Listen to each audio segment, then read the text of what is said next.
Championship Darts Corporation presents the Dart Connect Challenge, coming to you live from Oakbrook Terrace, Illinois. Thank you so much, Jim, and welcome back to this beautiful Sunday morning live just outside Chicago. I'm Sean Green, your play-by-play commentator for the Dart Connect Challenge, event number 7 on the road to the CDC Continental Cup Tour Finals Championship. This will conclude weekend number 3, and man, if it's anything like yesterday, Adam Savada is going to win. I mean, that's just what it is. That's what it's been. And, I mean, we'll just wait to see if that happens for a 5th straight time. Of course, yesterday, breaking that record, winning both events to make it his 4th in a row. Listen, Adam Savada in finals now are starting to become synonymous with winning and not just playing in them. He's 4 for 4 so far this year. And my goodness, I cannot wait to see how this is going. I am joined by the great AE Anthony Eugenia in our comms booth. AE, it's a pleasure to have you once again, my friend. Sean, I don't know about great after last night. I'm just so-so, but I think we all took a beating last night, but it was amazing to be up with everybody, to see history made. You know, not only did Adam Savada win, you know, his 4th consecutive event, which is unprecedented. You know, he's now getting into rarefied air. We all took a look in the overall standings. You know, Adam is now 7-1 in circuit event finals, and you know, that's a special place to be. We have said, rightly so, I think to this point, that we did not think it would be possible for anyone to match Larry Butler's 9-1 record in event finals. Adam Savada is on track to do just that. Yeah, I mean, you know, we're talking just the last 2 weekends he put himself in that conversation. So we were certainly right in thinking that this 9-1 place that Larry Butler, you know, has himself in is really going to be something that, you know, is not going to be even challenged. But you reel off 4 in a row over 2 weekends. It's just that's just, you know, again, the word that keeps coming to my mind is special. It's a special achievement, and it's put himself in a special place to be 7-1. You know, and to even be close to that, it is an interesting conversation. I agree completely. Let's take a look at our first match of the day today. We got John Holland from Philly, PA, taking on Ross Snook from originally from Newfoundland, but now resides in Ottawa, Ontario. So Snooky with his fantastic shoes, taking on John Holland, a former 3-time Mr. Philly runner-up, 2-time match play winner, Wiz cricket champion. He's done a lot of things in his career, has John Holland, in a big pond. He's a member of the Philadelphia Darts Hall of Fame, so yeah, an accomplished player from the city of brotherly love, and will be there in October for the Continental Cup, and so. Cheesesteaks! I can't wait. John knows how to mix it up. Oh, you betcha. Angelo's Pizza. I cannot wait for a cheesesteak, baby. Semolina bread, you just don't get that in the great state of Texas. I'll tell you that much. All right. It looks like John is going to get the start as we get rolling.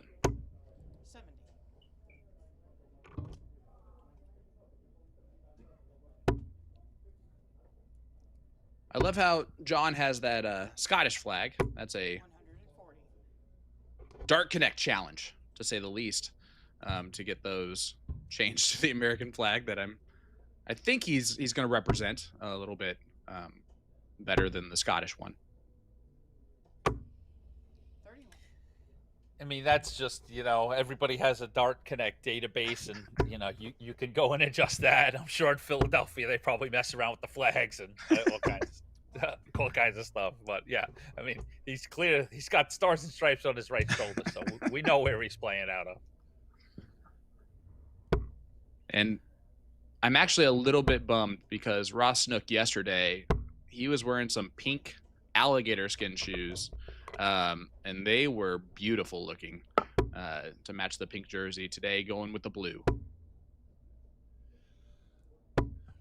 And Ross, no stranger to the finish line. A couple of years ago, won the big PDC Spectacular that was played here prior to the advent of the CDC, and put himself in the World Championship. So, Ross has had some international experience, and of course, we know a history maker in his own right in the CDC, the first in-person 9-darter thrown by Mr. Snook. Yeah, it was a really cool moment that Snook, he kind of did it randomly and just a random leg in that match, and it kind of came out of nowhere, but it was those are always the best ones, right? The ones that just kind of sneak up on you. Yeah, well, that's how lightning happens, right? You don't see lightning, and it just boom, a crack of lightning, and magic happens, and that's what it's in a way that's what a 9-darter is. It's a moment of just magic. Well, John is not scoring well to start off with, but that's a great treble 19 to start off this throw. 95. Gets 95. He might be okay switching down to those 19s at this point. 88 left for Snook.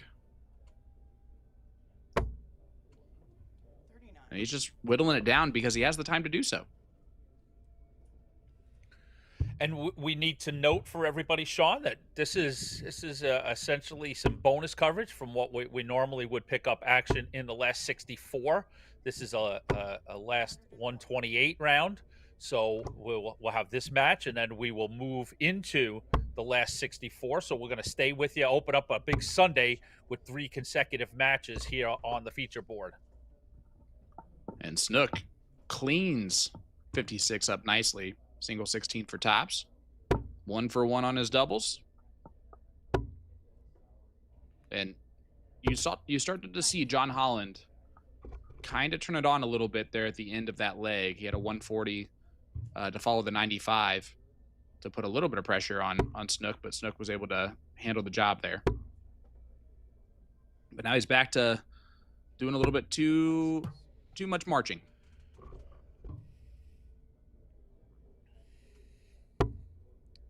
So coming up on this board is David Cameron. Your number 3 seed takes on Michael Wynn, followed by Rick Allred, Jason Wilbur. Chris Caldwell plays Caden Newberry, and Ryan Vanderwhite will take on the winner of this match in the last of the 4 matches in the group for the round of 64. Yeah, it's a great lineup. We get to see Caden again today, Michael Wynn again today. This season, Michael has played extremely well.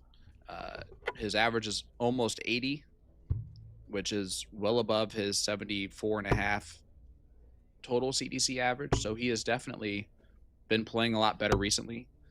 You have Caden Newberry, like I said, who's just going to be an absolute tear. Chris Caldwell is one of my favorite players to talk to interact with. He is a hoot. Through and through Toronto Maple Leafs fan who bleeds that blue. I'll tell you what.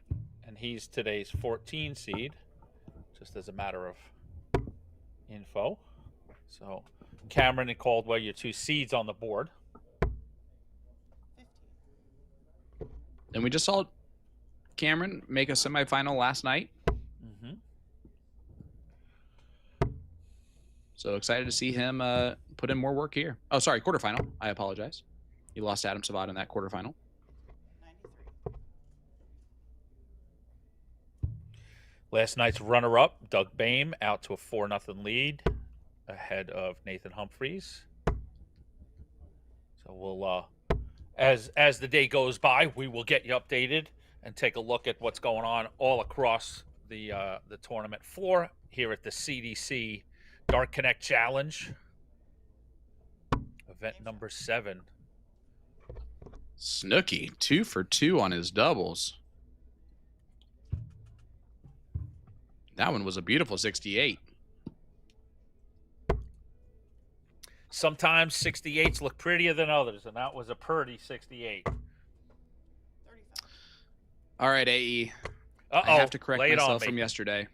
Oh, what do we I got? have a correction for you. It was the random fun fact of the day, the 29 being the least hit checkout. 180. I know I said PDC.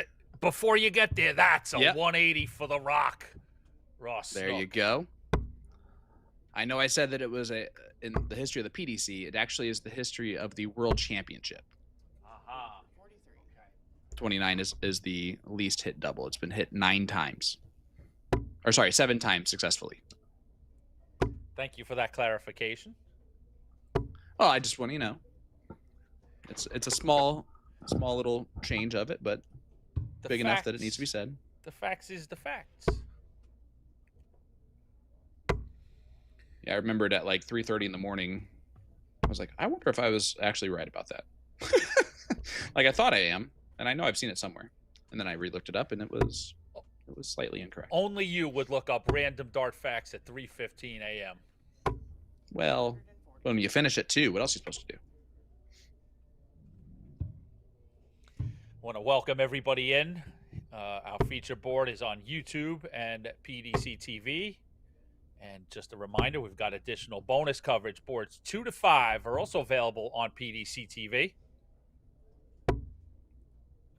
You can get information about all things CDC on our website, champdarts.com, and our social media platforms.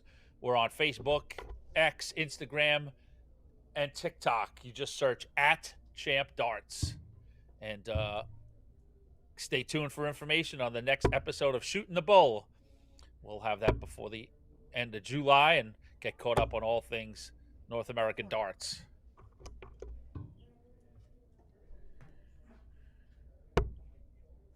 You can see John representing the Polonia Cup Club, one of the main dart venues in Philly.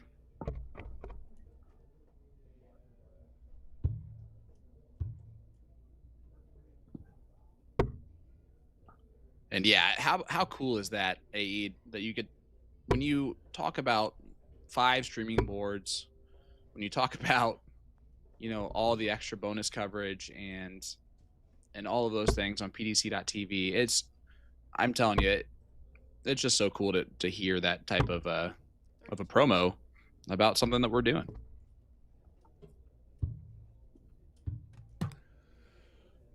So very cool, and it's just great to have all of the action. And like I said, we get to the quarterfinals, and that's a real great step. That from the quarterfinals on, you can watch every dart streamed live on the championship dart circuit.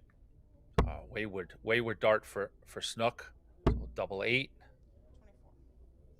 24. And he's got plenty of time. John's still back on 244. John's had moments that you've seen, kind of the John Holland that I mentioned. He just retired from the U.S. Post Office, so thank you for that. That's that can't be an easy job in Philly. No score.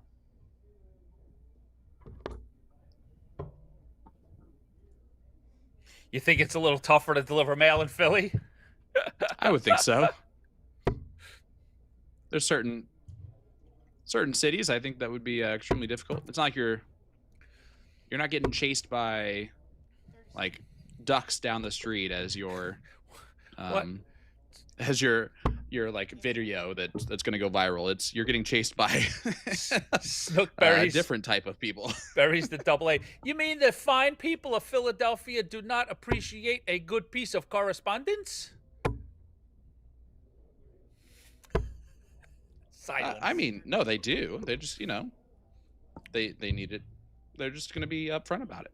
Okay. Oh, I love that town. Me too. 73. Me too. And I honestly, everyone I've met from Philly that I've become really good friends with, they are some of the best people in the world. 99. So Snook is slowly, been adding some numbers to his average there, getting a little hotter. John is as you pointed out, has been struggling. So much so that it looks like he's moving over to 18s just to get some sort of relief. I'm sure it's a number that he relies on when he plays cricket. Yeah, he is a cricket champion. It is. He won the tournament that is the equivalent to the Mr. Philly there for cricket. So yeah, he's definitely going to be more comfortable on more troubles than others. 59. Snooki on the 170.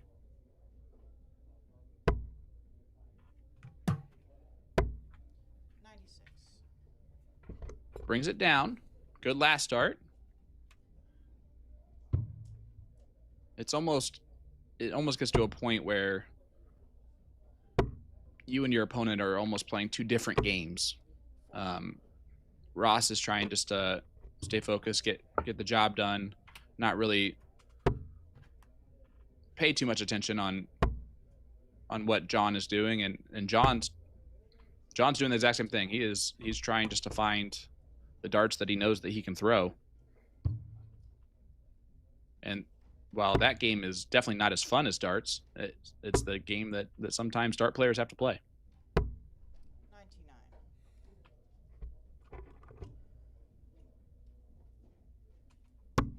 Game shot. I will say there's more hope in that game when you know you have that game in there that you're looking for. 20 hit from Snook. 4-0 lead now for Ross. It is a race to 5 in this prelim. 37. Bonus last 128 matchup.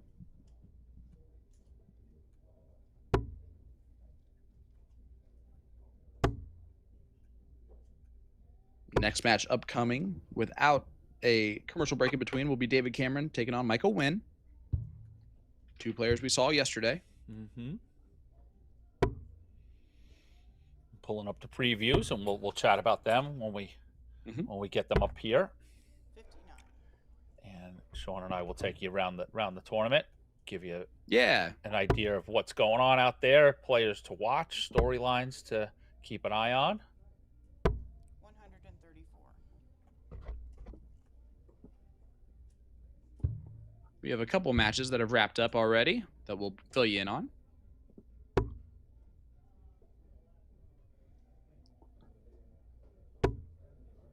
As we wait for those players to get in.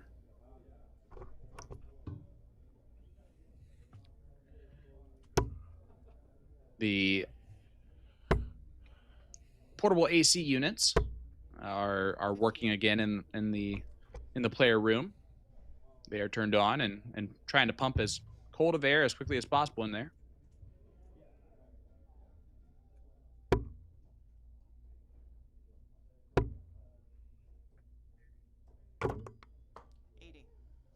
I can tell you my air conditioning unit works just fine. You're a cruel man. 59.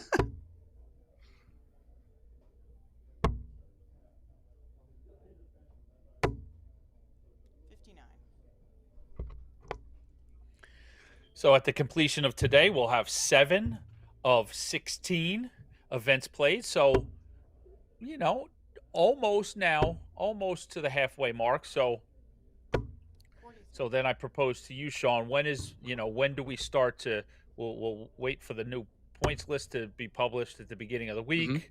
When do we really start to, look at the Continental Cup? 16 players will make it to Philadelphia. So,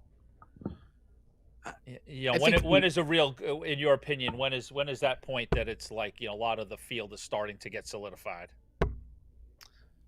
I would say that, definitely the top is already pretty much locked up. At least unless something insane happens. At this point in time, Savada has almost the maximum amount of points that you can have at this point in the season.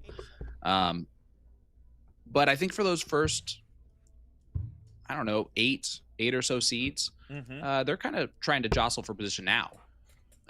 They're trying to get themselves into a good position to maybe defend the second half of the season point wise instead of having to jump in there.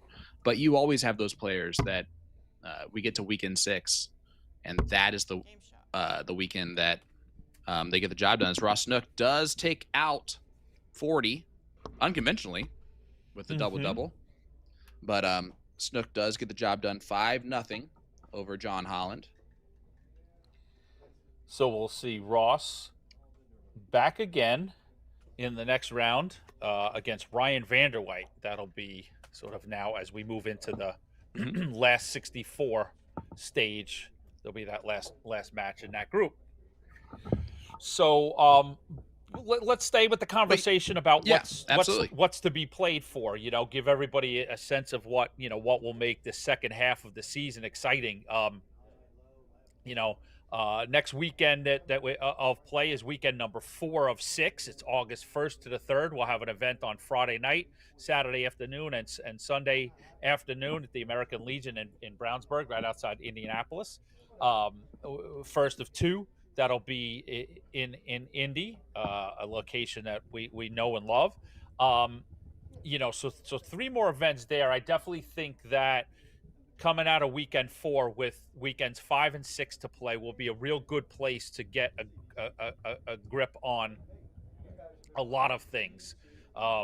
The 16 players that are going to qualify for the Continental Cup in October. Continental Cup is the Tour Championship. The winner of the Continental Cup goes to the World Championship. There's prize money to be had there. So players are playing for that. Some players are playing to retain a tour card. There's a threshold with that, and that's going into the weeds. But as you talked about, there's a certain rankings that in those last weekends, players are retaining tour cards. You've got players getting in position to qualify for the cross border, which would be next fall, and that's the automatic top 6 from each nation. So if you're a player, you could be ranked anywhere from 12th to 24th, but still, be in a position to make the top 6 in your nation and get a spot there, right? Absolutely. We've got World Championship spots. Obviously, those are a little bit more near the top, but the top United States player and the top Canadian player are going to go to the Worlds. This year we debuted, and it'll carry over to next year. The top 8 players get invites to the Winmar World Masters in late January, early February. So that's another thing to you going into the last couple of weekends. If you're ranked 12th, 13th, you want to push to get into the top 8 to get opportunities there. So a whole lot to play for as we turn the corner towards the second half of the season. Yeah, you laid that out perfectly. There's so much to play for, and we're starting to head into that crest where we're going to start looking over the hill, and next thing you know it's going to be weekend 6, and we're going to be talking about all of those storylines. Who is right there battling for those last spots for all of those qualification opportunities. And it's so cool that we have all those qualification opportunities happening here as part of the 2025 championship dart circuit, and it's really cool to see. So I'm looking forward to seeing how the season plays out. Adam Sabata is definitely the storyline, but there are so many others that are starting to build up. David Cameron continuing to face Adam in the quarterfinals. We'll see if he can get the job done and stop Sabata from anything magical happening today. But we have some great players still to go, including David Cameron, who is up next, man from Halifax, Nova Scotia, taking on Michael Wynn. Michael Wynn from Rochester, New York.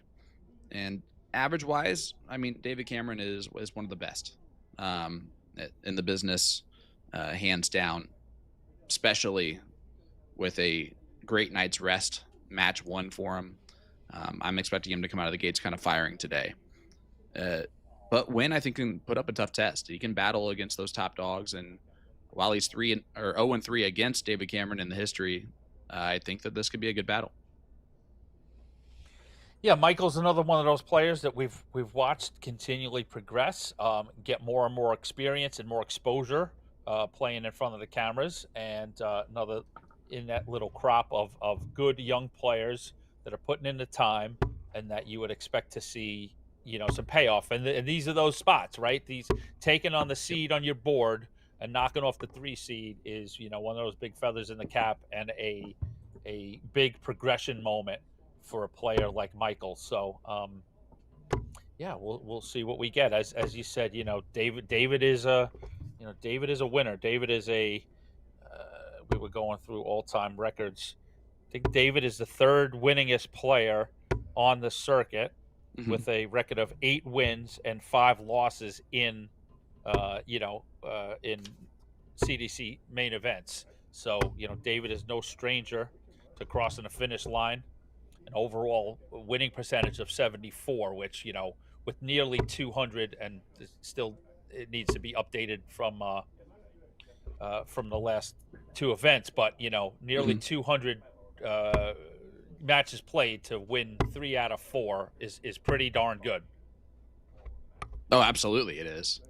And as we get prepared for that matchup, let's take a look around the venue here real quick. AE, we got some results from the top 128. Albert Anstie over Troy Cox. It was late withdrawal. Daryl Christie 5-0 over Keith Way. So Christie continuing to have an impressive run. Chris Waite 5-1 over Shad Newton. Dan Benner. So big Dan Benner. Played golf with him on Wednesday. A 5-1 victory over Brandon Goddard. We saw Snooki take out John Holland. And then Kevin Ron over Josh Sterling 5-1. And then top 64, Doug Bain 5-0 over Nathan Humphreys. That's a good start from Bain. And Alex Bellman 5-0 over Hossie Hicks. Matches in play. The 4-time defending champion, Adam Savada, up 3-0 on Clayana Brandon. And just an item on Adam, we talked about the World Championships, and our own Peter Cetera did catch up to Adam late last night. But, there's Adam with his 2 trophies yesterday in his hands, talking about, Peter was talking about the long day and the motivations and how much he had in him. And he said flat out, I'm playing to get to the World Championship, so that's what helped him, carry over that line last night.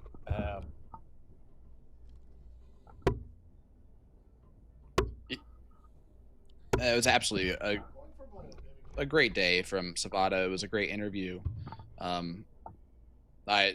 I told you, I knew that Peter was feeling good about getting that done in a relatively quick manner. I am looking out of the venue here real quick and paying attention closely to this last top 128 match that's going on. Chris Maharg is sitting on 93. He's playing against a young man named Stowe Bunce. That would be Stowe A. Bunce. So a lot of people call him Junior, even though Dad's real name is not Stowe. Or Dad's first name is not Stowe. So it would be really cool to see the young Stowe A. Bunce get a victory on tour. Potentially. 4-4 score line. Absolutely. And he's going to get darts.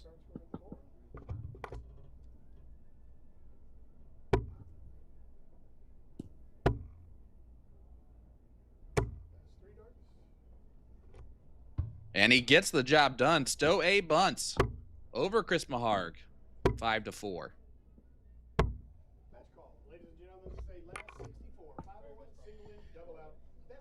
Just get us set up, Sean, for this match. I'm just clarifying something with our tournament director, Peter Cetera, based on what came out of New York with Matt Campbell, a current tour card holder, winning the North American Championship. That opened up a few opportunities that he's ineligible for some CDC players. So while we're in that conversation, let me get some clarification.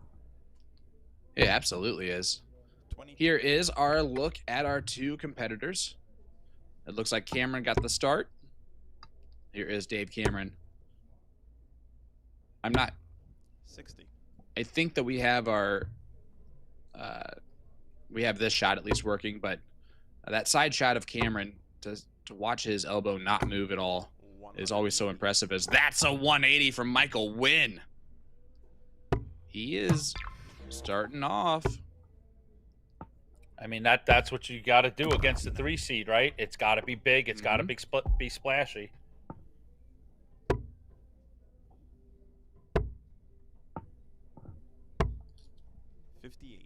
I knew if I started mentioning that side shot, the great production team that we have this weekend is gonna try and figure something out. So we'll see if we have that for you at the start of the next leg, because it is so. You can see obviously from the front that Cameron's arm moves. His elbow tucks in before he throws. From the side shot, you cannot tell that it moves. Look at this. You just can't tell that his elbow moves at all. I don't know how. It's the 59. craziest anomaly I've ever seen in darts. But Michael Wynn on 160. Trying to get his first victory over David Cameron. And 77. Wynn will know that he's played Cameron in the past, and he's going to know that he's not beaten Cameron. He's not going to probably remember that he has only won 2 legs total against David Cameron in 3 matches. 43. No, he's not going to focus that in depth, but No. But again, he is playing much better than he has in a really long time, even if he misses that big 16 to get a shot at the bull. And I think that that's important to point out. 42.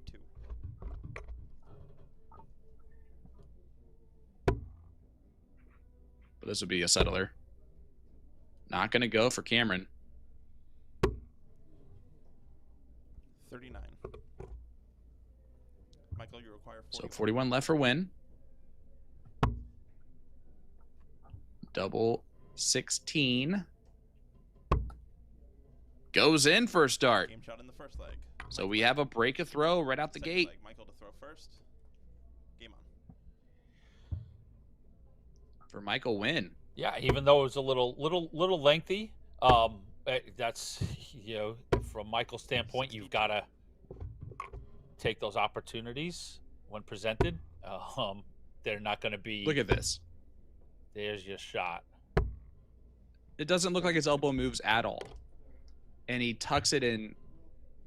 It's a good motion of the amount that he tucks in his elbow, but he does it absolutely 100. without moving his elbow up and down a millimeter. It looks like it doesn't move.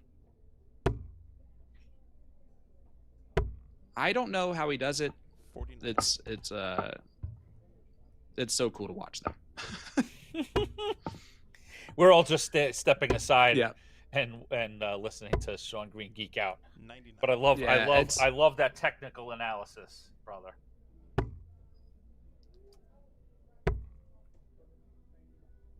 Cameron 96. switching down to the 19s, trying to find something. His scoring power is usually his bread and butter. Has not been so far. 55.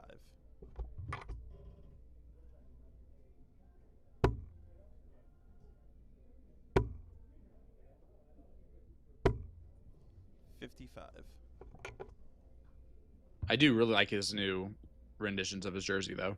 A lot more pop of color on Cameron's new jerseys. Mr. Cameron. Mm-hmm. 41. A little bit Games of Thrones-esque, and I like it. For Excalibur. 99. Leaves 160. Win on 144. And when you're playing against David Cameron, it doesn't matter how well he's playing, how poorly he's playing. He can always take out a 160. 140. Oh, most That certainly. is definitely in his wheelhouse. A player of his pedigree, you know, I don't think you can take anything off the table. There Look at you this. go. Tops. 140. Michael, He you got a require dart. 44. Gross. Game shot in the And the second leg. pressure Michael, pays off for Win. Third leg. flag. David to throw first. Game on. Able to hit that double. 140.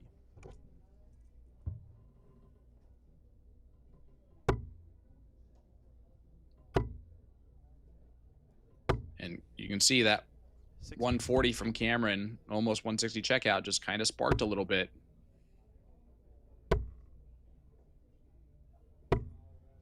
57. You can see the team is back working. We had Sarah Stolinas chalking the first match, and there's David Garfinkel once again. 140. Appreciate all of their hard work this weekend. 59.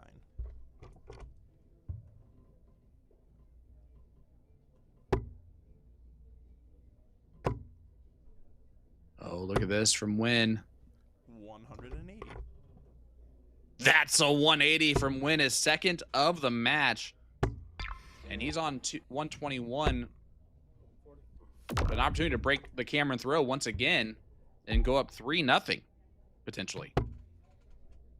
He's got 6 starts from here. 40. That last start might hurt. Leaves 81. Cameron's going to try and pressure it. Down to the pole. 85. Nope. Yeah, Cameron is going to make him earn it, but you know this is the performance, and even probably will need to put on a few points onto that average. But this is the performance Michael needs to put together to beat 41. David Cameron. Require 120.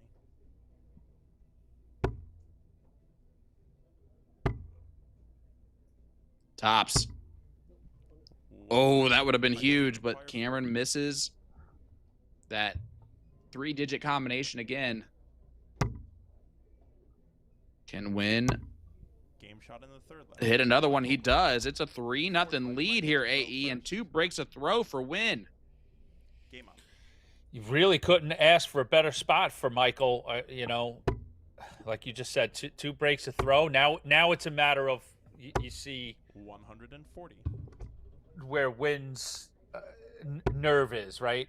In that you make sure that you're not letting your mind wander about that I'm 3-0 up on David. I've not beaten David before.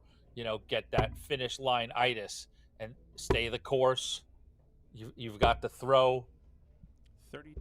and just, you know, stay solid and try and pick off what would be a big scalp for Michael Wynn. I mean, if Wynn is able to finish the job here, there are 6 other players that are extremely excited about that happening. They're on this board thinking that they're going to have to roll through David Cameron at some point. But Wynn is putting in the work right now. I also mentioned yesterday, and I actually think that you had stepped off for a second when I mentioned it, but the one thing about Wynn's game that I think is still in development is that finish line itis, is getting across that finish line. And that's So understandable. we'll see if he can control it. Yeah, right. We talk all the time about the different facets of the game that need to be learned and experienced, and that's one of them. Is to take a lead and finish it off. 45. David, you require 140. Cameron, another opportunity to put in a big possible finish. Not going to do that here. Michael, you require 88. If the 88 goes, this is major driver seat, and I think Wynn knows it. He did not 58. shoot David, you require for the bowl leave. And it might work out, but that's a bold move, Cotton. I don't know that was. Do you think that was just a lapse in his head for a minute? I don't think that was a conscious choice. Michael, you require 30. I don't think he has 30 left, but he hit it. Game shot in the fourth leg. I would say it's a conscious choice. Fifth leg. David to throw Was that first. Game on. all right? Was that a mistake I don't think so. I think I'm just still tired. I'm 95. gonna definitely blame myself for mistakes versus anyone else at this point. Yeah, no, with the 88, he 68. 88 when he had 68 100. he had 68 left. He went for the 20 again, and then when he hit the single, Then he went 18. Yeah. Yeah. Yep. 137. That was just a miscount yeah. on Well, his part, it was not on not on the score. no, but like in a way it was a tactical error that led to a miscount, right? You know, after the first start with 68, that's when he's going to the 18s for Bull. So 55. it might have left his hand. Now this is all subjective, but hey, we need something to talk about sometimes, right? No, you know, first start goes in and he for a second he doesn't do the analysis of it. It leaves his hand, 100. and then kind of when it hits, that's maybe quickly in his mind he's like, oh, I gaffed on that one, and then you just 134. discombobulate for a second. There's still an 8 there, and we go 18s. You know what I mean? It was, 2 darts is nothing more than 10 seconds, so it's it's a 10-second hiccup, and he 81. comes back and he's like, David, you require 80. well, would you look at that? I've got 30 left, and that's not really what I intended. But hey, he hit it. But I don't think Yes, he did. that was the plan in any 40. form or fashion. Michael, And you yeah, require let's 125. not overlook that we've put points on the average, and we're up 4-0 on the 3 seed. He's still doing this crazy. 108. Um, David, you require 40. okay. That's how he plays. Now you're just and that's- ready to label him a cuckoo bird on his out choice. No. It's just when he had 64 left after the first start, and he went 16s to leave double 8 with Cameron on tops. That's just not something a player does there when they're trying to make sure they leave a Low finish. score. And David, you require I can tell you right now, the entire player Who's- room Was is that watching this match. I just That is heard from that. the player room. Yeah. Yep. That Oh, is that's- absolutely from that player That's room. right. This year you are next to the Michael, you practice require room 16. as opposed Yep, to the yep. stream room. Okay. They are all yelling in there. Game And it goes start in. And the match. Michael, Data takes out David Cameron 5-0. Oh, Wow. boy, and David's not happy. I mean, obviously, rightly so. I- 5-0 to an unseeded player, but he shook hands and just wanted to get Yep. off there, and that's understandable. A disappointment for the 3 seed, but what a glorious moment for the unseeded Michael Wynn, as you said, his first win against Cameron in 4 tries. A couple of unconventional choices that made Sean Green raise his eyebrows, but no, but but overall, Michael's got to be pretty happy with that performance.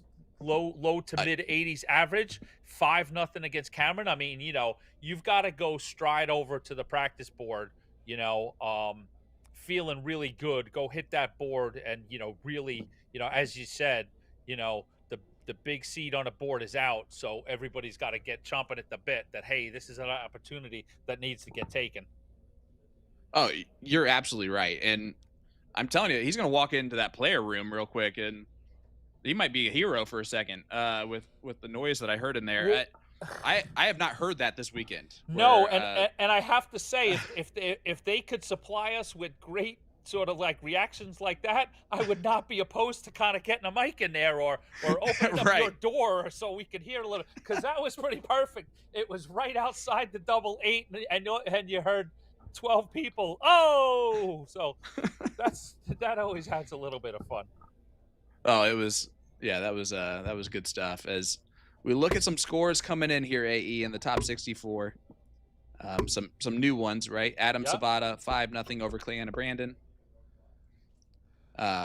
Nick McKinnon 5-1 over Jacob Cook. Stowe looks a little bit better today, an 87 and a 5-1 victory over Rob Donnelly. Shane Radigan 5-1 over Jeff Ball, and Gary Mawson 5-2 over Mark Mackey. In play out on the floor, Leonard Gates currently 3-2 ahead of Rory Hansen.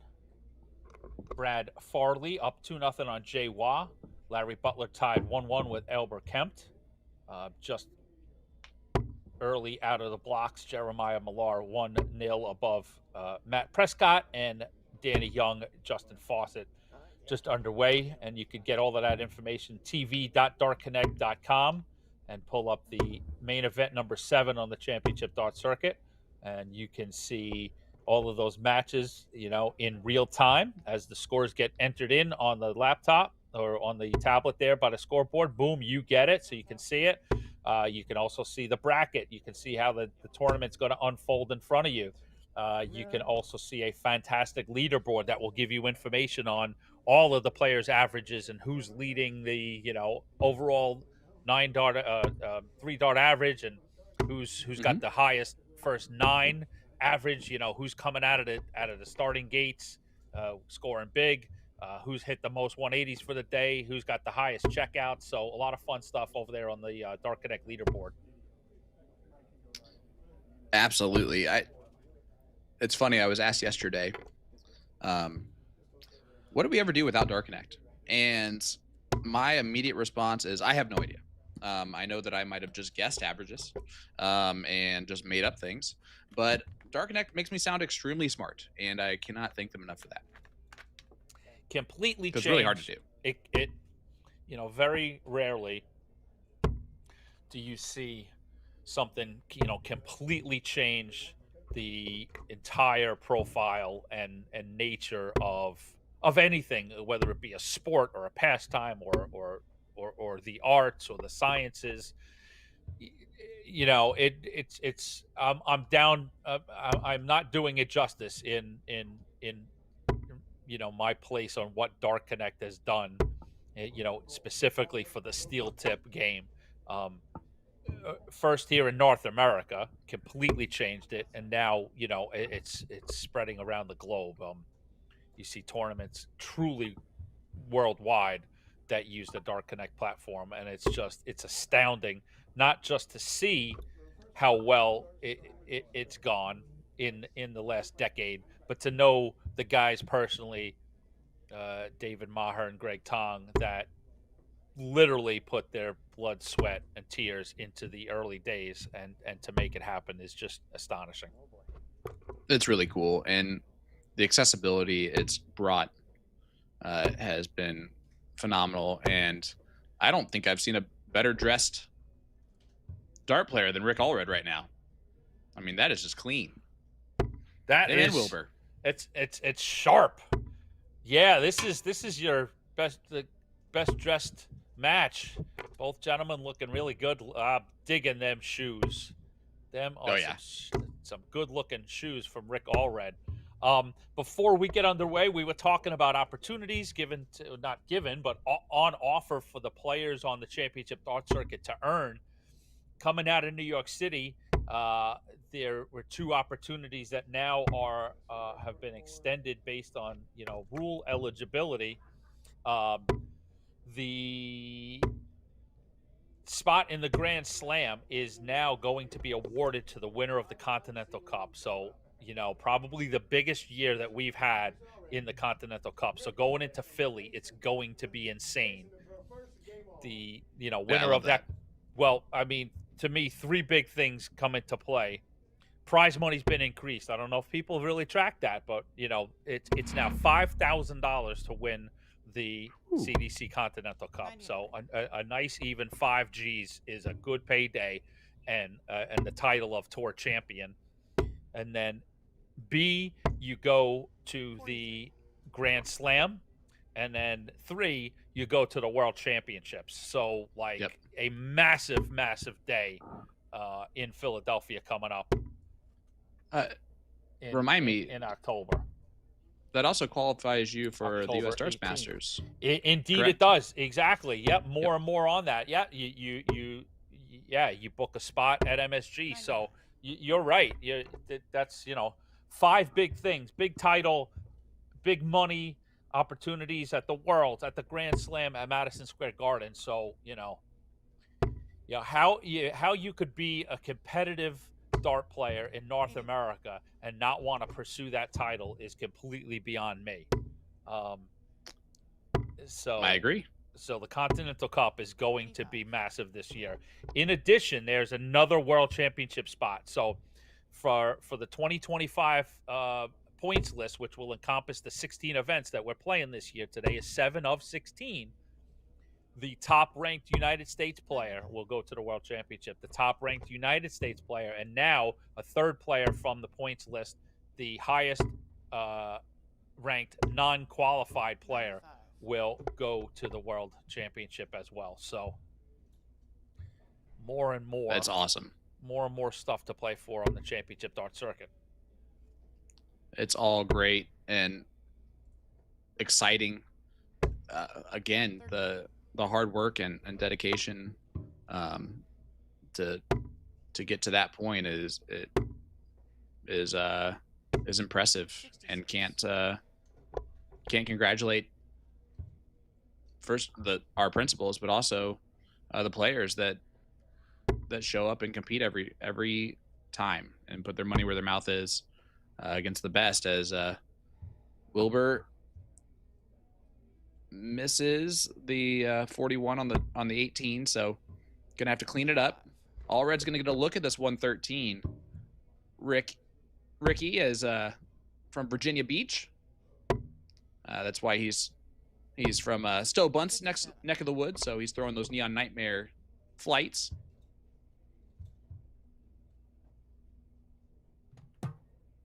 Game shot. And we got an update out on the floor here, AE. Spoiler alert.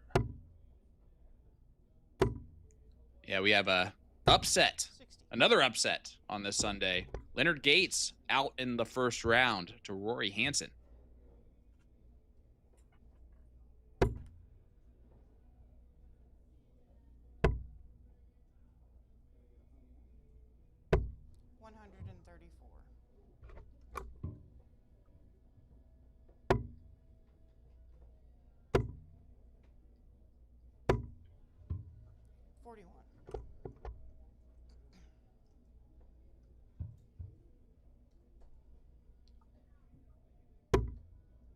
All right, Wilbur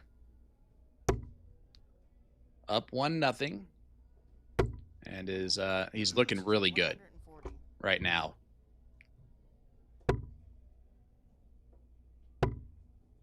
Ricky just slightly off, although 83. I'm gonna be honest, if I was picking a football team out of the dart players that are here this weekend, I know my first pick. Just give him the pigskin and let him run. Yep. We'll win. We'll win, knocking, baby. He's knocking some dudes over.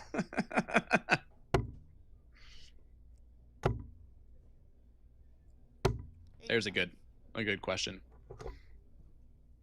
for players. Who would be the starting 5 of the CDC dart players basketball team? Well, I mean, now we're talking different sports. Well, I know. Or football team, if there's 11 that we're looking at here. I tried to pick the one with the least amount of numbers. Yeah, leave it up to the weekend that we don't have Jason Watt here, because he'd be my first pick as my left tackle. But yeah, That's name in there. This weekend, I want Ram That's a Guevara 180. opening a hole for Rick Allred, and that's a 180 for Rick Allred. Look at that cute little match counter. Aren't you adorable? 57.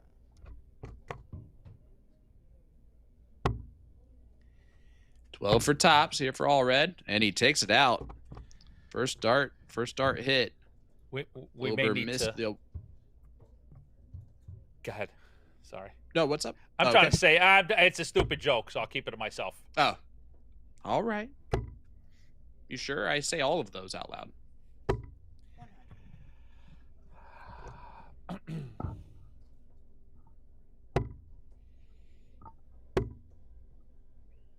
Looking out on the floor, Brad Farley 4, J-Waw 1. Elmer Kempt up 3-2 on Larry Butler. Jeremiah Millar up 4-0 on Matt Prescott. Danny Young up 3-1 on Justin Fawcett. Nick Lindbergh just getting started against Gino Florian. 1-0 lead for Lindbergh. And Gariglia is up 2-0 on Cransel. And I can hear you bleeding through a little bit. 55.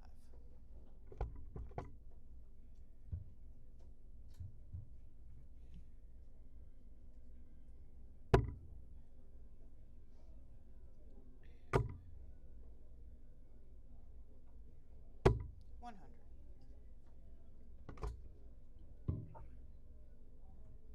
2 tons for Jason Wilbur on his throw.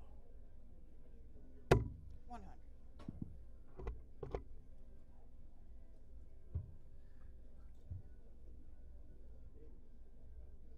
I'm trying to continue just to do that.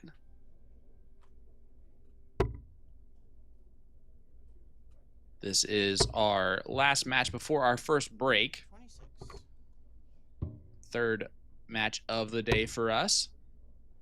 And look at Ricky 140. finding a nice 140 to leave the first look at a finish against the throw.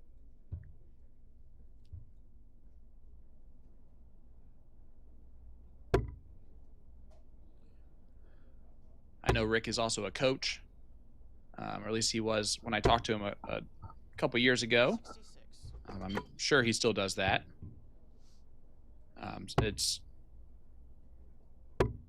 Does a lot of great things in that Virginia Beach community. 35. And Jason Wilbur, Caledonia, Michigan, originally from California City, California. You want to talk about a change? Mm-hmm. To go from California to Michigan. Yeah, thanks for the clarification. I had it in my head Jason was more of a Chicago guy, but now I remember I've been to Shoot the Rapids and hung out with Jason. I looked up some stats. Unfortunately, no head-to-heads between the two. Mm-hmm. Their average for the year is very similar, 72.5 for Allred, 72.2 for Wilbur.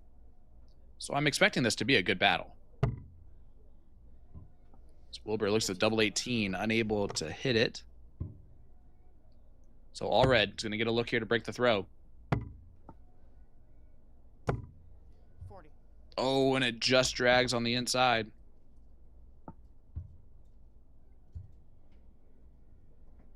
But double 9 becomes a little bit tricky.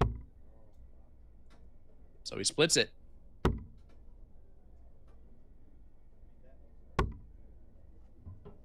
And I think he hits it. I do too. I think that paid off.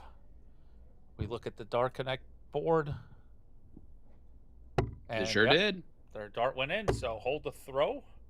Up 2-1 for Jason Wilbur. 82.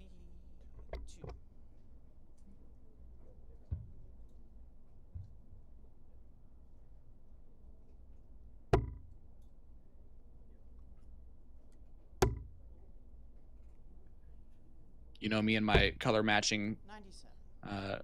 love, so Obsession. the fact that obsession's fine. Wilbur matching the watch band to his red shirt. Chef's kiss. 125. It's a Sunday red day. There you go.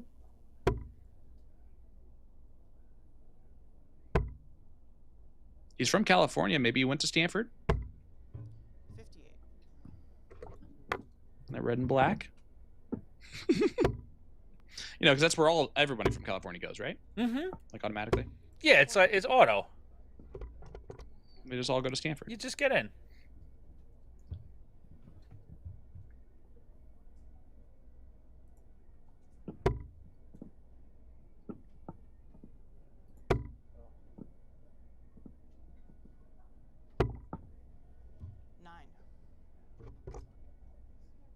I mean,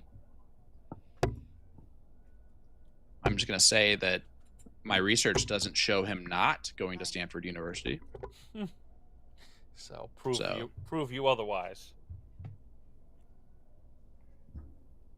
It can't be wrong if it's not, if it's you know, not proven. 95. So out on the floor, Larry Butler and Elmer Kemp tied at 3 apiece. Jeremiah Millar 4-1 on the verge of advancing into the last 32. Danny Young up 4-2. We've been watching Danny's progression and performances this year coming out of Texas. Lindbergh up 2-0 early on against Florio. Cransel and Guarlia. Patrick 2-1 leading Levi. And Robbie Techman and Trevor Babolts knotted at 1 apiece here at the CDC Dart Connect Challenge, event number 7 on the 2025 road to the Continental Cup Tour Finals Championship in Philadelphia, October 19th. Nope. 17th October and 18th. 17th and 18th. Game shot. As Tops goes for all red. Start making plans. Bookmark in your calendar. Come into Philadelphia and hang out with us for the weekend. And bring cheesesteaks 45. or water ice. If there's good and with either of and those. we will be at the Columbia Social Club. You know, if there is a crew and a city that is, I mean, there's other good cities and great places to visit and have a good time, but Philadelphia is certainly up there. They are great hosts, and you will have a good time with that crew at the Columbia. 60. Yeah, that should not be a worry of yours if you're planning on coming. Look at Ricky. 140. Nice 140. He does have the only 180 in this match.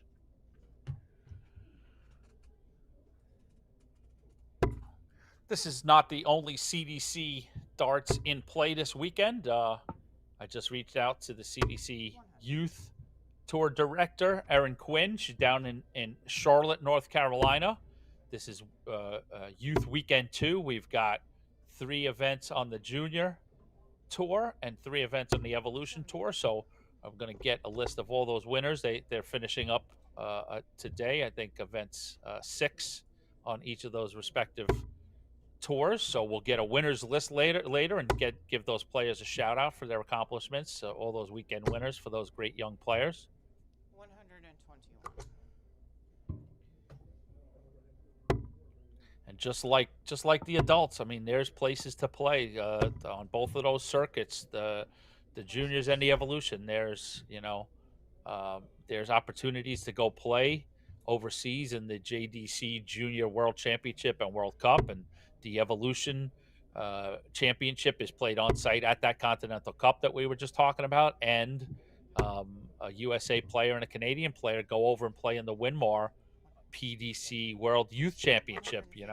That's that championship that Luke Littler and Jan Van Veen and Luke Humphreys and Michael Smith and Dimitri Vandenberg, all of those names have lifted that title, and we get the honor and the privilege to send 2 representatives from North America. So It's awesome. Another big deal.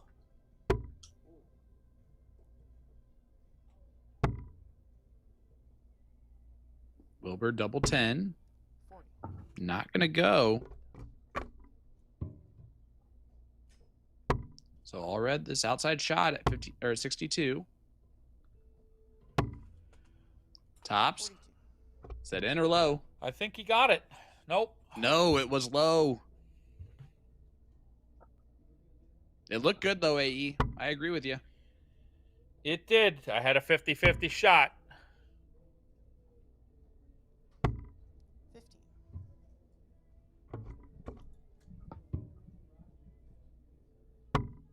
Game shot. And all red breaks the throw to go up 3-2 now on Wilbur. Averaging 77.5. 55.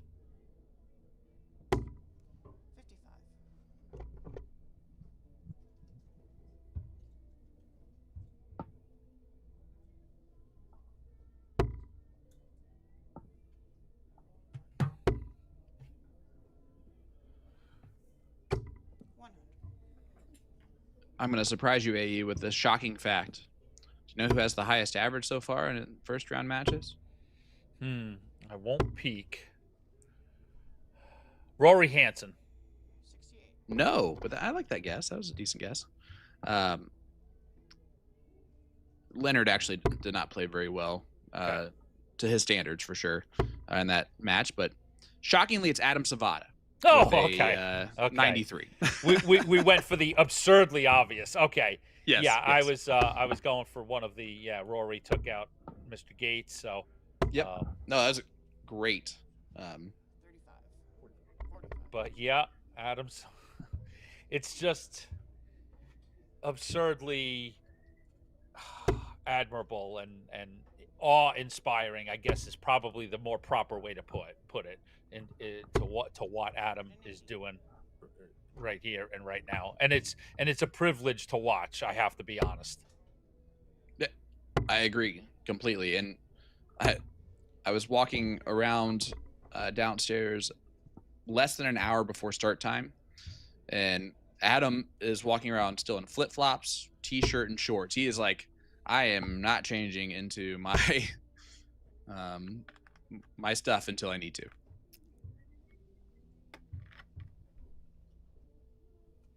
Hmm. 78. And Adam might be so brimming with confidence that he let his darts sleep at the finals board last night. You know, saying, I'll probably I'll pick them up when I return later. Yeah, that's. I mean, happy little accident, bold move, but a bold move nonetheless. But also, if you're going to leave them somewhere, it's probably safer there than most other places.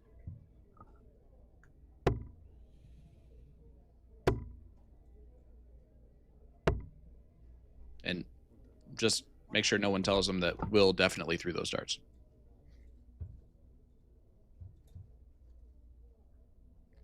A chance for Jason to break all Red's throw and tie this match up. 2 10s. 50. 50. And double trouble.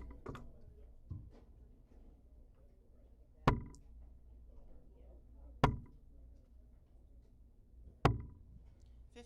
Ooh, for both players.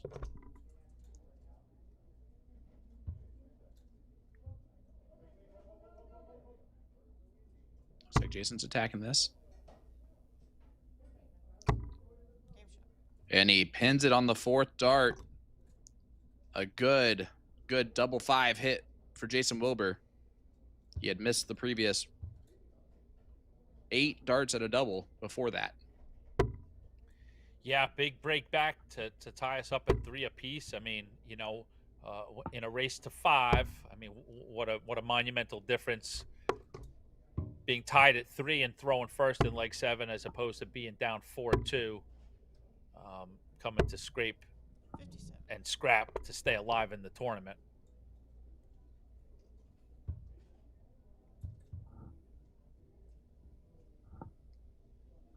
Three score line here, AE. First to 5 legs. Reminder, this is event number 7, the Dart Connect Challenge. And we are at Oakbrook Terrace, just outside Chicago.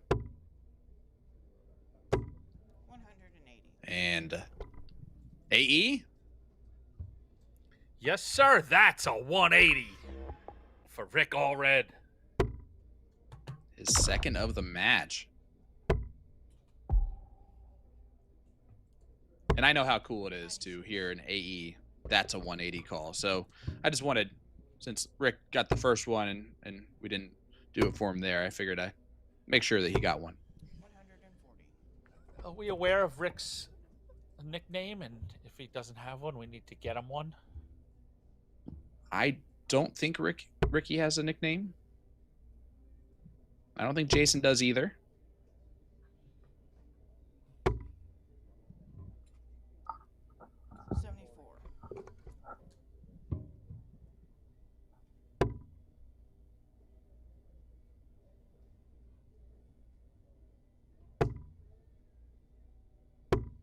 60. I was trying to think of something clever, but I came up with, does he work out? Rick Allred. Do you even lift, bro?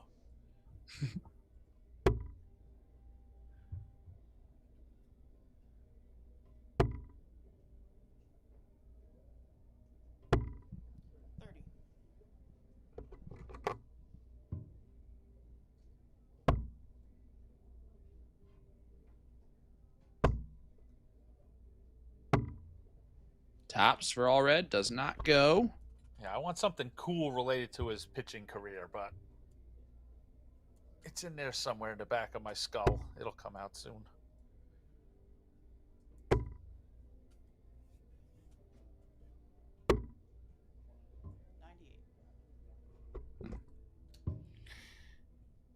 That choice on a bull. Oh, and there's tops for Rick Allred in leg 7. It's another break. And Allred now throwing for the match. 140. Did he sneak those 2 in? He did. 140 to open up.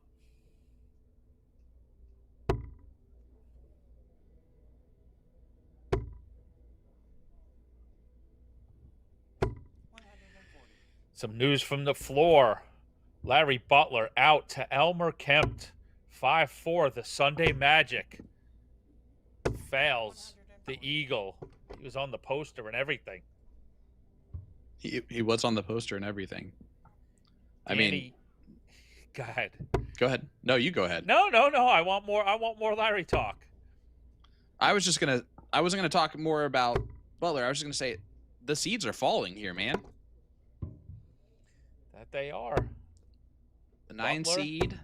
Gates, Cameron. 140. Right? They're That's all 3 out. pretty good ones right there. Oh, you betcha. And and really to your point, what that does, what that does on those in those groups, raises eyebrows. It's moments to get through, You've got to know 95. that this entire group believes that they can get they can get through this board group once David Cameron is out. Not that others weren't capable of taking David Cameron out, but once Michael Wynn does that work, 65. it's like, Yeah. it clears the field for a lot of these players. And I would assume the same when a Gates and a Butler goes out in a group.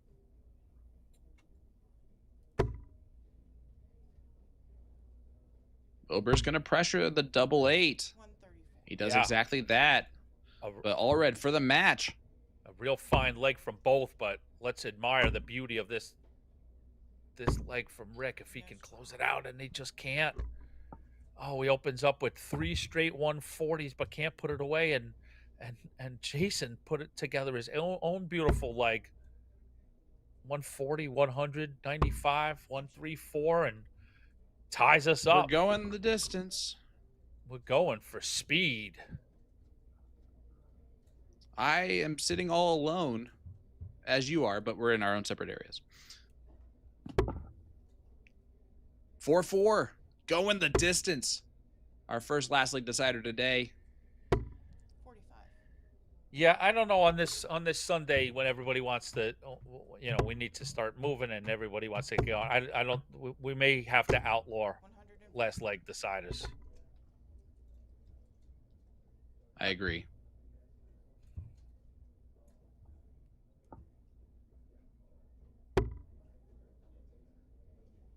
This would be for a 5th consecutive break a throw in the match if Allred wins this.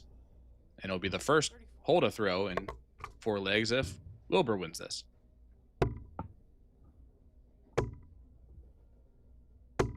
60.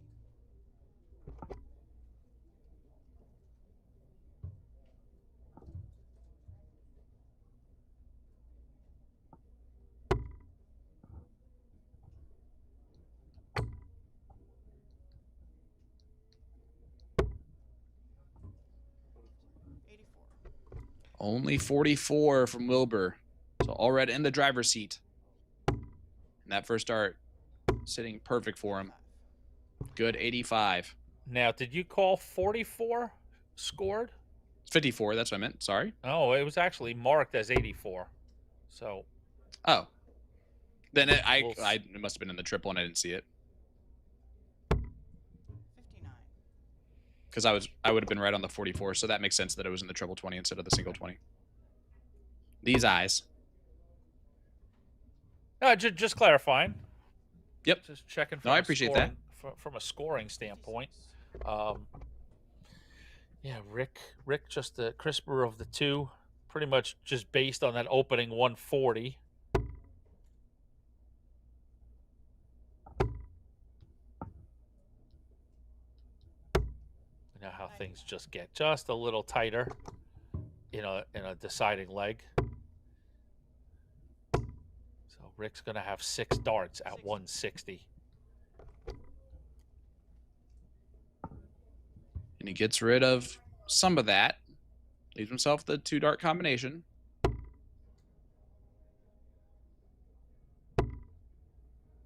Wilbur would love a big trouble to put some pressure on it. 85. And he finds it. Good last.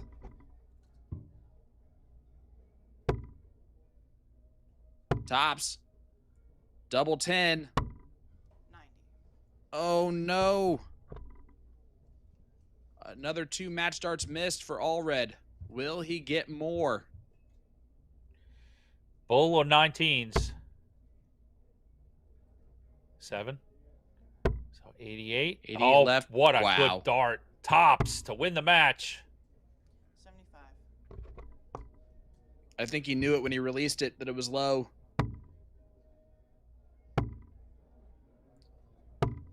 6. And Allred unable to hit the double 5.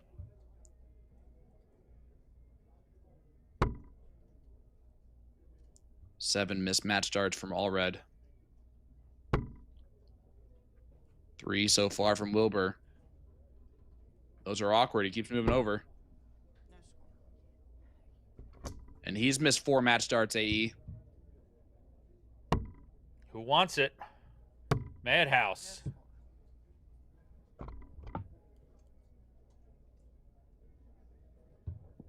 9 missed darts at the double from Allred to win the match in the last 2 legs. Game shot. And Wilbur gets it on his 6th. 5-4 victory for Jason Wilbur. Wins the last 2 legs on the spin, AE, to get the job done. You know, I think both guys realized that it was a big moment for each of them, a big opportunity, and sometimes that gets things a little tense. But Jason Wilbur is the one to get across the finishing line, and he'll take on Michael Wynn when we open up the round of 32 in just a little while. Yeah, absolutely. Coming up after our break will be Chris Caldwell versus Caden Newberry, and then Ryan Vanderwhite versus Ross Snook. So don't go anywhere, folks. We will be right back with more from the Dart Connect Challenge right after this.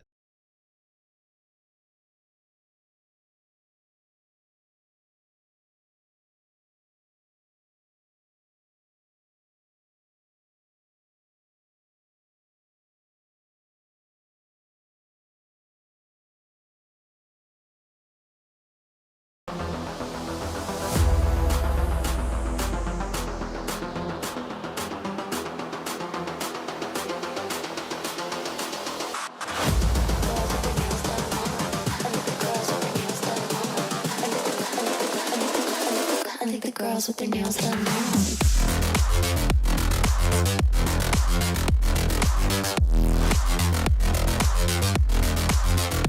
Girls with their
Hitcore is the streaming entertainment alternative. Live concerts and comedy?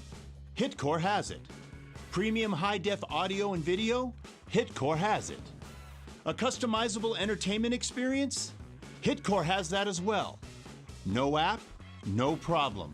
Set up an account, decide what you want to watch, buy it, then press play. It's that easy. Hitcore is live and on demand 24/7. Hitcore, where every live event becomes your experience.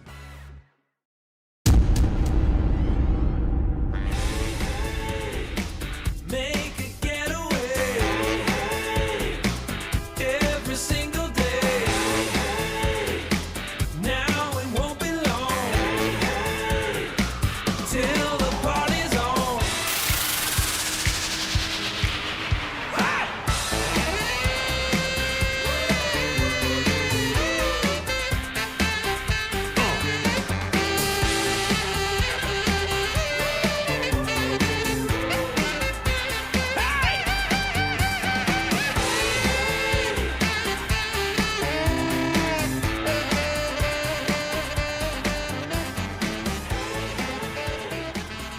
Located in the heart of Midtown, Mikhail's Bar and Grill. More than just a pub.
The Championship Darts Corporation presents the Dart Connect Challenge, coming to you live from Oakbrook Terrace, Illinois.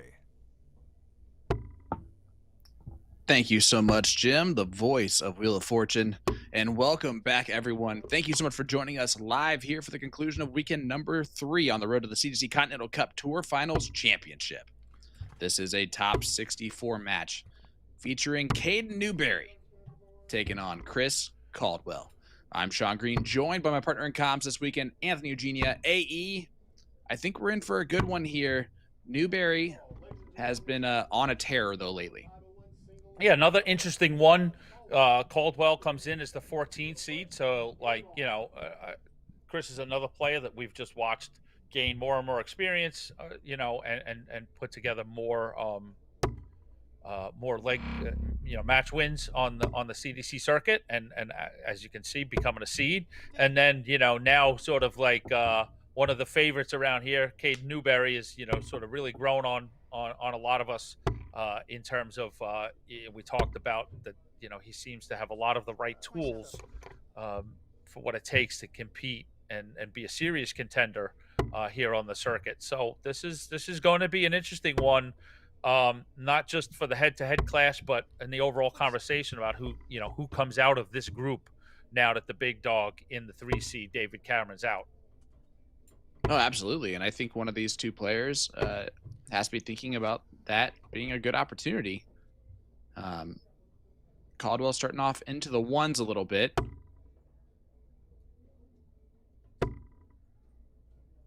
And again, the first round match for these two players. So there's going to be some scrappiness that just kind of comes out.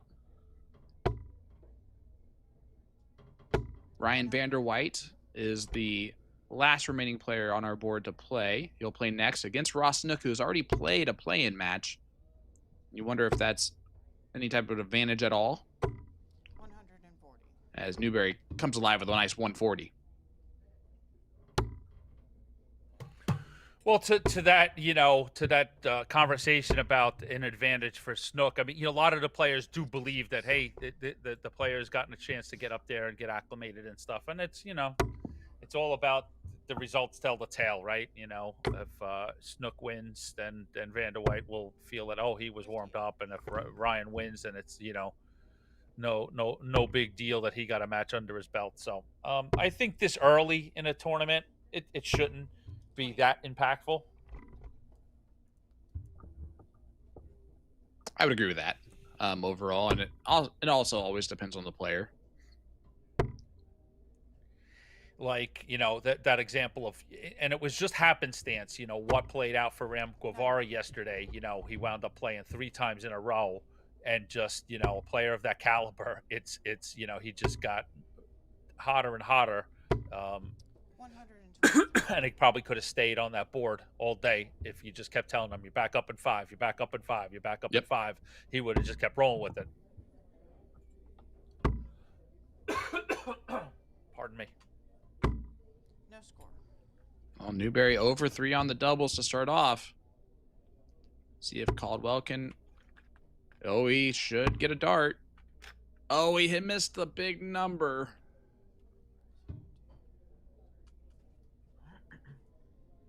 33 remains now.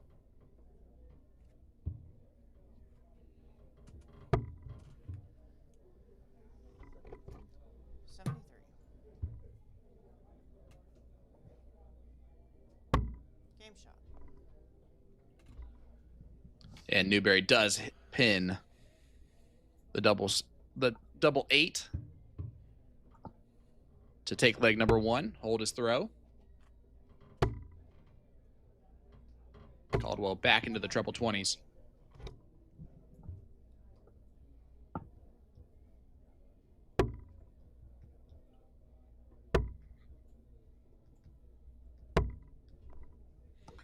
Taking a look out on the floor, we just mentioned him, so I'll point out his match. Ram Guevara takes out John Part 5-1 with a 94 average.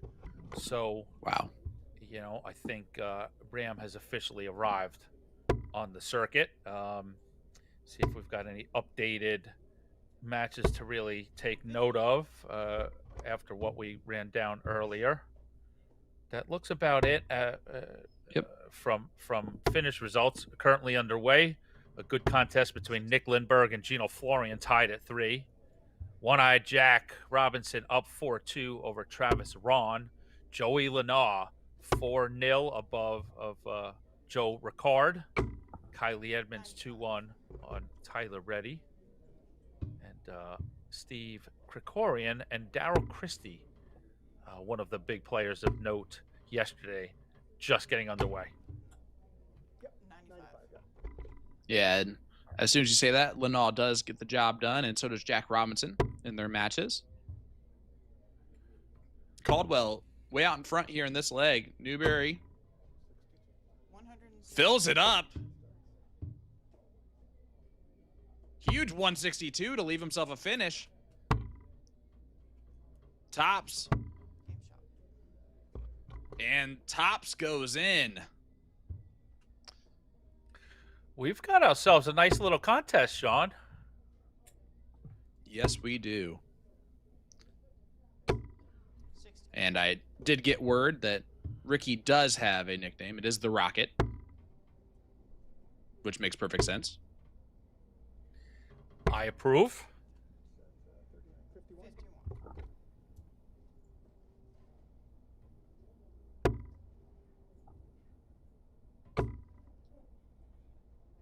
I like that. I like that. I tried to get the player in our next match, Ryan Vanderwijk, to go with the Rocket. He just wouldn't bite. 45. Well, you can only lead the horse to water. You can't make him drink. Amen to that. 1-1 score line. Caldwell Newberry. Just kidding.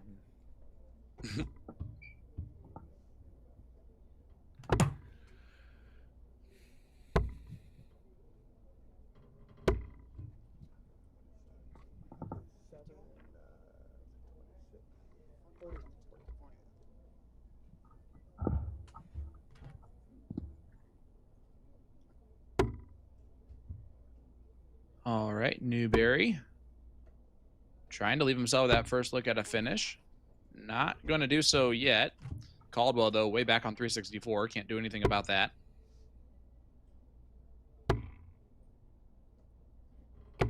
60. And only 60 from Caldwell. So Newberry at least 6 starts from 196. Excuse me. Would love a 180 to leave double 8. 100. He'll take a steady ton to leave 96.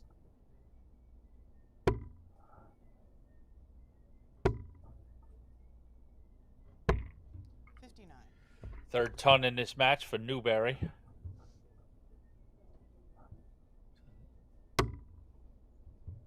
$76 remains. Double-double. He's looking at that.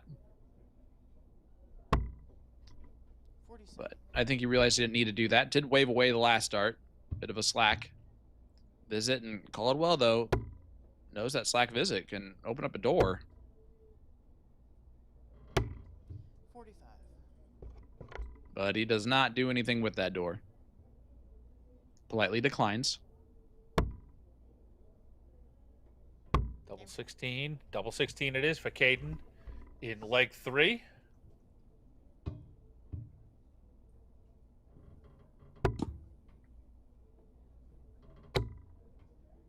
Kylie Edmonds 4-1 140.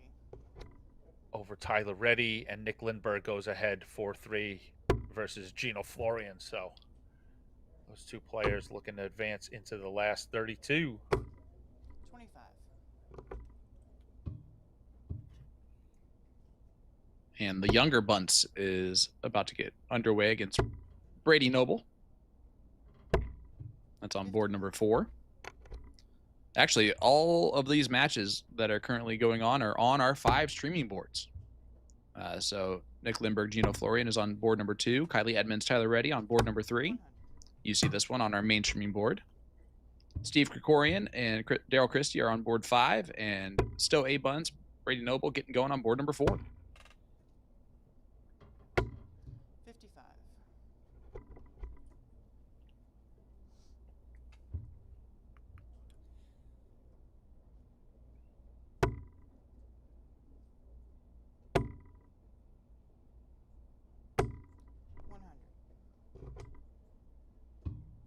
We are looking for just some sort of spark just to get this match kind of rolling in a more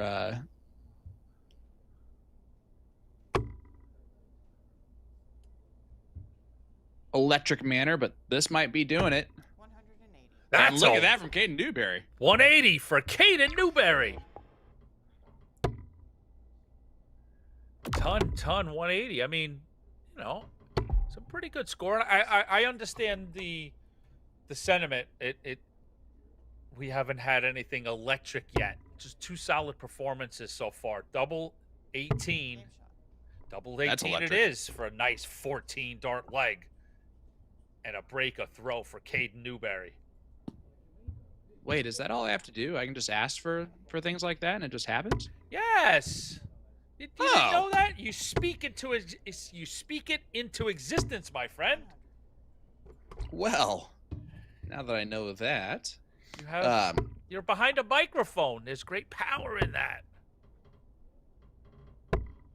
40. well, I'll take it, but Caden's the one doing all the work right now. 3-1 lead now over Caldwell. And You'll he's see- right back into that treble 20. You'll see Sean at Costco next week with he's just gonna walk around with a microphone and a stick. Can't you see I'm behind a microphone? I've got great power. I'm just going to ask people, hey, can you buy me that? Hey, can you buy me that? And no one's going to buy me anything. 68. I'm going to walk out disappointed, but that's okay. Actually, it's Costco, so I don't have a membership. I would not even be let in the door. I'll sneak you in.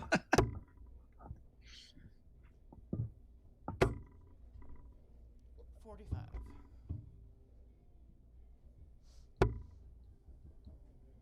Yeah, Caldwell is the 14 seed here, so 85. where we could have a scenario where this whole group gets busted wide open and have both seeds eliminated in their first matches.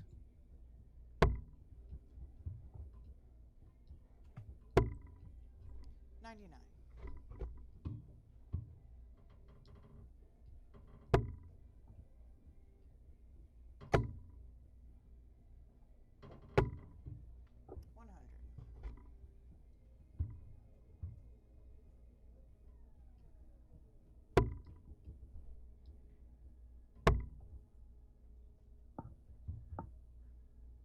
Edmonds advances into the 32.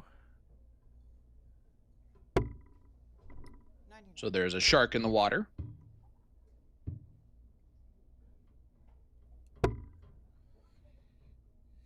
Caden on double 9. 95. It is his throw.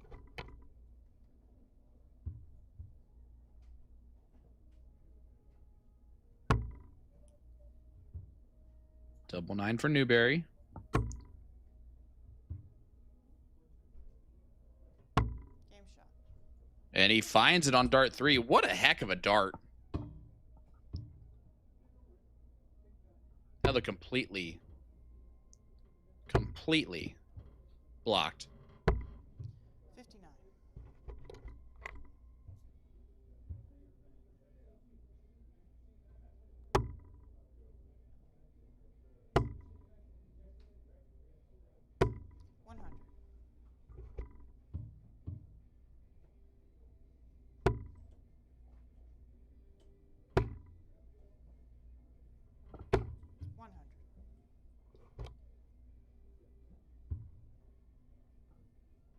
All right, Newberry looking at 401 ton in the first. Caldwell's going to have to pick it up a little bit, especially with how Caden's been hitting these doubles. He missed 4 in the first leg, but since then, sorry, he missed 3 in the first leg. Since then, he's only missed 2 others.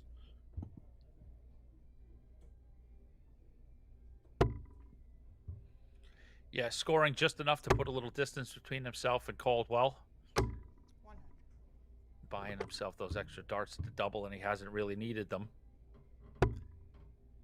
And this is the ratcheted up pace that you talked about that Caldwell needed to get. So 134 followed by a 140 puts him on 68. Like just, for confidence sake, he needs to put away that 68 in the next turn on throw, and and work on 40. Newberry and breaking him in the next.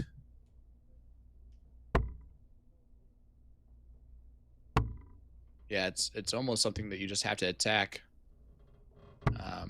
kind of one at a time. And there's the first one. That was a well put together turn. He had his Great intention. 15 darter. Yeah.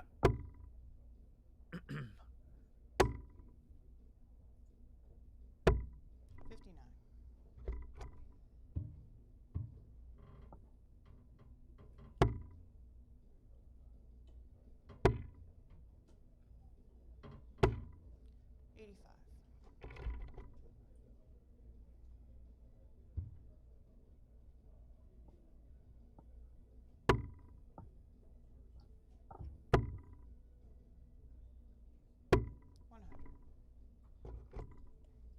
All right, now on throw. This is where Caldwell has to attack AE.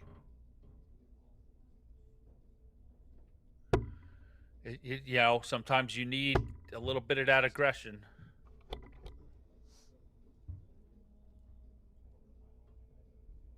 Be on the offensive. Push your opponent. Ask questions.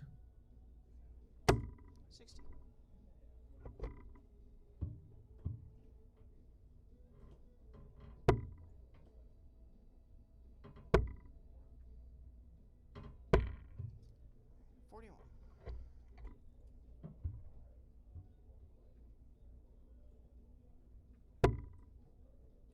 Newberry looking to 140. find that look of the finish, and he does. Nice 140 from Caden. Caldwell still back on 315. Not going to be able to catch up here. And 45. Newberry, 6 starts from 142. Yeah, it is 60.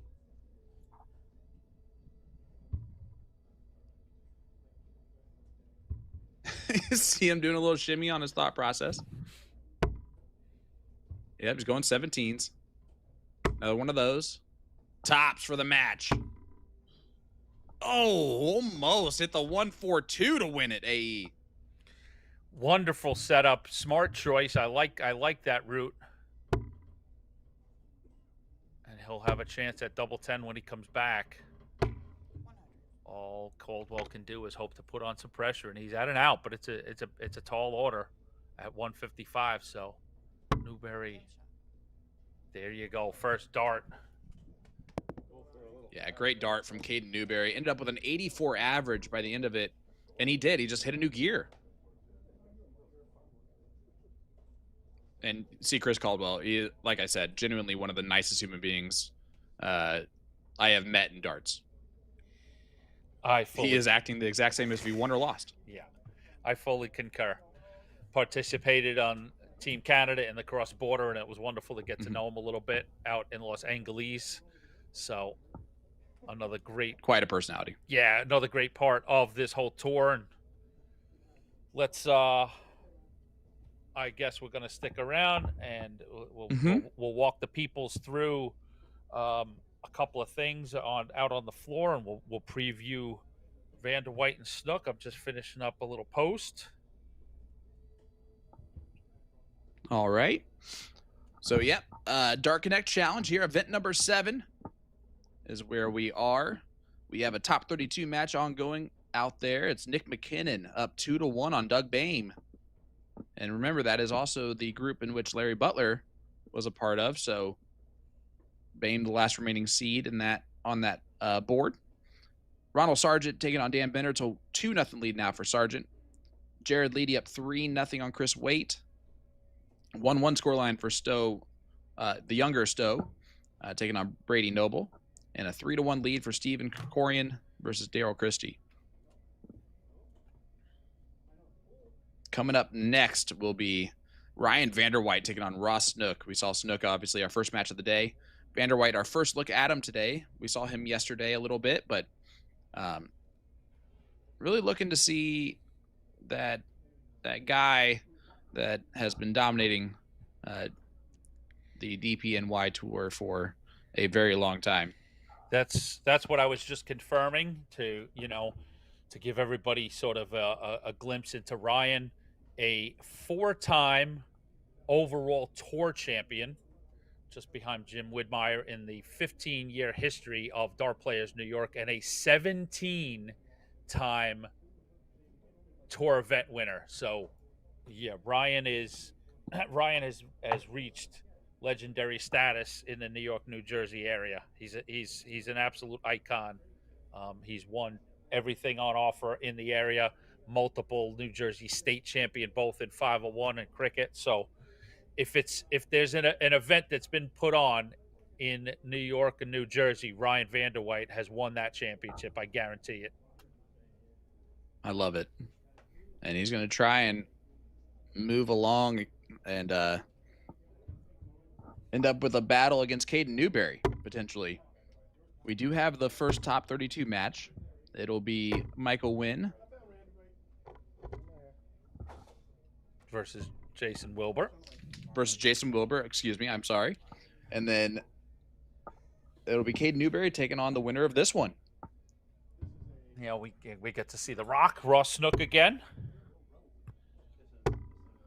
A 5-0 winner over John Holland. John didn't play his best, didn't push Ross at all, but Ross played okay. We certainly know Ross has a lot more in the locker, as do both guys. This could be, I'll be quite honest, it could be a match that's in the 70s and it could be a match that's in the 90s.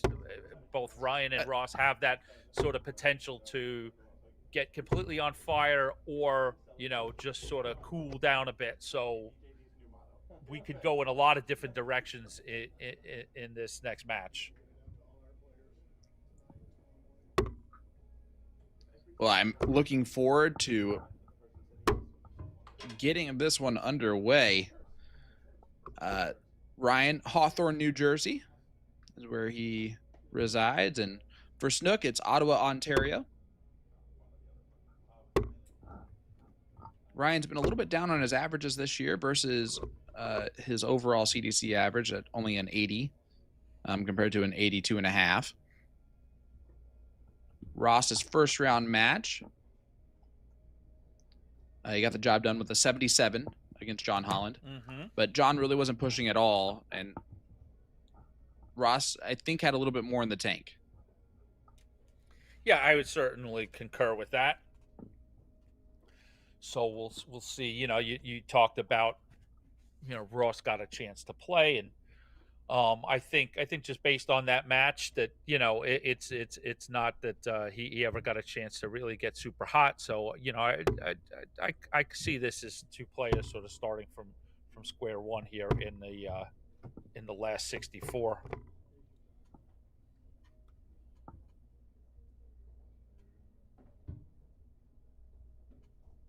A reminder that we are live on 4 other streaming boards. If you're on pdc.tv, you can find those. Jason Roker, Albert Anstey about to get started. Scott Estel, Kevin Ron about to get started. Brady Noble up 2-1 on Stowe A bunts. And then Krikorian Christie going on board number 5. As you see Ryan Vanderwhite in the practice room. And you do not see Ross Snook in the practice room. Oh, I like that shot. Somebody in New York needs to screenshot that. Oh, that would look kind of cool if you got that in a nice, 11 by 8. Oh, absolutely. A nice, that deep, rich, dark backdrop and the red shirt popping out of that black, and he's there all alone throwing. Pretty cool. Winmar, the official board of the championship dart circuit. The Blade 6. That Blade 6 triple core is amazing.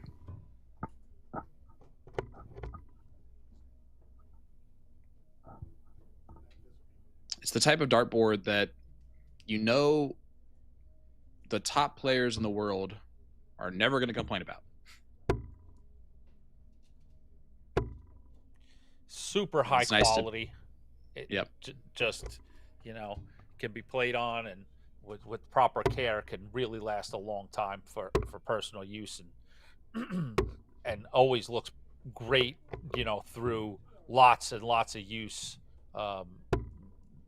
in each and every circuit event with with these top guys, giving that 20 a true beating.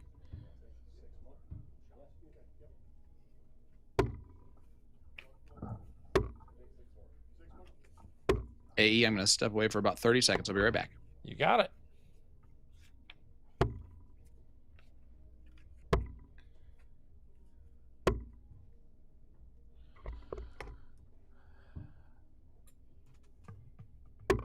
Thank you, everybody, for joining us. Appreciate the support on our YouTube channel and PDC TV. If you're on YouTube and you want to see extended coverage, boards 2 to 5 are available exclusively on PDC TV, and you can go to www.pdc.tv and you can subscribe if you're not already a subscriber. As we're throwing for Bull here, and those in the chat on YouTube, say hello. Let us know where you're watching from, and if you're enjoying the action, we would appreciate if you subscribe to the page, like today's feed, and get it shared in dark groups on your personal page. Ryan Vanderwhite wins the Bull, and they're going to throw another 9 and commence here in the last 64, our last match in that round. We'll turn the corner into the last 32 after this, but we've got a contest here that could be quite tasty. Two players with a vast amount of experience on some different levels, of course. Ross, a little bit more seasoned from a national and some some international experience. Brian, as I said, an East Coast stalwart, a massively accomplished and not celebrated, but also decorated is the word I'm looking for, player. And those of us that know Ryan know that he can become a top 10 player on the CDC, no question. Yeah, and I completely agree with that. It's one thing to be a big fish in a small pond, like quite a few of our players come from, right? They're looking for that extra gear. Ryan's a big fish in a big pond. If you're going to be in one area locally to compete against some great competition, there is a few little hubs, and NYC is definitely a good one.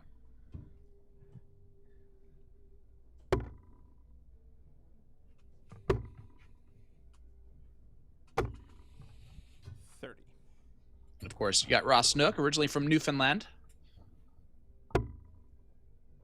where I'm starting to think darts was invented. It's tough to argue when you look at the talent that comes out of there, but more to the point, when you learn more about that island, the talent that doesn't come out of there, if that makes any sense. Like you talked about the competition in places like New York and the New England area and Philadelphia and a few other places. Well, Newfoundland is up there with with the unparalleled depth of talent that just plays week in, week out, locally and internationally. 95. Ross, you require 30. Absolutely, and whenever you talk to a few of them, you get the same response as well. They're excited to talk about their leagues. They're excited to talk about their players, the camaraderie that they get to compete against. It's 58. Different areas of Newfoundland will take on different areas of Newfoundland, and they have teams set up for that. It's a really cool 57.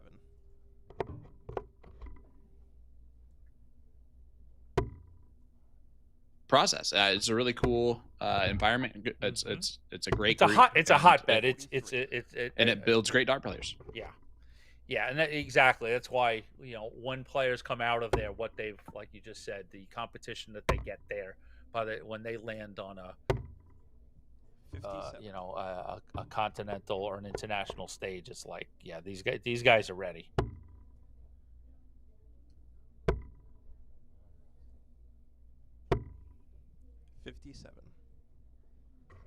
Snook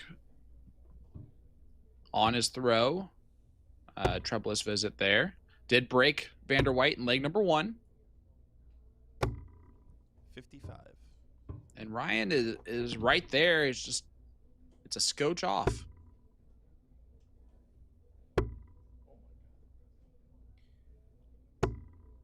Yeah, and you'll see him continue that. If they're coming out of his hand right, and like you said, just a scotch. If everything's feeling good, he'll stay there, and it will just slightly fall into place, and he can go on big runs.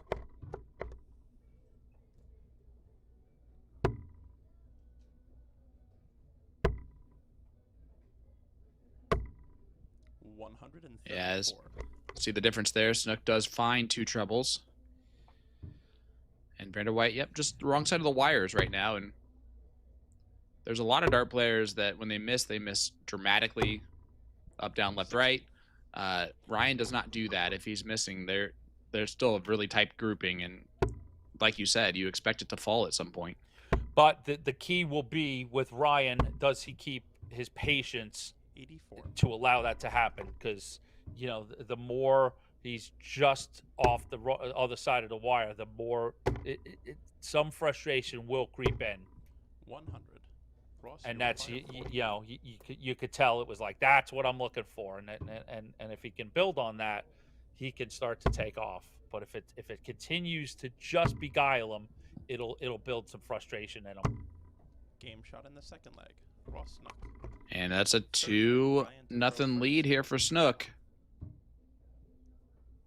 And then a race to 5. That's a fantastic start for Snook, but 96. not the start that Vander White was looking for. Out on the floor, Doug Boehm tied up 4-4 with Nick McKinnon, so we'll keep an eye on that. Last night's runner-up, Doug Boehm, in trouble in the last 32. 83. Against the Alaskan and Nick McKinnon.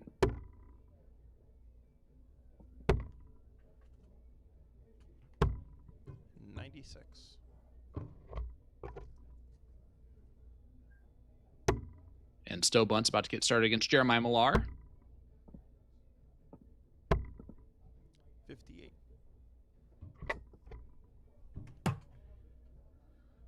Krikorian up 4-3 on Daryl Christie.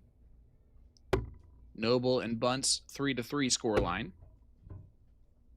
45.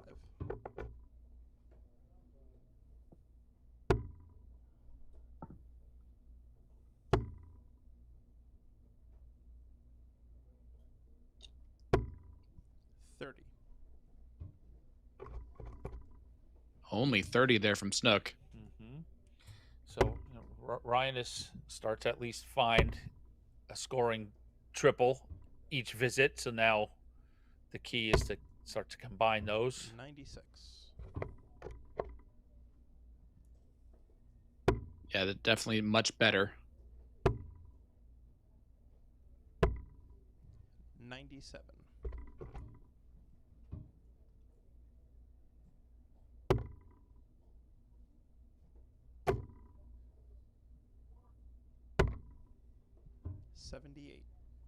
Ryan's covering well on the 19s.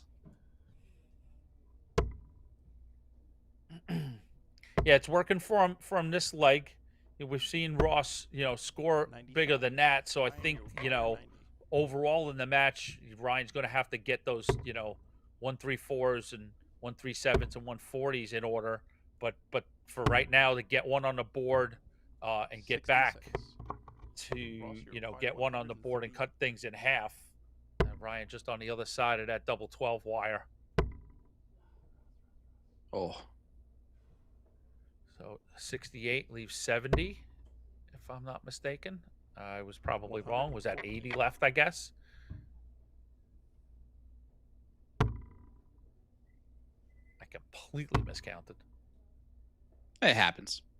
To me, always. 18. I was really surprised it happened to you. Vanderwhite, first 4 darts at a double, and he is 0 for 4 in it. Ross double 6. 12. Does not go. Ryan, you require 6. Awkward double 3.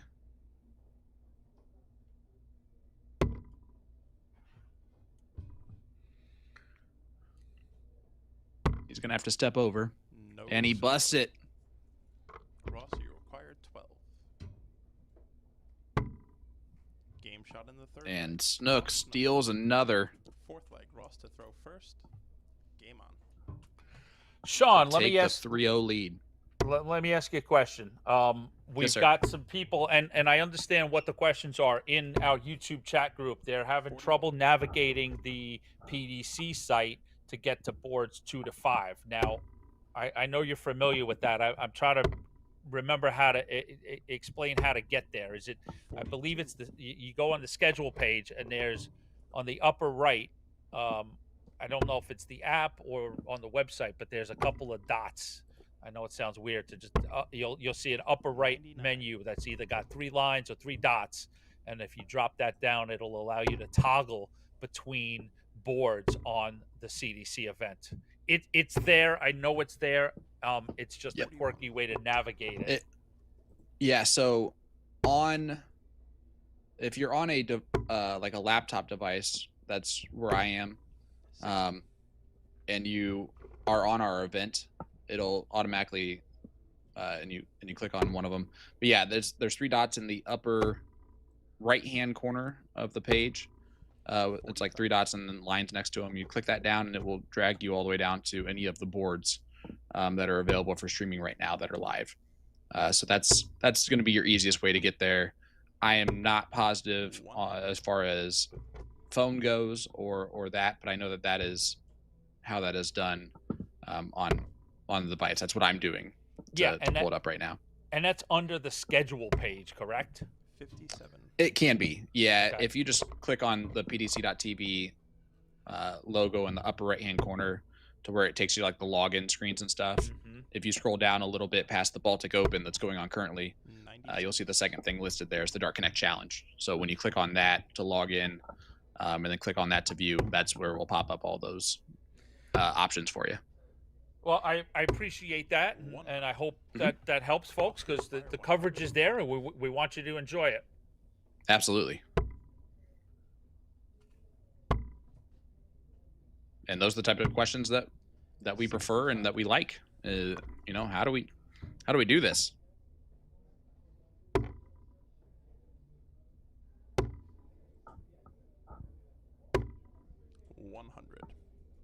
Ross, you require 40. Game And shot I in the fourth appreciate leg. taking on the Ross, chat Fifth leg. Ryan, uh, throw first. department Game on. as part of the duties here. Well, when we can, we want to go in and say hello or answer any questions and ignore the 100. haters. Actually, it's a very friendly group today. Very cheerful. Hey. Well, thank you. That means a lot. This is match 25 that we've done in the last 24 hours. So, yeah, we've been at this for a hot minute this weekend. And I can tell you that I am less than 100% as far as the stellar math and everything goes. I think my brain, I think it just shuts down half the time. We both made mental math mistakes. That doesn't typically happen to you, definitely, and to me more often, but not as often as it has been so far. 140. Ryan, A great string it 140 there together. from Brandon. Yeah, three great scoring turns. It leaves them on 161 after 9. And update from the floor, we saw that Bame was having a little tussle out there. He gets by the Alaskan Nick McKinnon 5-4. So last night's runner-up still alive here at the CDC Dark Connect Challenge. 43. And Snook 170 left. This would be a heck of a way to win it. Not going to go, but Vanderwhite 96. only leaving Ryan, you 118. require 118. And I feel like this must go, AE. Yep. He's got to close it out with tops. 78. Ross, you So require far up that he 74. moved the actual score wire. So Ryan's going to be disappointed with that effort, but Snook's having trouble with his 74. So Ryan comes back 34. with a look at Ryan, you tops require 40. to not only stay alive, but to put the first leg on the board. Game shot in the 5th leg. Ryan And it Vanderwhite. does fall in. Just a hold of throw. First. Game on. But it doesn't matter now. Just win 4 more legs in a row. That's all you kind of have to do. 42. It's now a flat-out foot race, and he's given Snook. If this is a 100-yard dash, he gave him 80 yards, and 92. Ryan's just got to keep running as fast as he can before Ross gets across the finish line. 46. Yeah, I like that analogy. The player just gets to move forward 20 yards every time they get a leg.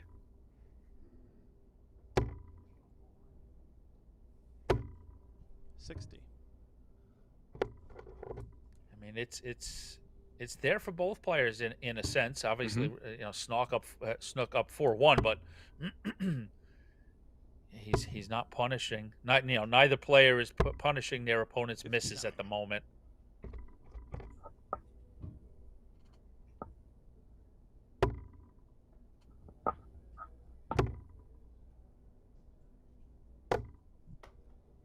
Oh, Vanderwhite, last one on the floor.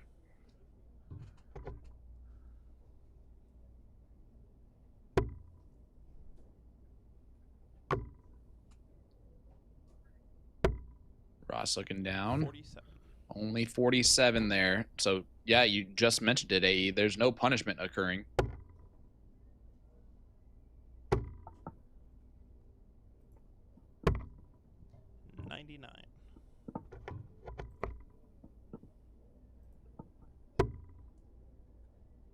Vanderwhite leaves the 170. Ooh, Ross looking to leave 120. a finish and doesn't do so. You require 170.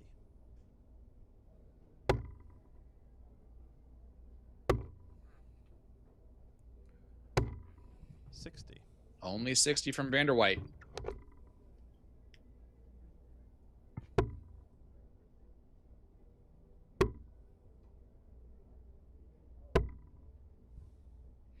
And finally, the punishment comes.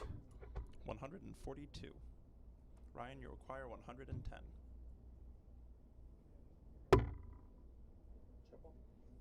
The shot's on for Vanderwhite. 10 for tops. And he misses the big number.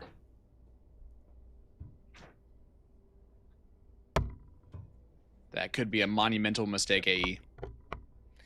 Yeah, So you require that 40. feels like that will put Ryan out of this contest with Ross 3 darts at double top. 20. Well, Ryan, you require 32. Couple of darts sitting in his view, forced him to kind of overcompensate, drop down below, and Ryan gets a look at double 16 to Game save shot in the 6th himself in this Ryan contest, and Vanderwhite. that's it. Yeah, Ross 7th tells the leg. tale Ryan there. to throw 3 first. clean at double top, Game doesn't on. get it done. Ryan stays alive, breaks throw, and is on the line here to just keep chugging along. 100. and you said it, the patience, right, for Vanderwhite to wait for the darts to start falling in. Well, they're starting to fall in. And if you're Snook, 125. it's almost the reverse situation, right? You're just trying to hold on for dear life now.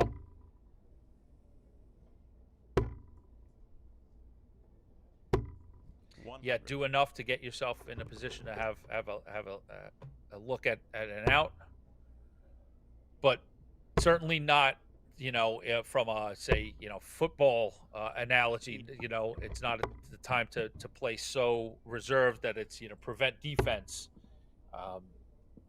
because those are the ways where you see Vander White with another 60. leg and another leg, and then things get Yep. way too dicey. So Ross still has some, most likely I'd say even on a leg like this, right? It's off throw. You're still up by 2. 60. You be aggressive. Yeah, at this point, you're not trying to. You don't want the mindset that you're trying not to lose a leg. You want the mindset that you're winning the leg. You're gonna go take it. Don't wait for it to be given. Go take it. Vander White on the finish first, 59. Ryan, you're required. and he's going to have 6 starts from 156 if he needs them.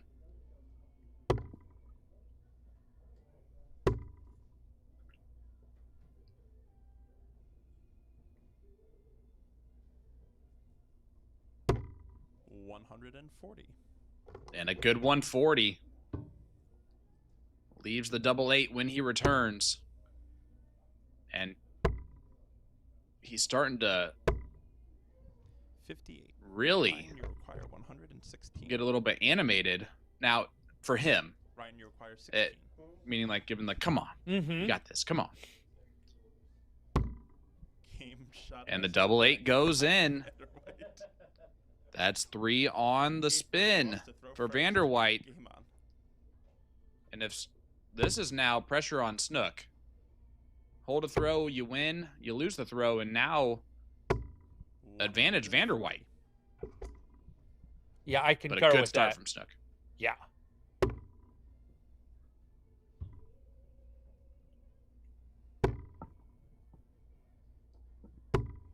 $60.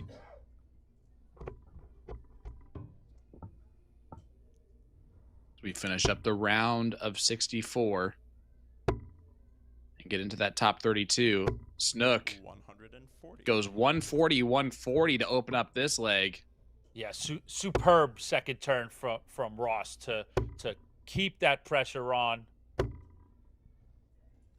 Ryan, and as you said, this really should be the leg for Ross to put this match away if he's going to do it and not get into a real tense situation. Oh, horrible deflection in what looked to be a real good scoring dart, but nonetheless, he's on and out. 41. Yeah, and only 41 there from Vander White.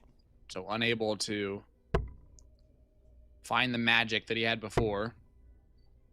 Treble 18 would have left a shot at the bullseye if he would have wanted it. Instead, the perfect setup from Snook.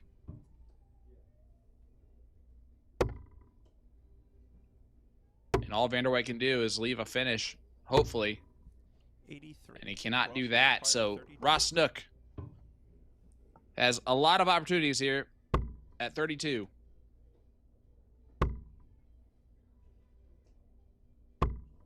Game shot. And he pins it on the third, AE. Ross Snook. He gets it done. So Ross start Snook off- advances. Go ahead, sir. Had the 4-0 lead early on. Ryan reels off 3 legs straight and then just couldn't get the job accomplished. So hats off to Snook. He moves into the last 32 where he will take on Caden Newberry. We've got 2 interesting matches coming up. Can't wait. No, we cannot. And we will be right back with Michael Wynn, Jason Wilbur, and then Caden Newberry versus Ross Snook right after this.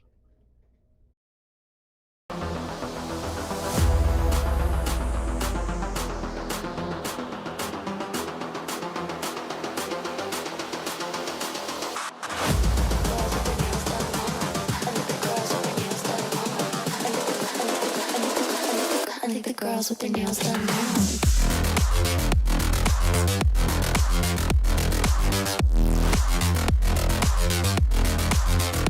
Girls with their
Hitcore is the streaming entertainment alternative.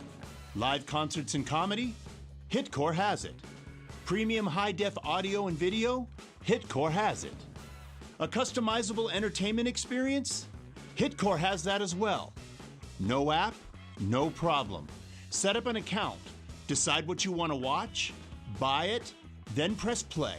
It's that easy. Hitcore is live and on demand 24/7. Hitcore, where every live event becomes your experience.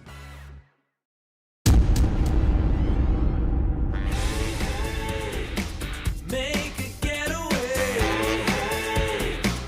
every single day. Now it won't be long till the party's on.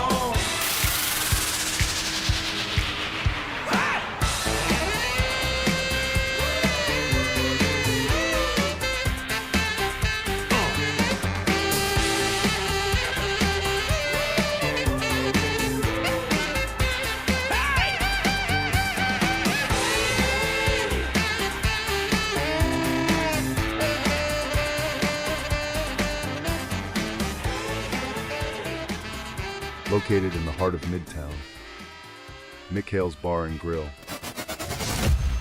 More than just a pub.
I think the girls with their nails done now.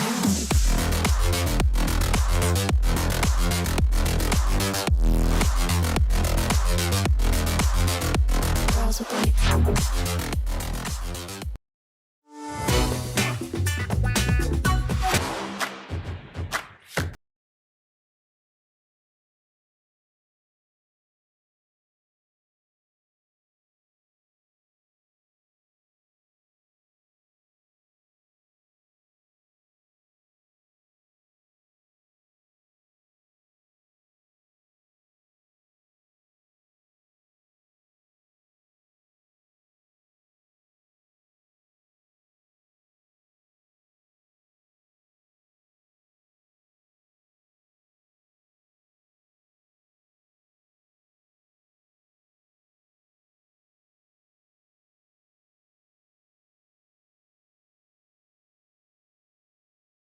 Championship Darts Corporation presents the Dart Connect Challenge, coming to you live from Oakbrook Terrace, Illinois. Welcome back, everybody, to the CDC Dart Connect Challenge here in Chicago, Illinois. This is event number 7 on the road to the 2025 Continental Cup Tour Finals Championship in Philadelphia. We're about to get underway here on our feature board. with the round of 32. My name's Anthony Eugenie, and I'll be joined again by Sean Green. First up in this round, we've got Michael Wynn versus Jason Wilbur. We saw Wynn take out the number 3 seed David Cameron in a purely shocking 5-0 fashion, and then we saw Jason Wilbur come through a tight 5-4 contest, getting by Rick Allred. So a lot to be done for these players. So we've got Wynn, Wilbur, Newberry, Snook. One of those will come out of this particular group into the quarterfinals. So we're underway. This is still a best of 9. Michael opening up big there with a 1-3-5. I'd say, out of the first round, the player that just had a little better round, Michael Wynn with that 5-0 over Cameron. Wilbur had some really good moments, put in a 180, and got through, that tough contest with Rick. Showed some real nerve and held his composure in a couple big spots. Yeah, and sorry, AE, I appreciate you. Welcome in, Sean. Starting that. Yeah, thank you. I apologize. It actually did get too cold in the room, so I had to run out to my car to grab a jacket. Don't tell anyone else I did that. But I agree with you. Win 79 average over Cameron. But I think I agree with the fact that it'll be a timing situation, a nerve situation for Wilbur, right? Can you time it right when you have your throw to get the job done? Because right now, he's got to be on a high, and you know he's on a high as he hits that 107 checkout. A fantastic 12-darter, 4 straight turns of ton-plus scores: 135, 125, 134, and a 107 checkout. Flying high is Michael Wynn.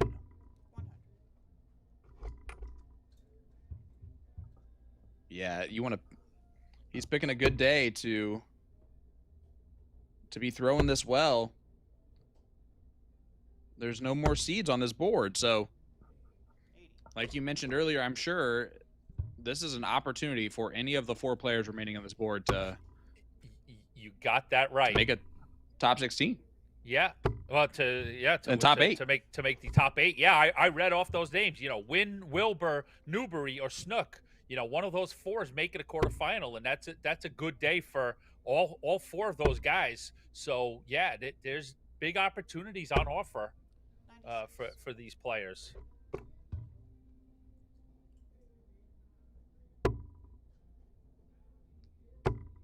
A lot of great dart action still coming your way. This is only our first last 32 match.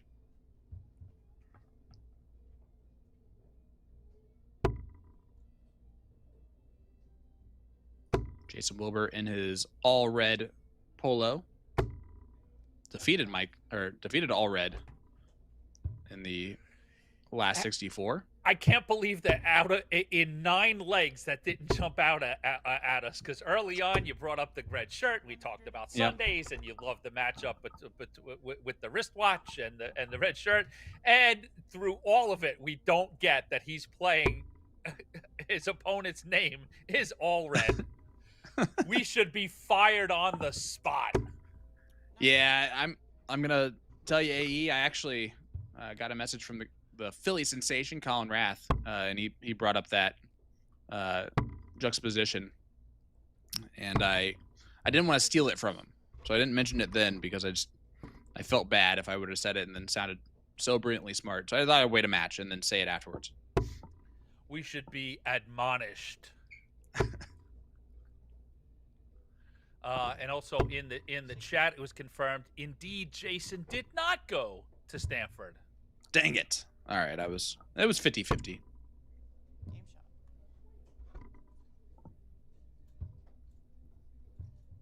Wait, does that person have the last name Wilbur? Because if not, then I don't believe him. She did actually. I would. All right, that was the wife. I'm gonna guess. The missus. Yeah, and I think she was annoyed that I missed a 180 call. She was like, Jason had a 180 there, didn't you?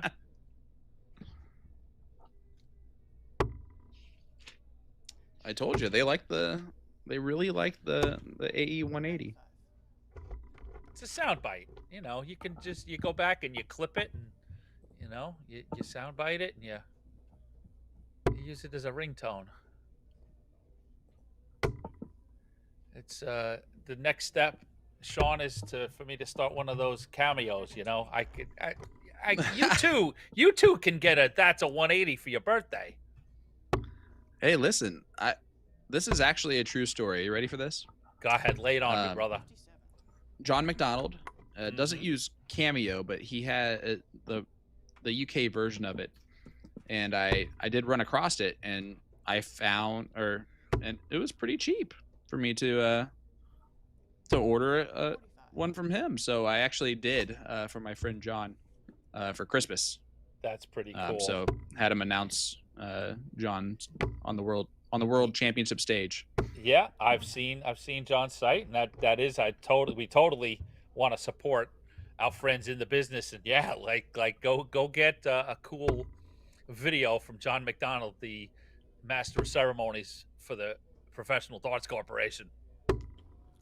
And I do want to make it perfectly clear that I did not know him at all at the time when I did it. I was just a fan of darts doing a awesome gift for another fan of darts, and it was one of the coolest things that John still plays it every once in a while. He'll just pull it out randomly, and be like, "Hey, Sean, remember when you got me this?" John, your friend? Yeah, John, my friend. Okay. Yep, not McDonald. I was like, if John McDonald's pulling his phone out to play a random video at MSG, wow, that left an impression. No, it definitely did not. He would have no idea who I am. I made him say that my friend was like a 26-time blind draw champion at our local establishment. That's pretty awesome.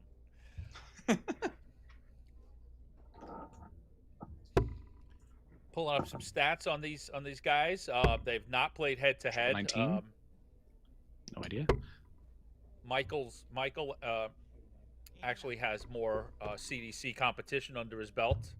Mm-hmm. Probably about 3 times as much. 55 matches to Jason's 17.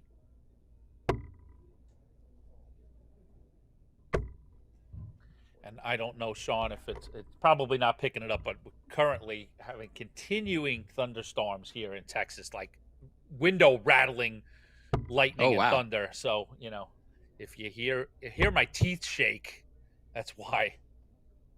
Well, stay safe there, AE. We had storms coming through Chicago a couple nights ago, but it's been pretty nice the last 2 days. Double 15. Oh, and it goes inside. Not much more you can do about that. No, but even weirdly for me, that 7 told the tale. Like it was crisp. It was confident that he had missed inside on his double, but it just shows to me, and good job from Jason Wilbur to pick up that double 8. Yep. That Michael Wynn is just feeling really confident in his game right now. He really does feel that for the most part they're going to go where he's intending them to go, and it's pretty cool to see a player sort of really flourish and have a lot of confidence in the way Michael Wynn does right now. I agree with you completely. This is by far the best version of Michael Wynn I've seen.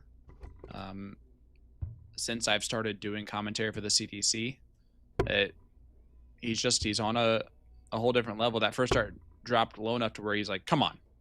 He is feeling his darts. And on days like this, when they happen, you show up to the venue and you're like, oh, this is working today. This could be interesting and fun. And then he draws David Cameron. And you're like, all right, well, even if this is working today, it better be working extremely well. And then he goes 5-0 on David Cameron. It's like, okay, I can just roll now. And I'm sure he has the confidence in the world right now to do so. 96.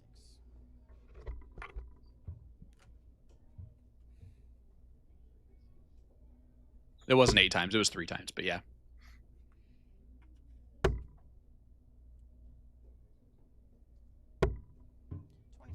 But our producer did just point out the fact that Wynn did know that Cameron had gotten the best of him every other time.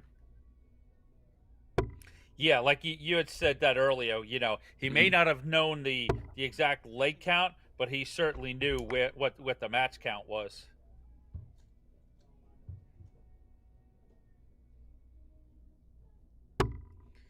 And he caught up on that leg count.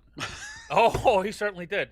And I would like to point out, Michael's having you know, he's picked a good day to have a good day. He's on the poster today for the Dark Connect Challenge. Would you look at that? It's always weird when those things just seem to work out. 42.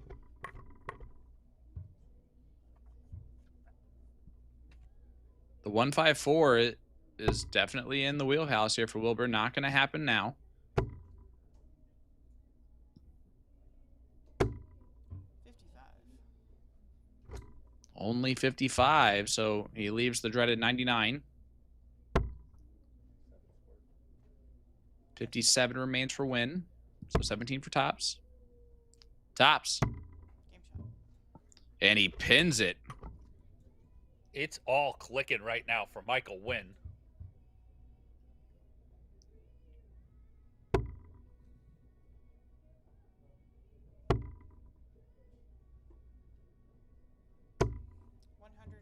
Wilbur, a nice 1-2-5 open here in leg number 5. First to 5 legs. Last 32 of the Dark Connect Challenge. Event number 7. 43. Live here in Oakbrook Terrace, Illinois. Just outside of Chicago.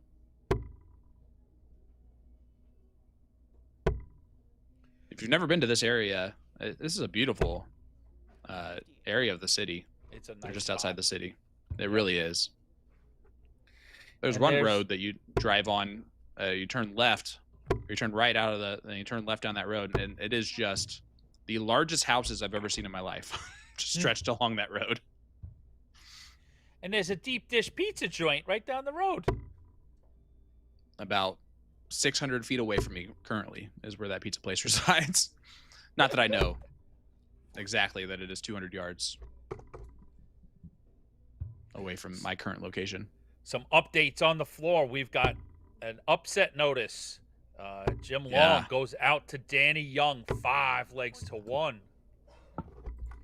We talked. I don't know if we covered this round for Savada, but Savada is into the last 16 with a 5-1 performance over Brad. I know, shocking, Brad Farley, and of course, Savada puts up a 93 average. Anthony Ciancalo, local Chicago lad, takes out Elmer Kempt, and he's into the last 16. Stowe Bunce takes out Jeremiah Millar, 5-1. Big statement win for Bunce there. 93. And we talked about Bame squeaking by McKinnon. So those are players that are into the last 16 right now. Currently And- in yep. play in the last 32. It was a big one. Spellman down 4-1 to Shane Radigan. 45. Yeah, Jack absolutely. Robinson ahead of Jared Leedy 3-2. Rory Hansen, after taking out Gates, is ahead 3-2. Trevor Bobolt, another poster boy today. And rounding it out, Gary Mawson currently had 2-1 over Levi Cransel. So go ahead, Sean. I know you had some comments on those scores. No, the Radigan Spellman. Spellman's only averaging 66, which is interesting. The 17 there leaves 118, so no longer on a finish for Wilbur. So Win 80 left to take a 4-1 lead. Mawson up 2-1 on Levi Cransel. That's a good battle brewing out there. And Rory Hansen, of course, had the upset of Leonard Gates. And it's good to see Jack Robinson playing well today, 4-1 up on Jared Leedy. Yeah, we covered him a lot last year, and but then we saw some struggles in the first 2 weekends this year. So, like you said, good to see that righting the ship a little bit and getting some results here in Oakbrook Terrace. Jason Wilbur. And, yep. Great 80 checkout from Wilbur.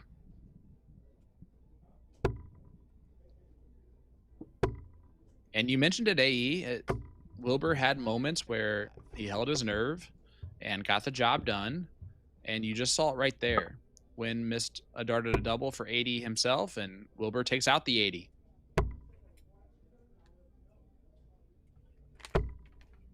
It's only it's a 19-point 86. advantage on the averages, but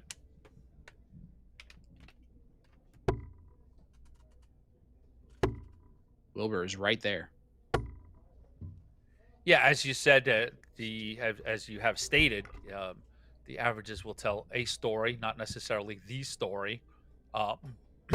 Wilbur, yeah, much closer in the match than those averages would tell you. But 100. I think we set the table at the beginning of this match, and what we saw from Jason in his prior match against Rick Allred, timing, taking spots like that 80 just was to hold his throw. Where Michael's been pretty solid all around. Jason's been picking his spots and taking the opportunities when given.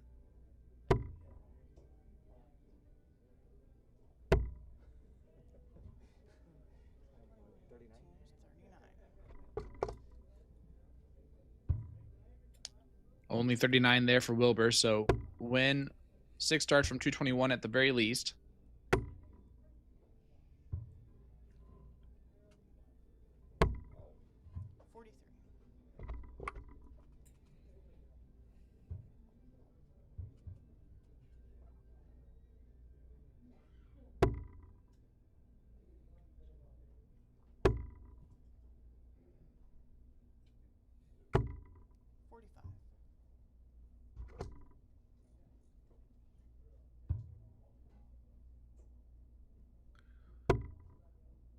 Let's see how much Michael can carve out of this 178.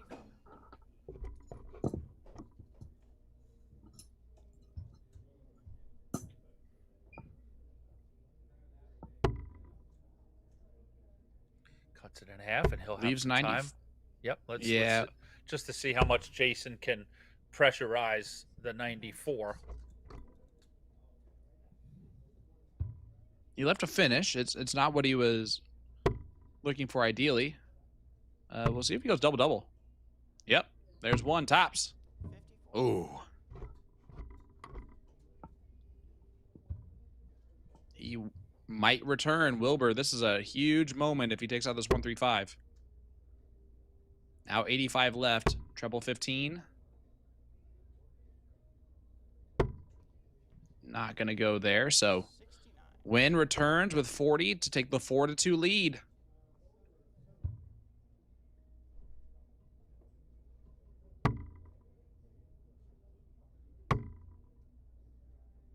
Getting closer. That moved the wire.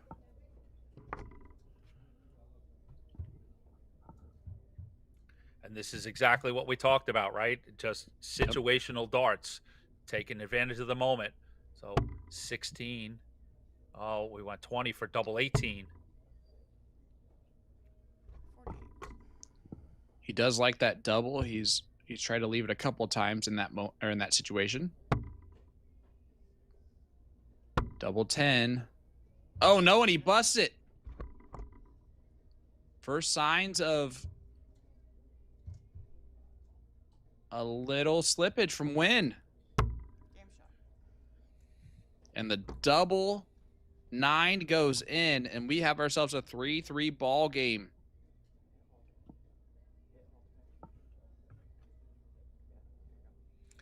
Yeah, that's Michael's got to be back there trying to. Yeah, and there you go, a little wrinkle in the nose and a shake of the head. Got to fight off the urge to get overly frustrated with that turn of events. With all due respect, he is outplaying Jason Wilbur right now, but Jason's taking advantage of those moments. And it's all square at 3. 100. Top 16 match just getting underway. Doug Bain versus Anthony Shinkalo.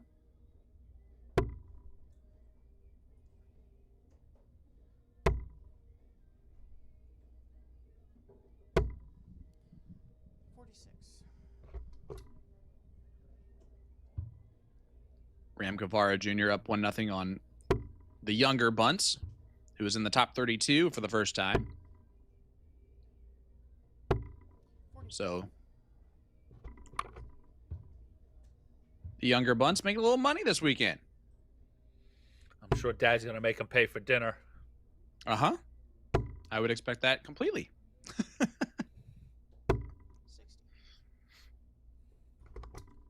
Mawson Cransel 2-2 scoreline. Spellman trying to reel it back in. It's now 4-3. Radigan. 85.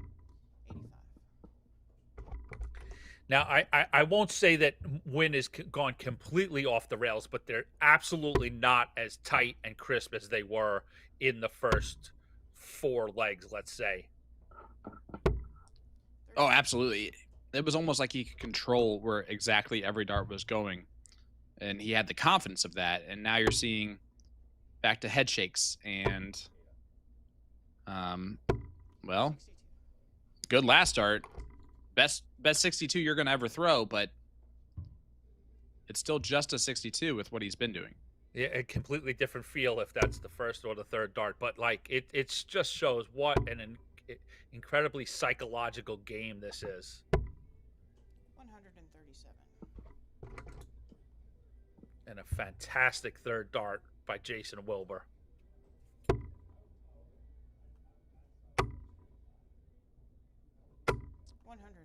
But a nice 140 follow from Wynn.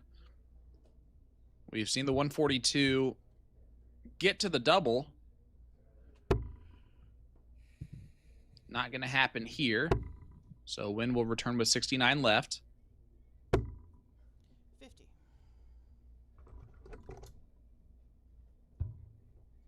I like the 45 here. But he goes to 57 for double 6.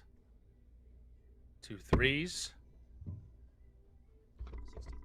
I think that's why you like the 45 there. A little bit, yeah. I've come to appreciate the double 12 more than I did in my younger days, let's just say. Game shot. Well, Wilbur is now up 4-3. You see, you remember the conversation yesterday? 92, but what if I hit the triple 20? Mm-hmm. And that was a what if that was delivered. And look at this. 125. 1-2-5 start from Wynn, but we are actually on throw.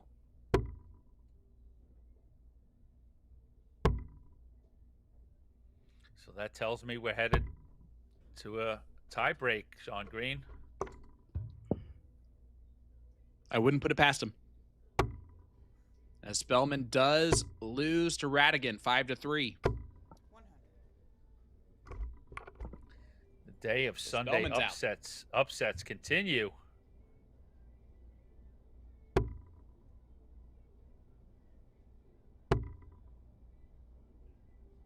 Spellman out. 40. Gates out. Butler out. Cameron out.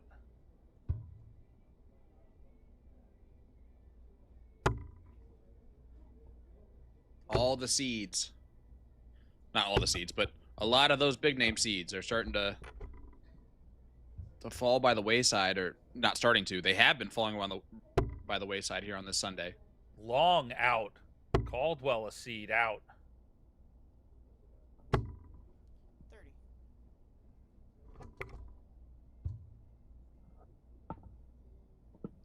You know who's not out, though? Adam Savada, who's lost 1 leg so far today in his 2 matches. 98. He's averaging a 93. Yeah, it seems the only 92.94 and a 92.78. Yeah, it seems the, guaranteed parties to be in today's final are me, you, and Zavada. You know what? That's 99. not far off from what can be the reality.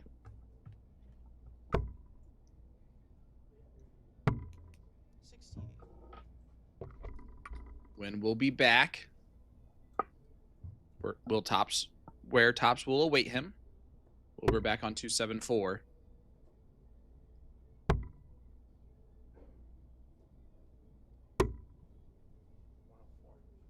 104. and hits the 104 to leave the big fish.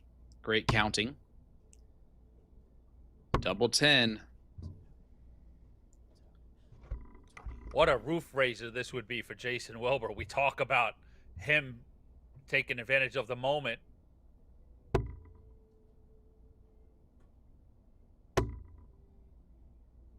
Even just pressuring. Wynn's missed the last 10 darts at a double. Game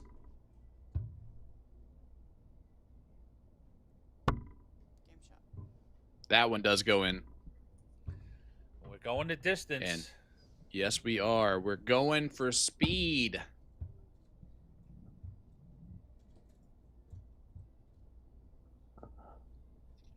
Coming up next, after this leg concludes, will be Caden Newberry taking on Ross Snook. 95. We saw a pretty good Ross Snook against Vander White, and Caden Newberry impressed versus Chris Caldwell. So that, again, has a lot of potential to it. 85. Yeah, Caden was slow getting going early on in that match, and he still right now has the highest or fourth highest average in the tournament.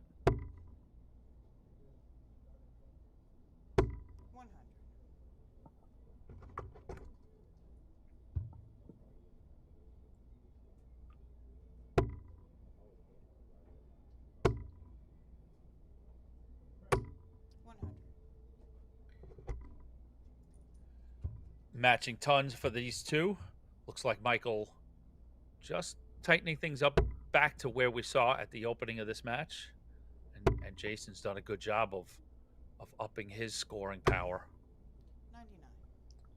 Yeah, Wynn's 4 for 21 on doubles now. Wilbur 4 for 9. Vastly different stories. Yeah, Wynn was 3 for 5 in the first 3 legs. Or 4 legs.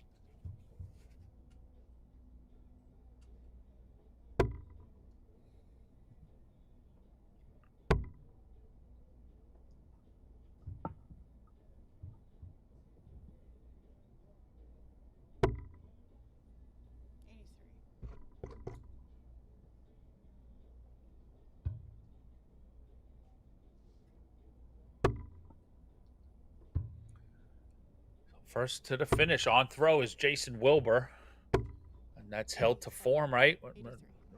Most every leg, if not every leg, has been holds of throw. Do you mean in this leg or in this match? In this match, yeah, No, there's been some runs. 30. a couple breaks early. Yep. So the champagne shot on offer for Michael Wynn. Ooh. 88 left. So options, you can go 16s, you can go 20s.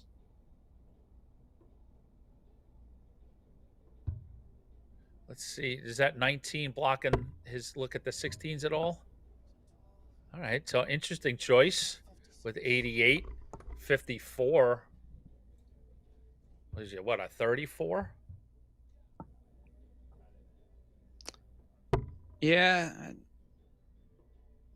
Are we going double-double? No. We did not go double-double. Yeah. 58. But remember, Wynn's had a couple of moments like that where Yes, sir. Now, just as I asked it, I heard your brain working, and I'm like, I remembered in those early rounds, you had some questions about shot choices, but no question Wow. there. 2 darts go in, and Michael Wynn advances into your last 16. He'll play for the board final. yes, he will. And you could see what it meant to him, the fist bump there at the end. He's like, please. You can see him talking it out right now, like, please don't do it. Please don't miss this. Please don't miss this. And it goes in. Great push there from Wilbur as well. And just unable to get the job done for the Michigander. But these guys will step aside, and we're going to bring in our next duo of Caden Newberry taking on Ross Snook. we'll sit and take a look around the tournament floor for everybody and have a little chat. And I'm gonna pardon my can popping. I'm gonna have a little seltzer while we wait for our next match to get ready. I like it. If we look around the venue at the darts that are going on currently out there, you got Stowe Bunts up 2-0 on Jack Robinson. Doug Bain up 3-1 on Anthony Shankolo. And then top 32 matches ongoing. Ram Guevara Jr. on board 4 against Stowe A Bunts, the younger Bunts, up 3-1. Mawson up 4-3 on Levi Cransel. Kylie Edmonds down 2-0 to Scott Estel. Daryl Christie up 2-0 on Jason Brandon. That's a big matchup going on there. And then Albert Anstey, Nick Lindbergh about to get started. Yeah, if Mawson holds on and gets into that last 16, just as a cumulative effort. I mean, what a great weekend for Mr. Mawson, for the Mauler. We see him have one of these weekends every single season that puts him, as we were talking earlier, we're just starting to get to that place to really look at who's going to make the Continental Cup. And as you've noted many times, Gary Mawson is not, has never failed to qualify for the Continental Cup. And this weekend's going to go a long way to get him into that top 16 when the dust settles after 16 events.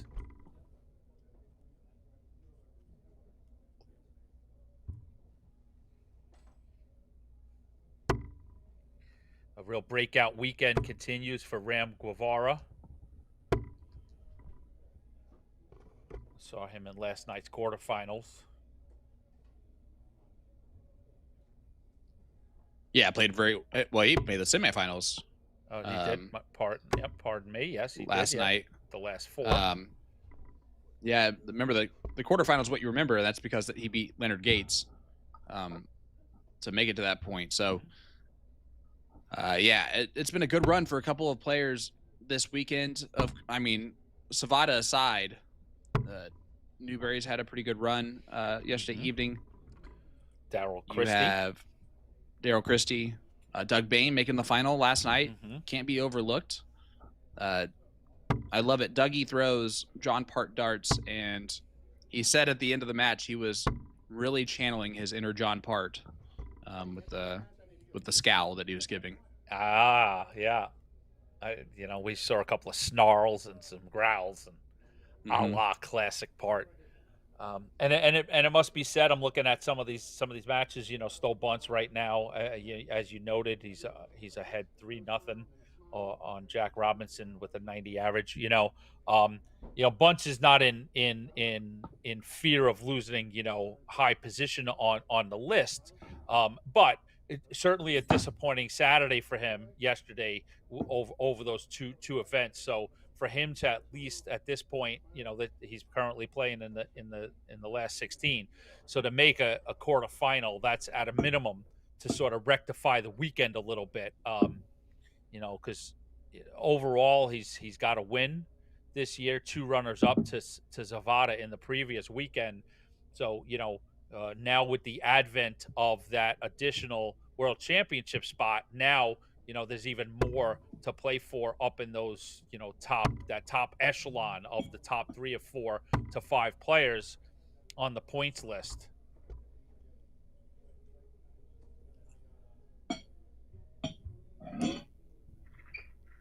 Absolutely, and it is it's going to be something to look forward to as the season progresses, especially if Savada continues up this run, which has to stop at some point. I don't know if it's going to happen today. So far, it doesn't seem like it.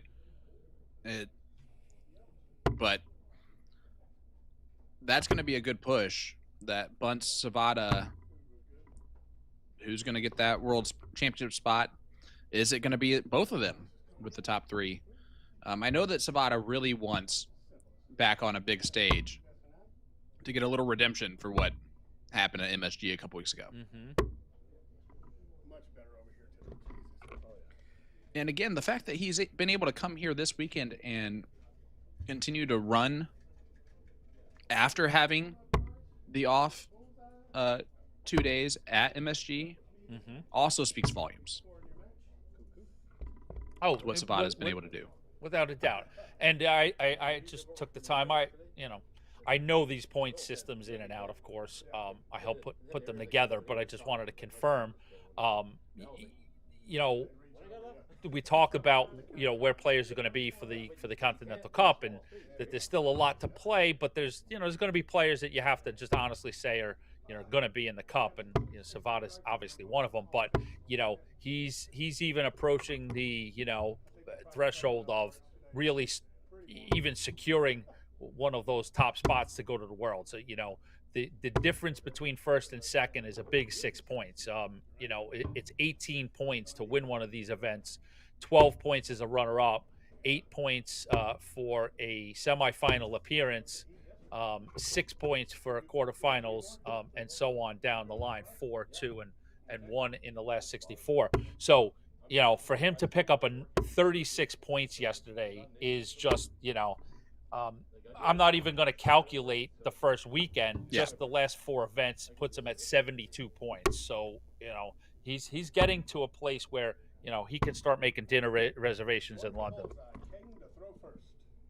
Absolutely. It remains to be seen kind of how that's going to finish up. The beautiful thing is there's still 9 more events left to go this year after this event finishes up. It's exciting. We are here in Chicago, just outside Chicago, Oakbrook Terrace in Illinois. Dart Connect Challenge. And we are about to have our last 32 match underway. Caden Newberry versus Ross Snook. It will be Snook to shoot the bull, or to go first. And you can see a little behind the scenes there of Jeff Good. He always puts in the messages the last 6 darts, last 3 darts, and match call. Our floor director. Last 6 darts going at the board. There you go. He's typing in last 6. Match call. The big kahuna on the floor. And let's just listen in to the match call here from Jeff Good, because he does a great match call, especially when he has a microphone in his hand. And match call. Ladies and gentlemen, this is a last 32 501 single in double out best of 9 between Caden Newberry and Ross Snook. Ross to throw first. Game on. And we are off and rolling. Ross Snook, the man with the shoes. 95. Mr. 9-darter himself, taking on second-year tour card holder Caden Newberry, who has started off this year on a tear. 83. And what do we have on that shirt? Maybe some tacos. It's a party. Oh, dinosaurs. 100. Oh, those are cute. Rocking some party sores. Partysaurus. I love it. 100. Yeah, this is if we all had old school TVs, would tell you to not to try and adjust your color settings. That 57. These two guys are popping off your screens. And I wouldn't have it any other way. This is you know me, big, bright, bold, and 98. and I'm all in. You've got a flair for the more dramatic. I sure do. And again, I'm still expecting Caden Newberry to show up next tour stop in Indy with jerseys and not polos anymore. 51, correction. I'm just waiting for that moment to happen. You know, there's always those times where those players go from wearing just normal polos, even no-name Doug Boehm a few years ago, before still wearing normal polos, just now with his own moniker on it. But it's interesting to see when that happens, not if, for someone like Newberry. 54. Can you require 160? And the Greeley, Colorado is where he is. Yeah, Sorry. No, just looking out on the floor. It's we'll keep everybody updated. And speaking of Doug Boehm, he just edged ahead, a little further ahead, 5-3, ahead of Anthony Giancarlo. Stowe Bunce continues a solid performance, up 5-1, with a 92 average ahead of Jack Robinson, and the Rocky Boat continues the day. Daryl Christie, even though we saw he had a good day yesterday, he's up 5-1 on Jason Brandon. And actually, if that's a 32 match, he just took out Jason Brandon. Yes, he did. So the good weekend continues for Daryl Christie. You'll see that gentleman on a poster soon. I can bet you that. I love it. Kate Newberry takes out the first leg. It's a 1-0 score line in favor of Newberry, and it was a break a throw of Snook. So Snook now trying to attack right back on the Newberry throw. The winner of this gets Michael Wynn 96 in the last 16. Newberry, the only player remaining on this board with a quarterfinal appearance this year. 140. And in that quick conversation, Stowe Bunce put away his opponent, Jack Robinson, and moves into the quarterfinals. So our first person to book a quarterfinal spot is the Neon Nightmare, Stowe Bunce. 28. Neon Nightmare has had a little bit of a nightmare day yesterday. We didn't really hear too much from him. 41. He lost in the very first round in the first event. So good to see him having a good run today. 100.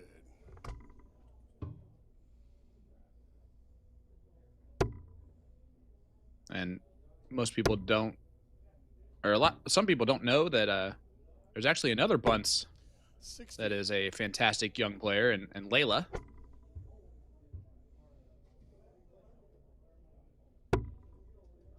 It's a talented family. Yes, it is. Talented group.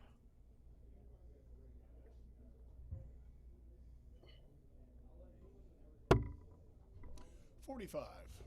Only 45 from Newberry. Snook on 120. Looking to Shanghai those 20s and get a leg on the board himself. Not going to do that. 100. But he will return with double 10. Newberry back on 173. Not a finish.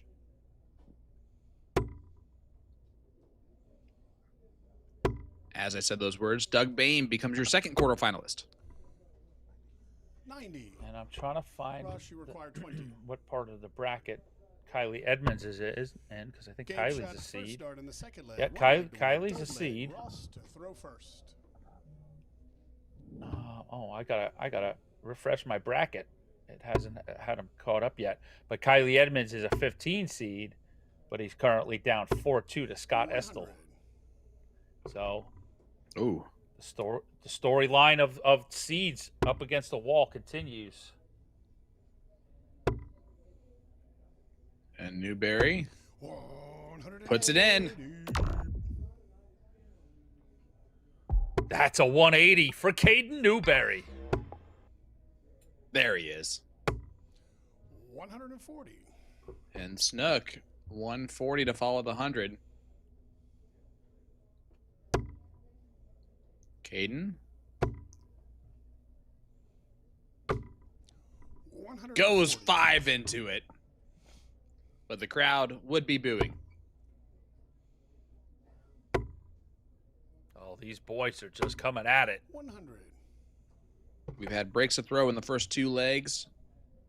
Newberry's trying to do the same thing. Advantage him, even with Snook on the finish, the 161, an outside shot.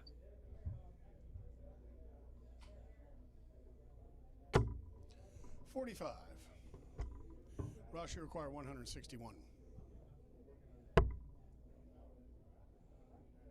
And yeah, Snook likes the 19s, 18s route on 161. 87. Caden, you require 136.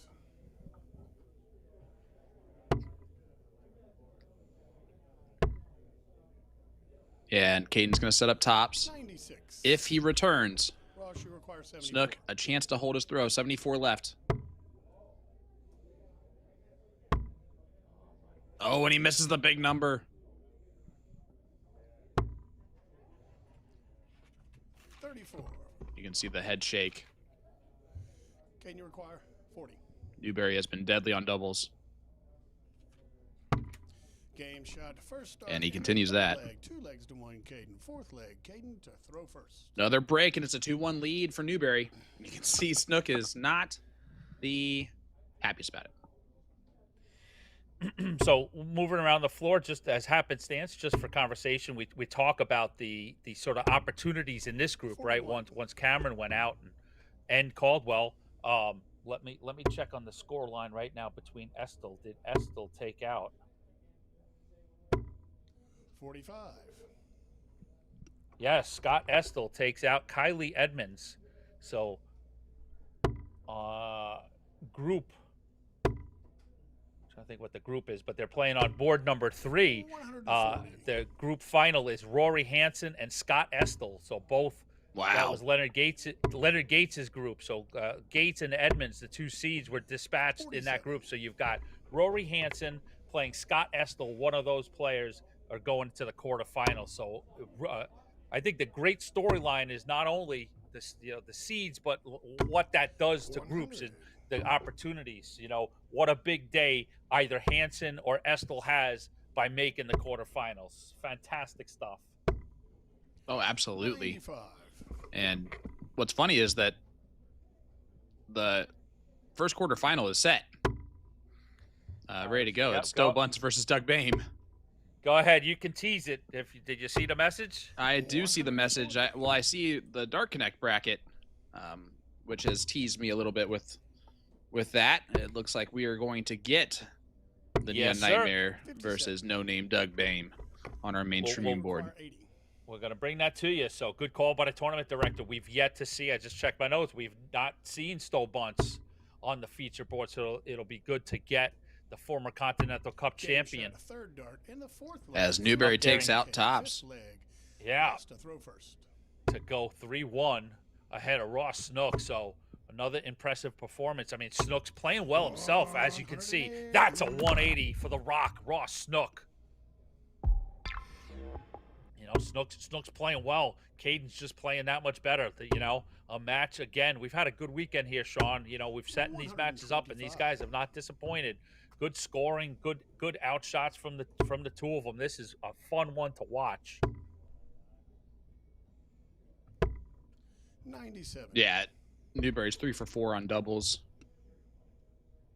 Snook's 1 for 1. They are firing on all cylinders. 100. Yep, so the first 2 players, as you said, the first quarterfinal, that's set, top of the bracket. Stowe Bunce, the 1, takes on Doug Bame, the 8 seed, and we'll see that in a few matches' time here on the feature board. On board number 4, you have a battle of DP Texas final of last year. Danny Young taking on Ram Guevara Jr. 42. in that last 16. Ross, you require 99. Again, not only is it going to be good competition, because I got to witness both of those guys, real talented guys. 40. Even though Ram scoreline defeated Danny pretty handily, it was just one of those good matches. Again, same thing. How much does it benefit either of those players to be in the quarterfinals? So Ross, you it's a require day of 59. great opportunities here at the CDC Dark Connect Challenge. Game Yeah, and shot, anher one, second you got dart Shane in the fifth Radigan leg. 3 legs to 2, versus the Caden. winner of Nick Sixth Lindbergh, leg, Albert Caden to throw Anstey. first. That's going to be another board final that I find extremely interesting. Joey Lennar, Ronald Sargent, the winner of that one gets Gary Mawson in the board final. That'd be a heck of a board final. Mm-hmm. And of course, the winner of this one gets Michael Wynn. Yeah, even to that back group, even though Joey's a seed, we talked yesterday. We covered Joe, and he needs one of those. He needs a semifinal or a finals appearance. 60.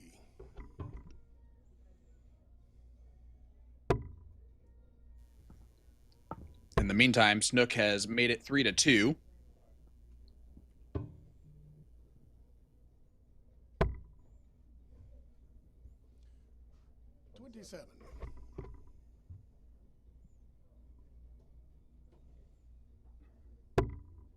But Newberry right back in that trouble.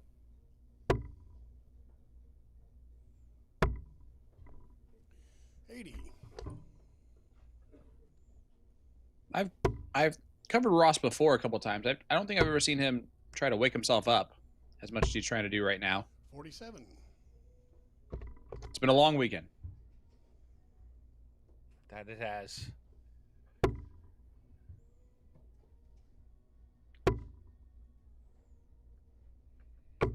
Which is actually the right way to feel if you're a player, right? If you had a really short weekend as a player, that was not a good weekend. That's a fair point. You don't want to be too well rested at the end of a weekend of an important CDC Darts weekend. No, the last thing you want to do is wake up and feel like you have an advantage because you didn't do anything yet.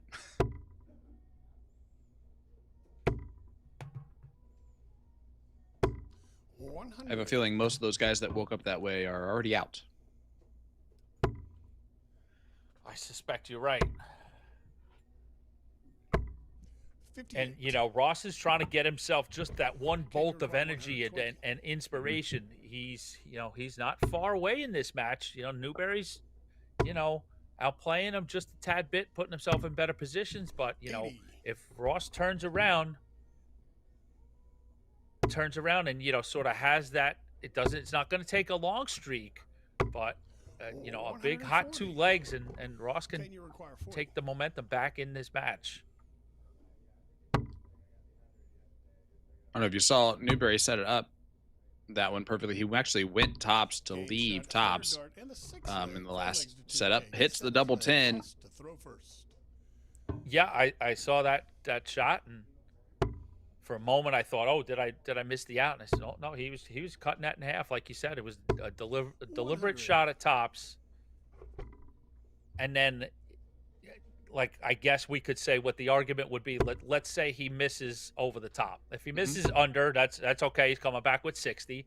The worst case scenario is he misses over the top and a great 140 to open up. He comes back with 80, right, which is still, you know, a 1-1 single tops.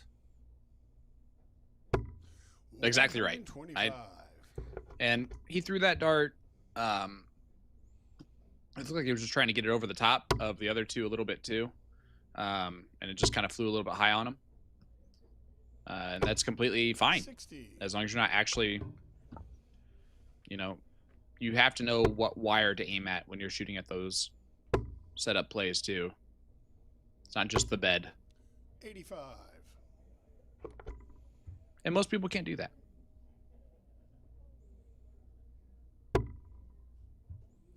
I do have one little bit of bad news, though, for whoever wins our board final. Who do they have? Savada? Yep. Oh, boy. Well, potentially Savada. 137. What do you say? Potentially Savada. Savada is playing Daryl Christie right now. It's all right. And I'm not going to take away anything from Christie with how he's performed today. No gimmies, exactly. Can you require 164? Joey Linall up 3-2 on Ronald Sargent. Danny Young 1-0 lead on Guevara, excuse me. 92. Now 2-0 lead for Danny Young.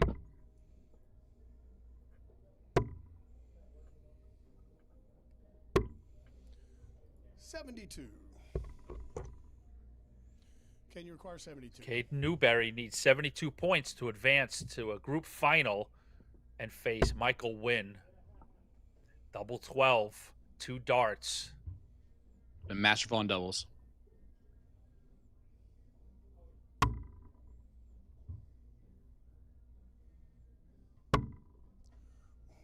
Until that moment. 66. Even Ross thought it was over. Ross, you require 65.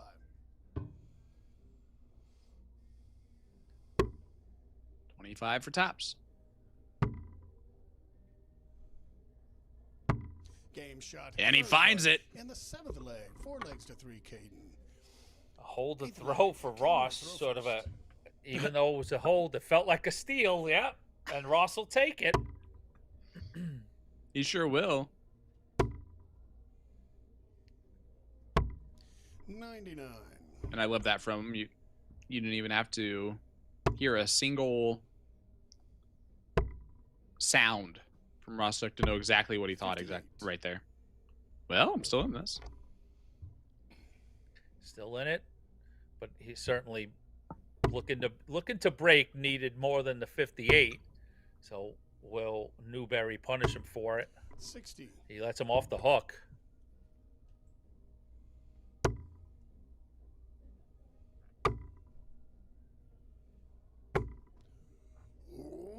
And Snook able to hit a 140.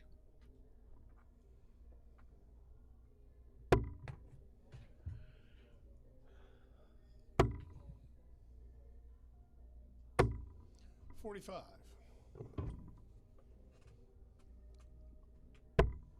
Newberry gets 45. Snook 303. 98. Does whittle it down. He's taken a little bit of control in this leg. 2 trebles needed from Newberry to leave the finish. And he hits that. And he gets it.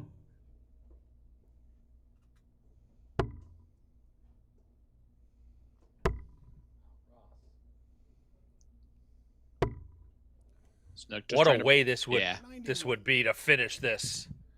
80 correction. 81. AE, over to you. Caden Newberry, 160. All he needs is 2 trebles and double top, and he's in your last 16. That's not going to happen. So Ross Snook, even a 140 works perfectly. 100. But he'll take the ton. Ross required We've seen how 124. much Caden likes tops. Now a big moment for Snook. Bullseye. Go ahead. Oh, just misses the bullseye into the 99. 25. And you require 60. Is that the last dart that Ross Snook throws in this tournament, AE? I think it will be. I think we see 2 darts and Caden Newberry into the next round. Oh, Wow. disaster. A disaster for Newberry. So, you know, like you said, yeah, there's times where Snook just, he's back there like, that's it. 28. He gets a breath of fresh air and new life. Can he take a big gulp? 2 8s. Game shot. 2 8s for the Rock, square in the bed. And he Wow.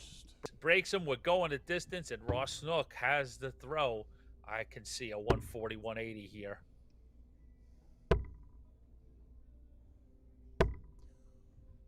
134 is perfect.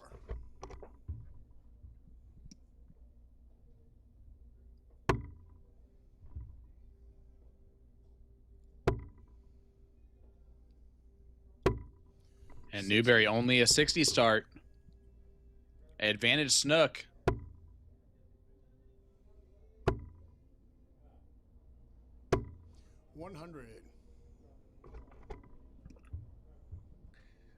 With the throw, I think that 100's enough.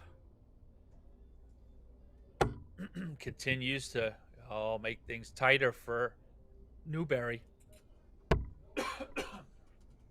15.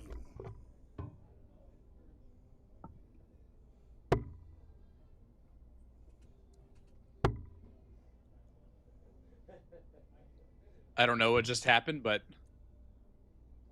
something made them giggle in the background. 25. Well, the 15 is followed by a 25. It's, yeah.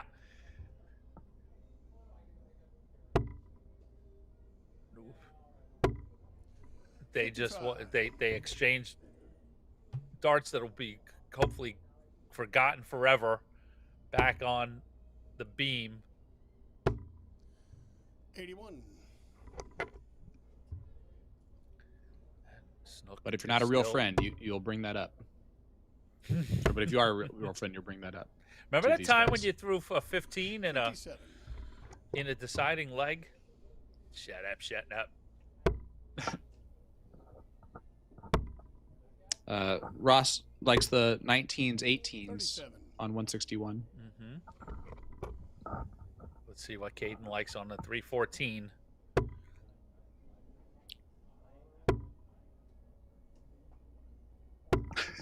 100. Russia acquired 124. 124 left for Snook. 14s. No, he went the 16s route, which is completely fine. He'll take it. 84 shot for tops. 100, right? Yep. That's what I thought. I couldn't tell. Yep. No, it was 100 for 24 left. Right, 30. Yep, 32, 8. Plus the, yep. Yep. My 40 bad. plus My 60. apologies. Yeah, if it was a single. 44. Ross, you require 24. Well, 44 from Newberry does leave the outside shot at the big fish if Snook cannot hit this. One more dart. Game And it does next go shot. in. Ross Third Snook dart. completes Ross the Snook, comeback. 5 legs to 4. Yeah, a great example of, Newberry just outplayed him all the way through, but Snook just kept doing just enough, winning legs on his throw, scoring well enough to just be right there when opportunities arose, and that's what I'll call him. I'll call Ross a wily veteran. He's been around a while. He knows how to get wins when they're offered to him, and he's going to go in as Michael Wynn is going to be, it's a new place for Michael, but not for Ross. So it's going to be interesting to see how the first couple of legs unfold when we come back for our board and group final. Yeah, absolutely. So coming up next is Michael Wynn taking on Ross Snook. That match is coming up right after this.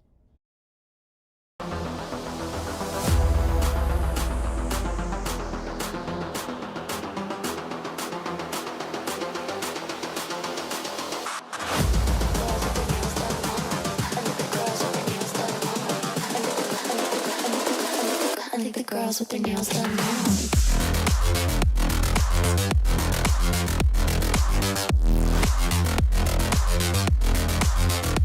Girls with their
Hitcore is the streaming entertainment alternative.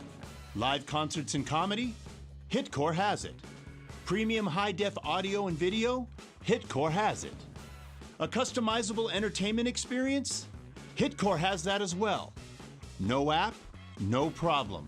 Set up an account, decide what you want to watch, buy it, then press play. It's that easy. Hitcore is live and on demand 24/7. Hitcore, where every live event becomes your experience.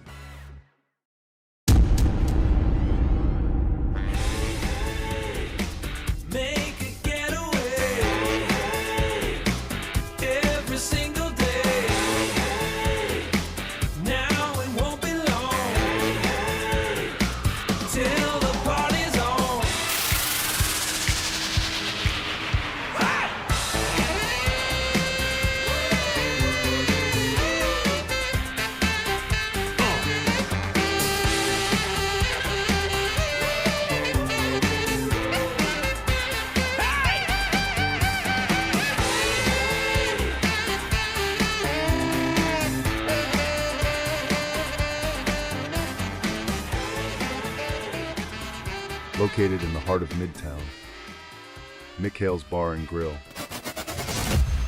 More than just a pub.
I think the girls with their nails done now.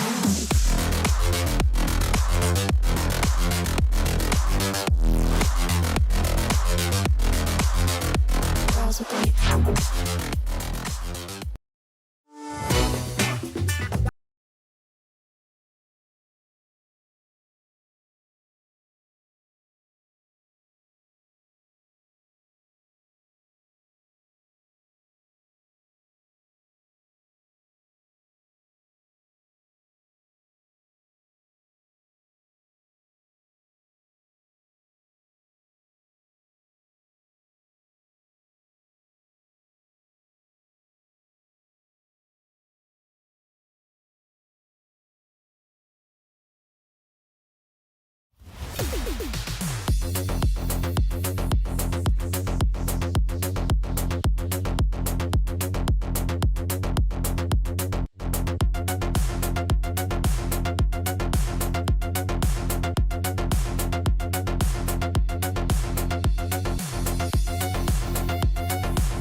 Hitcore is the streaming entertainment alternative.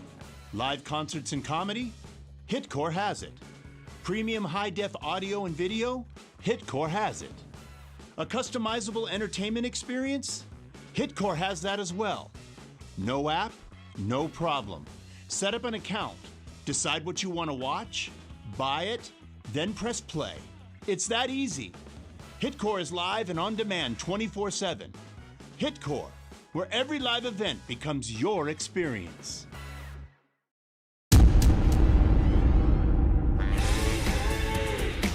Make a getaway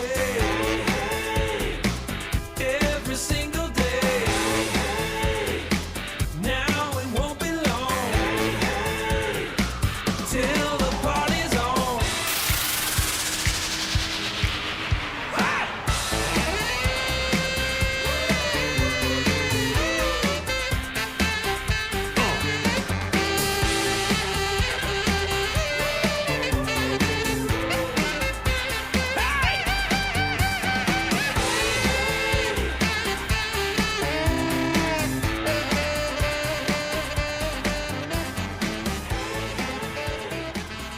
Located in the heart of Midtown, Mikhail's Bar and Grill. More than just a pub.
I think the girls with their nails done now.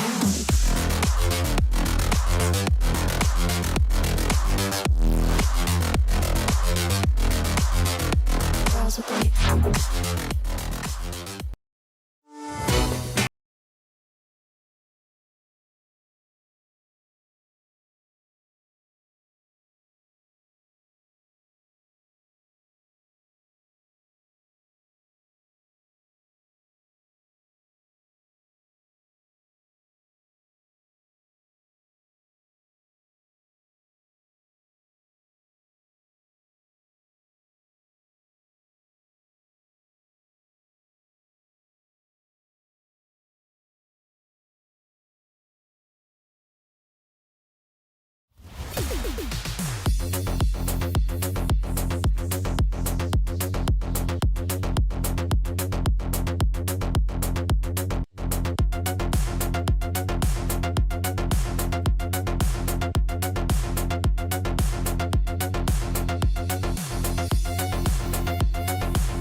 Hitcore is the streaming entertainment alternative.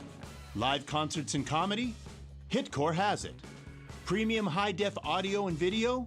Hitcore has it. A customizable entertainment experience? Hitcore has that as well. No app? No problem. Set up an account.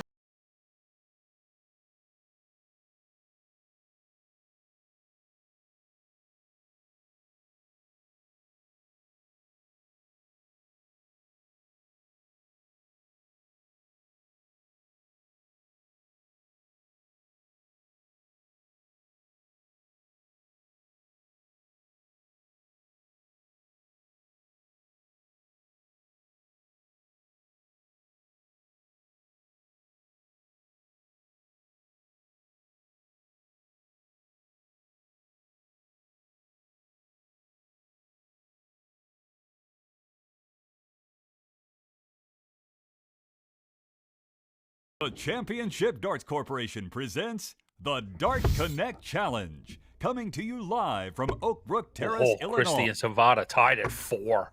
100.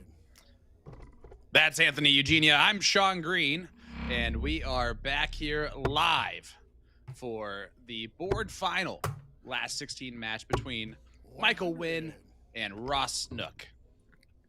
Oops. It's all good, AE.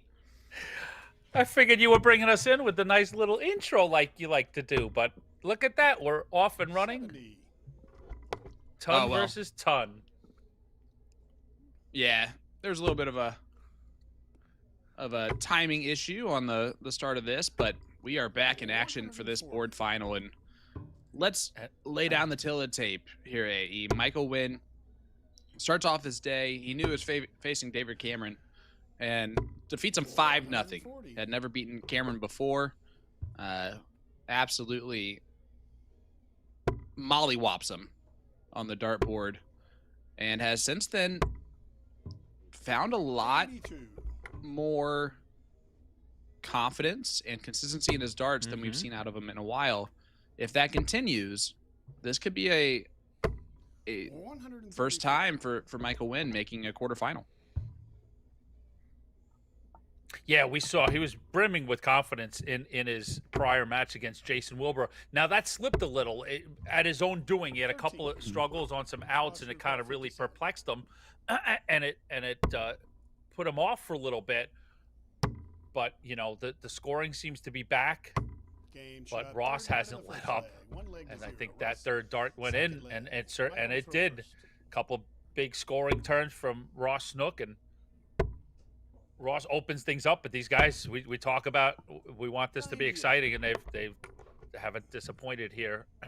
Some good scoring early, but and from Ross's standpoint, 96. so a pretty good effort against Ryan Vanderwhite. The match against Newbury, you know, Caden outplayed him, but Ross just kept doing enough, scored well in his own right, took the advantage of the opportunities, and you know, at the end, just completely just sealed the deal in a last leg decider. So yeah, I think you know, Ross is going to come in here knowing that he's got more experience than Michael, and if he can pressurize things, you know, I bet you in the back of his mind he's hoping he can make Michael blink before he does. Yeah, and you mentioned that masterfully, and to follow suit with you, this is only Wynn's second time ever in the last 16 since 2022, or since he started in the CDC. So this is only his second last 16 match. Ross Snook is a former finalist, two-time semifinalist in CDC circuit events. 100. So Snook has been there before. He's been further along than Wynn has been in this position. But again, I want to point out, this is a different level from Wynn today than I've seen since he started playing in 2022 here. Now that we've set the table for you, if I may, Sean, let's dive into the tournament, because I see a lot of exciting stuff going on. First off, we're squarely we've got, you know, all top 16. Everything's being played right now. 3 players have moved into the quarterfinals. That's Bunce, Bame, and Danny Young. Danny Young taking out Ram Guevara in a really good performance, 6-1.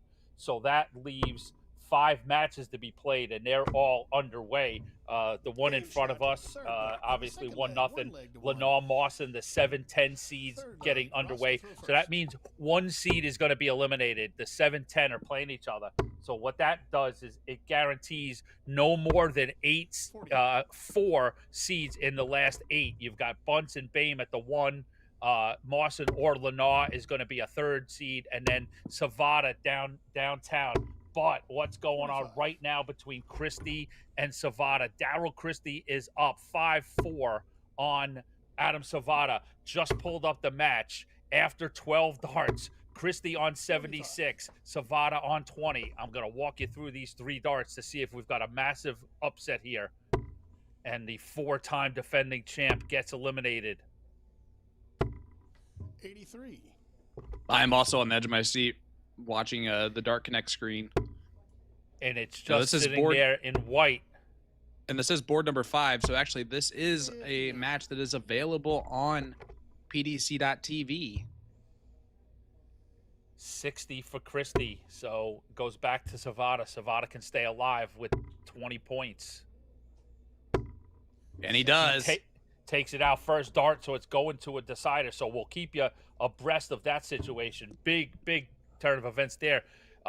So the other theme, obviously, we talked about is opportunities. You've got a match between Rory Hansen, Scott Estel, tied at 4.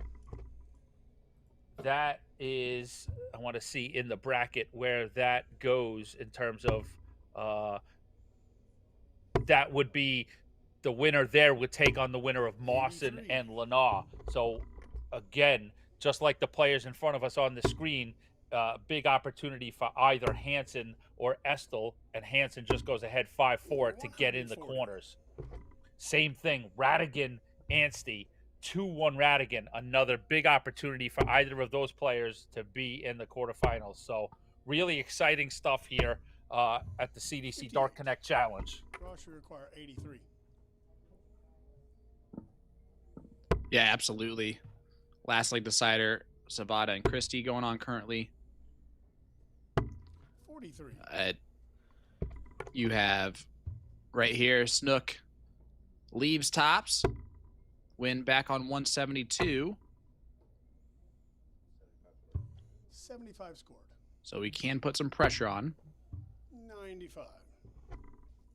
Draw should require 40.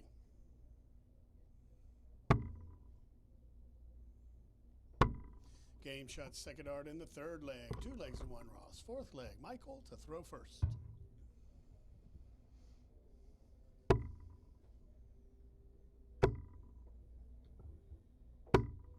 $100. Interesting.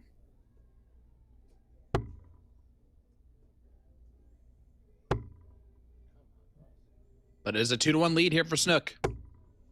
70.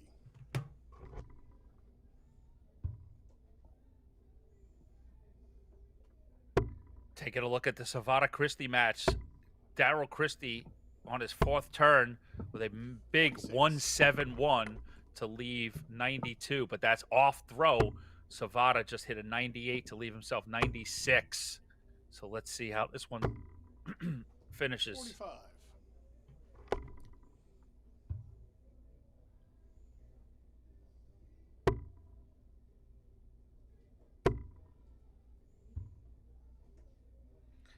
Daryl Christie 26. leaves himself 24. So Savada with 96 to stay alive in the hunt for 5, the drive for 5.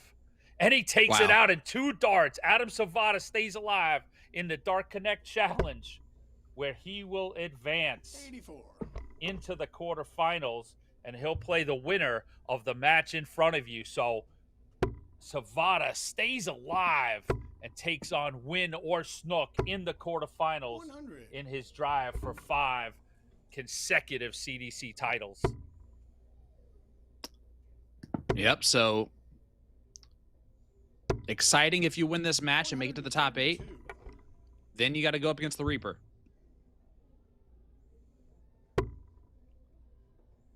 So heading over here, as I'm sure all of you that were watching Board 5 are going to do, to see who Adam Savada might be playing. Ross Snook not going to be able to take out the big fish. Tried to leave 36. Win needs this 129, you would think. It's on. 72 remaining, I believe. Right there for 16s, maybe? 117. 116 scored. Rush requires 74. 117, pardon me. Be 1 dart at tops. 54. And it does not go, and he's not happy about it. Michael, you require 12.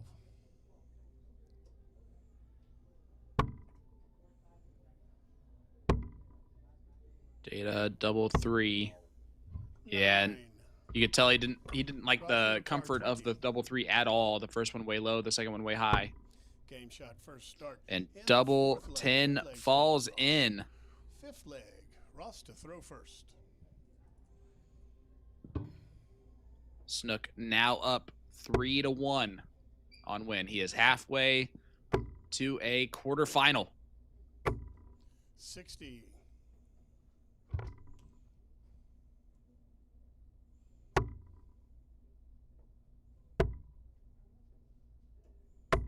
Reminder for all of you watching along at home, our next match after this will be the quarterfinal at the top of the bracket. So that is the 1 seed. The Neon Nightmare Stowe Buns taking on the 8 seed. No name Doug Bain.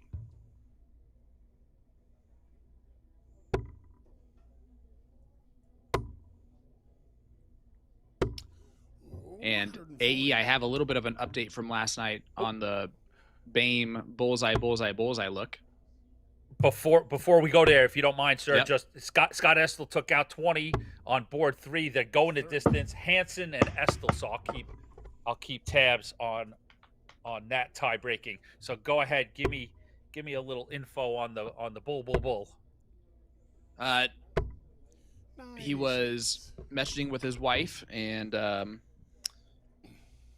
they talked about doing that, and he's like, she's like, I know Sean likes that. Do it for Sean. And he goes, I'll do it for me, but I'll also do it for Sean.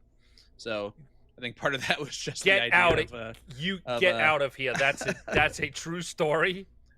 He sent me a screenshot. 100. Wow. So Aren't he's a we man after my own supposed to heart. Aren't we supposed to be like sort of the watchers in Marvel or like Star Trek? We can't. You sir, have interfered with the match, with the course of events, with the course of history. Well, I didn't know. We are mere observers, sir. Well, I observed him doing something that he told me afterwards was for me. I didn't ask him to do it at the time.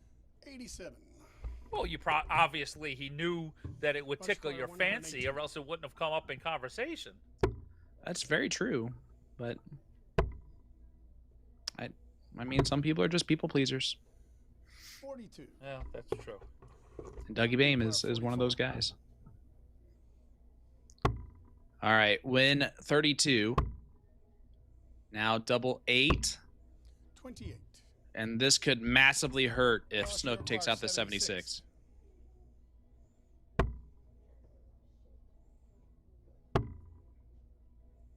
Tops.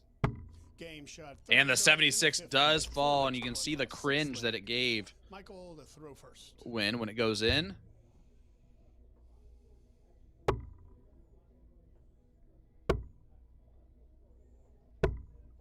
$58. Michael now 0 for 5 on his last 5 double attempts.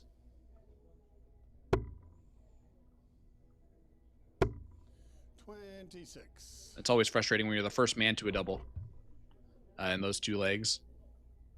$43. Great chatter. Just to, we're all dart fans and geeks here with the CDC staff. With great, we've got a relaxed group where we banter about and stuff, and really good points. We talked about it earlier today, Sean, that, there's a lot to play for, Continental Cup, but also, you look into next season, those rankings of each nation, top 6 play for the Nations Cup and the cross border. So you got players like Tyler Reddy and specifically here Darryl Christie. Darryl Christie putting himself in a really good position to maybe be on Team Canada next year, and that's a 180 for Ross Snook. Yeah, you're absolutely right, and I think we saw this year at the cross border when the top guys from Canada aren't there, talking about the likes of David Cameron, Jim Long, Jeff Smith was there. 44. there was another one that I now can't remember, but John Part. So those big guys not being there kind of it opened up the door a little bit for the American side. And I know that getting some of that younger talent, or in Daryl's case, just talent on that team is gonna help to the chagrin of the Americans. And speaking of another player who might be putting himself in a position to be on that squad, Rory Hansen moves into the quarterfinals. So, and how about Ross Snook? Up 5-1 here on Win. He's doing some work. Yeah, you could see the Rock. Those shoes were built for the big stage, AE.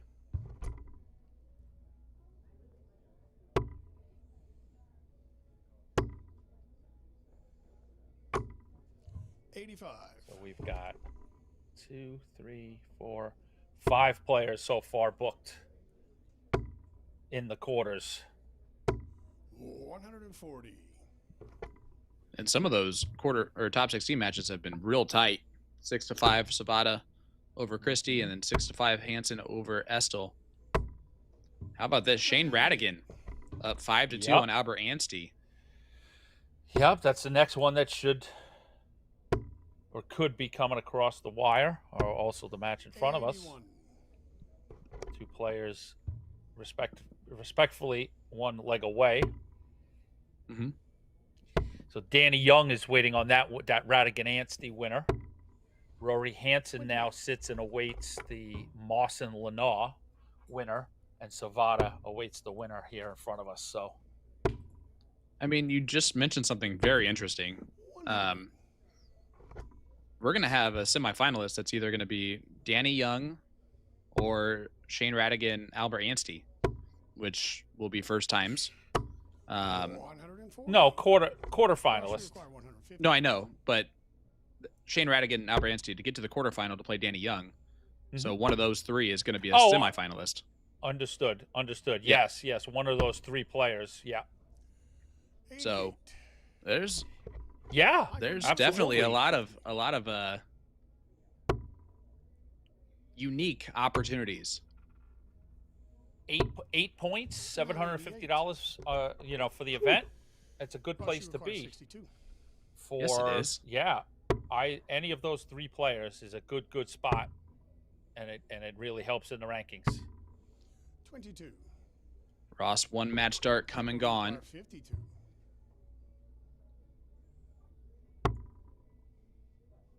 Data rights the ship with tops, and it's a break a throw for Data. So now 5-2. Yeah, as I look back, 8 points for that guaranteed semifinal. It doesn't seem like a lot, these 2-point jumps, but when you're talking about getting through round by round of tough competition, it really makes a difference.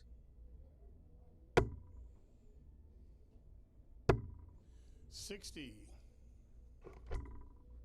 Yeah, Anstey, one of those players that played in the cross border this year, would like to get a spot back. So a good run can do that for him. Yep, but unfortunately, he's the odd man out in that group. So Radigan goes through. So, you're going to see either Danny Young 40. or Shane Radigan in the semifinals against the winner of the match that we're going to see. 60. Bunce and Bame. So your top of the bracket quarters are set. It's still Bunce against Doug Bame and Shane Radigan versus Danny Young. 36. And Rory Hansen awaits the winner of Gary Moss and Joey Lenore, and Adam Savada awaits the winner of this one, in which I wouldn't put it past Data to start rattling off some legs. 28. He's out in front right now. Certainly the averages, not. There's nothing really between them. No. So if he holds here, it's just a 1-break game. So if Win can hold 25. here, it's a been a break tale of and then a finishing. hold. and we're going to a tiebreak. And speaking of tight matches, as you would expect, when you look at 8 9s and 7 10s, they're usually pretty close, and that's the case with Mawson and Lenore.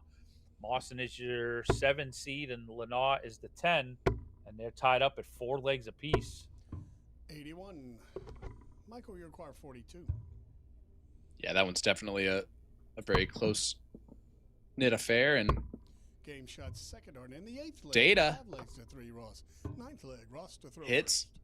double 16. And did you see Ross Snook? He pointed to the ground and said, "Now, it's here right now." 99. Snook's been around. He knows how that all lays out. Like exactly, if he doesn't close it out now, he could be, in the middle of a slobber knocker of a deciding leg. Where anything can happen.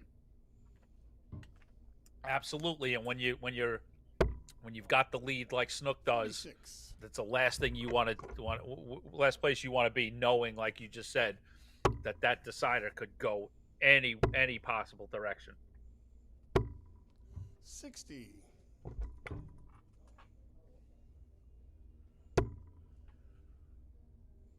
Yeah, there's always the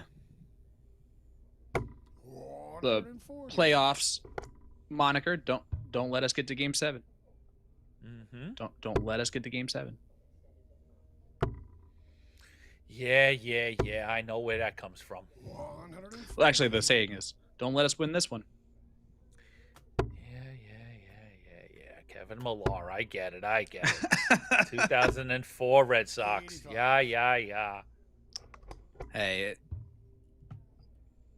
take a lot of solace in the fact that every other time I know. the Yankees have gotten the best.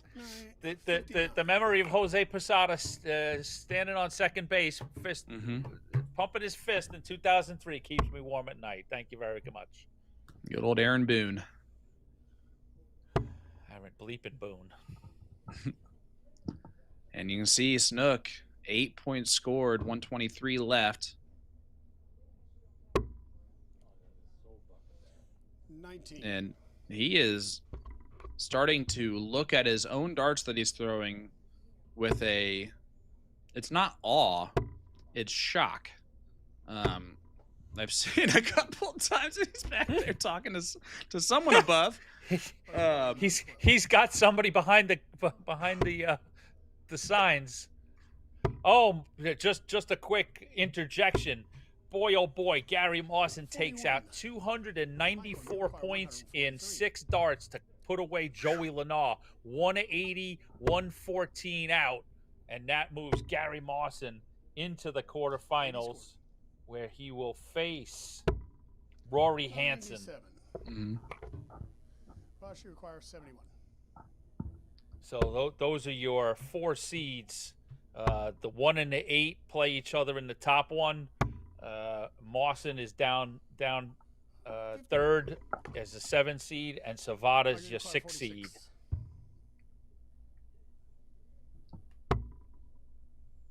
32 to make it 5-4, and it is 5-4. 5 legs to 4, Ross. Don't call it a comeback, AE. But that's exactly what's happening right here. It was 5-1. Now 5-4 win. Snook's still up. Momentum has shifted. 140. It certainly has, and that's what Snook was worried about. So he's got to take it into his own hands, and this is the way to do it. That's a 180 for Ross Snook to open up leg number 10.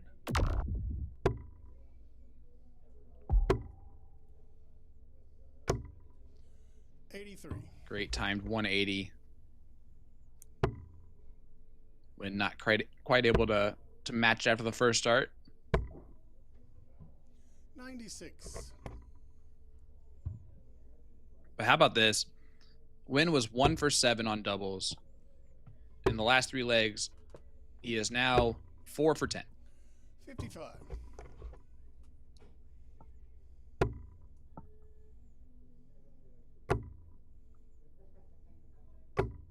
140.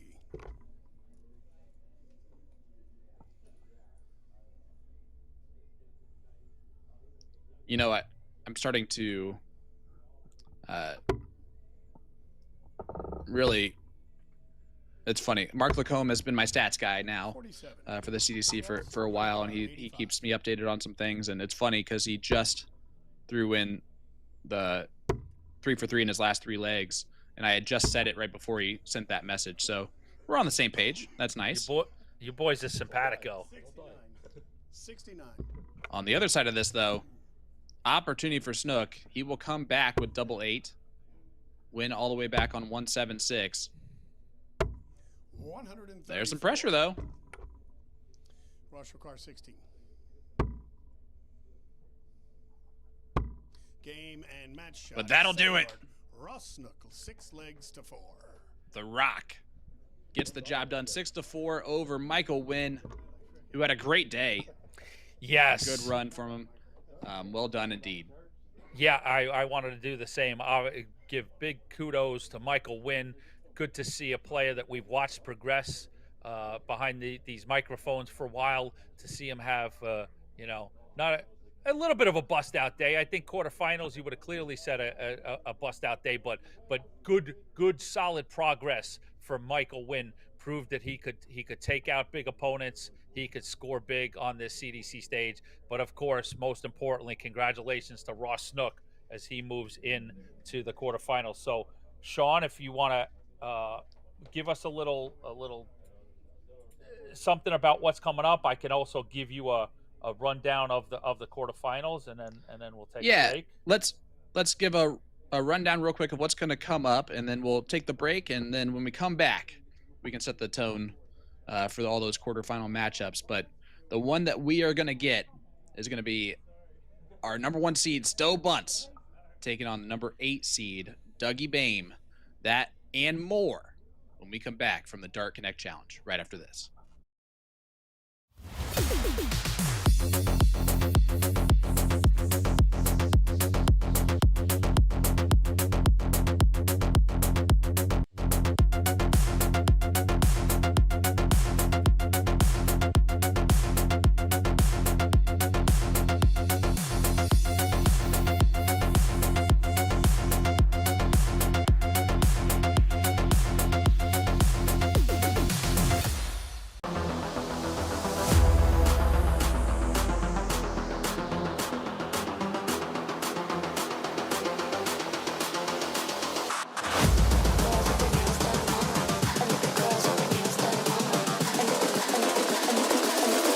Girls with their nails done now.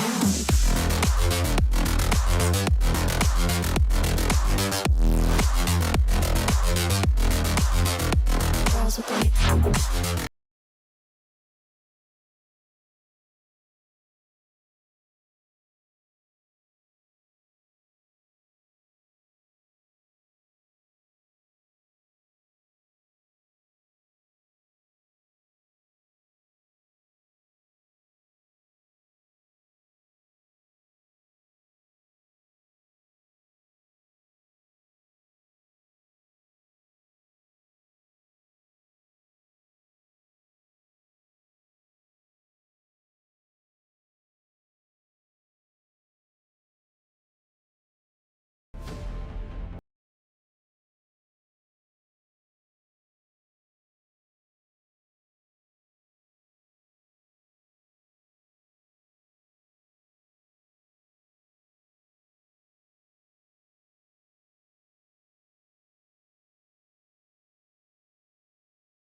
Hitcore is the streaming entertainment alternative. Live concerts and comedy? Hitcore has it. Premium high-def audio and video? Hitcore has it. A customizable entertainment experience? Hitcore has that as well. No app? No problem.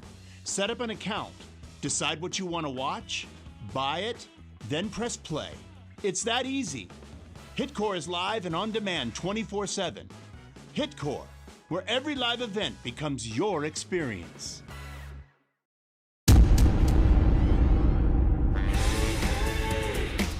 Make a getaway.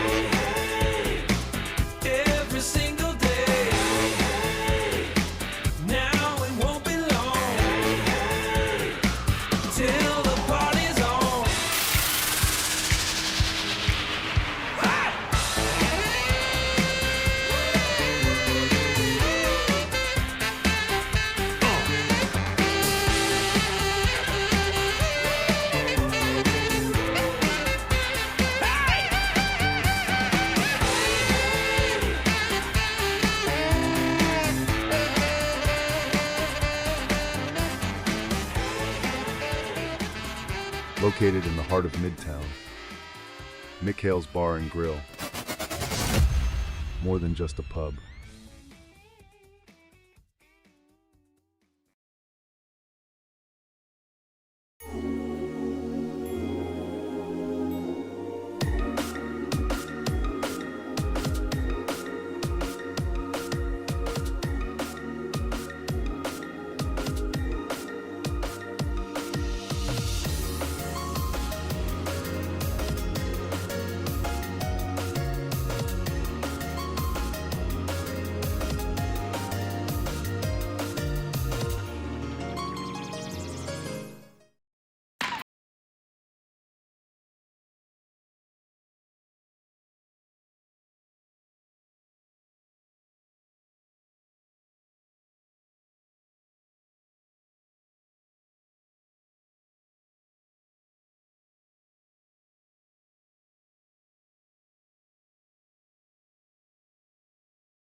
Girls with their nails done now.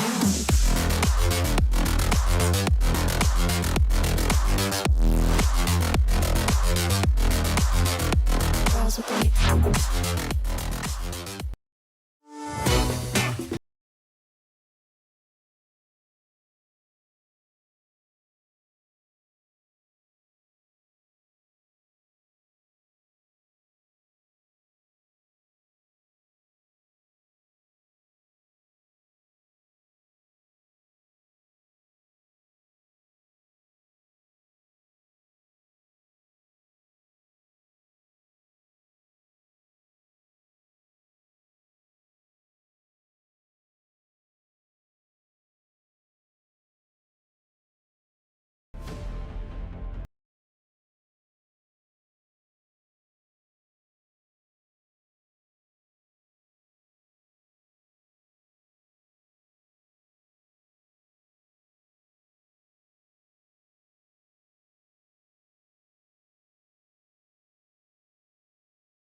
Hitcore is the streaming entertainment alternative. Live concerts and comedy? Hitcore has it. Premium high-def audio and video? Hitcore has it. A customizable entertainment experience? Hitcore has that as well. No app? No problem. Set up an account. Decide what you want to watch, buy it, then press play. It's that easy. Hitcore is live and on demand 24/7. Hitcore, where every live event becomes your experience.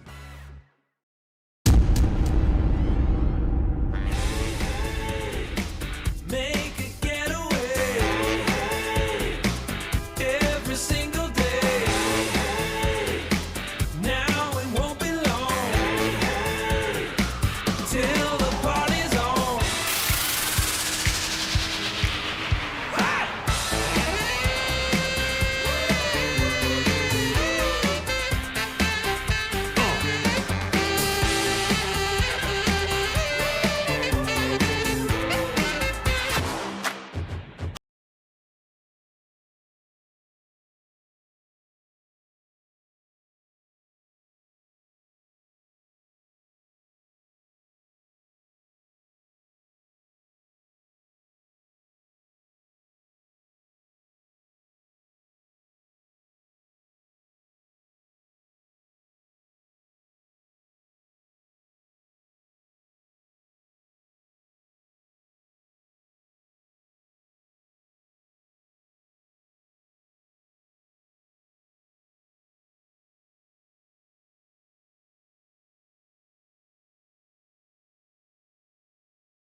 The Championship Darts Corporation presents the Dart Connect Challenge, coming to you live from Oakbrook Terrace, Illinois. Thank you so much, Jim, for that wonderful introduction, and welcome back to the Dark Connect Challenge, event number 7 on the road to the Continental Cup Tour Finals Championship, excuse me. I'm Sean Green, your play-by-play commentator, joined by someone who cringed at what I just said, AE Anthony Eugenia. AE, this quarterfinal bout between Stowe Bunce and Dougie Bame is gonna be a great one. Oh boy, those are some pants on Bunce. Look at that. This is certainly gonna be a good one. It's great to see Stowe Bunce here on the stream. We didn't get a chance to see him on camera in terms of our feature board. I know he was on the other stream boards yesterday, so good to get the Neon Nightmare, multiple event champion, former Continental Cup champion. And yeah, this is going to be an interesting quarterfinal. You want to give us a little rundown on the history between the two, and then I'll take us on a little guided tour around the rest of the tournament. Love it, and I appreciate that, AE. These two have played each other 6 times in the CDC, 2 times in 2023, 2 times in 2024, and two times this year. Stowe Bunce is 6-0 against Dougie Bame, which honestly is an insane stat. And 140. I know that they both don't like playing each other because they are extremely good friends. They hang out. They're going to go out to dinner tonight. Doug's flight was supposed to be at 6:30. He is going to miss that, so he might as well make some money off of that. And, well, 48. it's a good way to do that here against Bunce. So now let's take a look at. You've got 8 players as we break ground on the quarterfinals here. So you've got Bunce versus Bame, Radigan versus Young, Hansen versus Mawson, and Snook versus Savata. So one of those 8 is going to be your CDC Dark Connect Challenge champion. So a great mix of legendary names, champion names, and new names. Some opportunities, like you talked about. These two guys, seasoned pros, but Dougie's looking for not only his first CDC title, but as you pointed out, his first win over Bunce on in a CDC competition. So that's a big name that's going to be in a semi. But then they're going to face either Radigan or Young. So Shane Radigan or Danny Young going to get a great opportunity and great exposure to be in a CDC semifinal. And then you move down there, and Rory Hansen, another guy taking advantage of a open opportunity of a bracket that opened up early on when some seeds got knocked out. And we talked about in the quarterfinals a player who has a chance to be representing Canada in the cross border. He takes on Mawson, and we know what Gary Mawson can do, and we know what kind of weekend he's been having. And then down the bottom, there's not a lot to be said there for that Snook and Savata match. We covered Snook all day today, so if you're with us, you obviously have seen that story, and the Savata story just continues to amaze. So great storylines in 4 great matches that we will keep you abreast of. And don't forget, you can watch all of them on PDC TV right now. Yeah, how cool is that? We used to, a couple years ago, even really last year. All right, which quarterfinal are we gonna show while the other 3 play off to the other side, right? Which semifinal are we gonna get? Or we're gonna get both semifinals. One of them's gonna play first, and the other one's gonna play after them. And it's so much cleaner to just all 4 of you, right? Or all 4 matches go right now. You're all being streamed, and it's a testament to the great growth.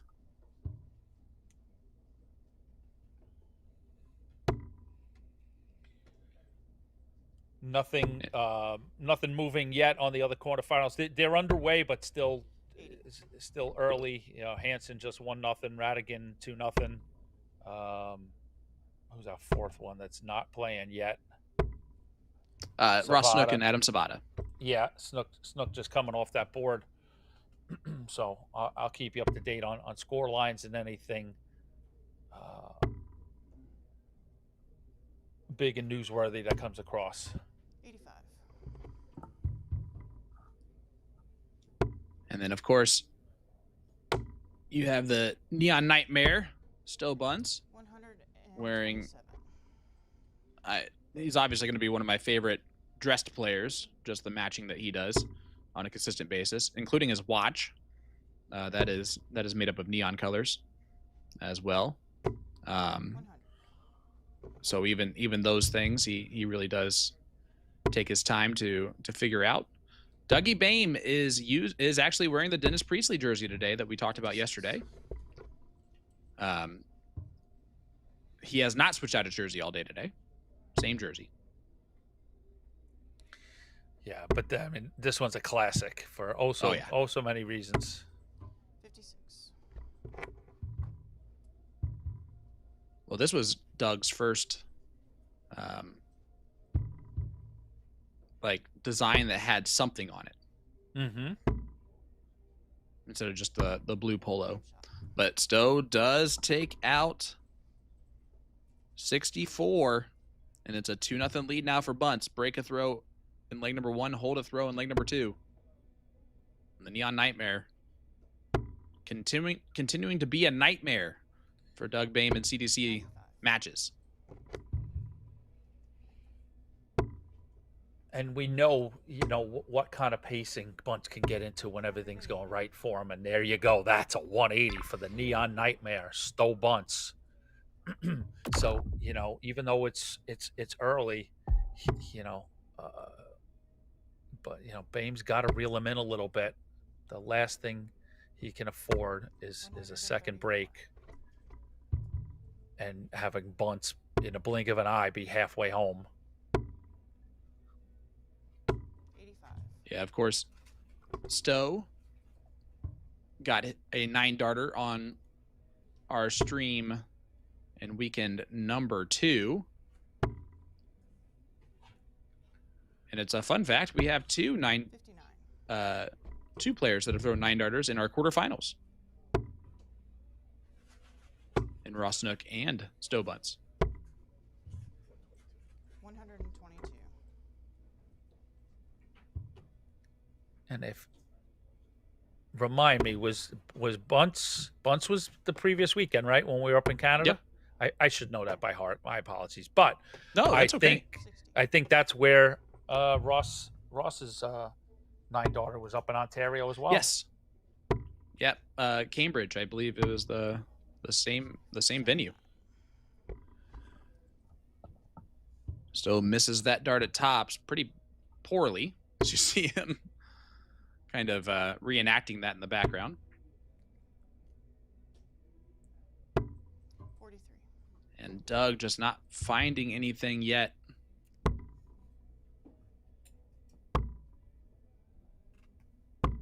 shot.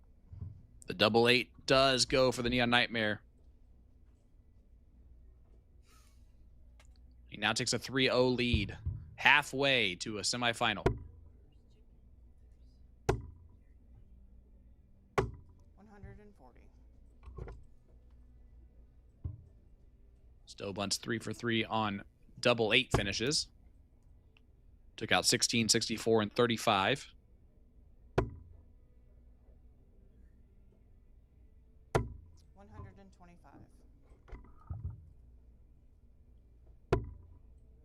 And Stowe is feeling it right now.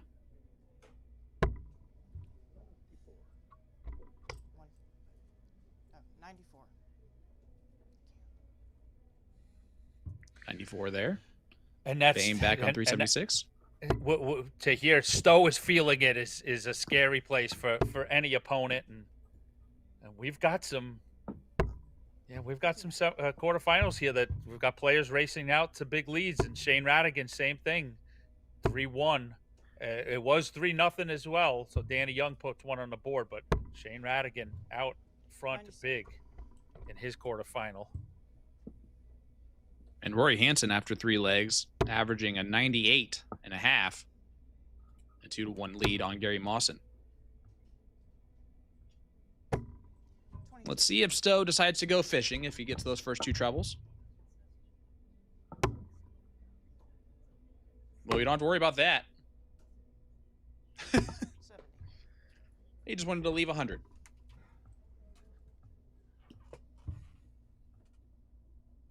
And you can see the frustration right here for Bame. He's not even challenging Stowe at this point, and that's a frustration for sure. 96. Oh, without a doubt, with the performances that he had yesterday, he had to feel that this could be a real moment to challenge 41. Stowe.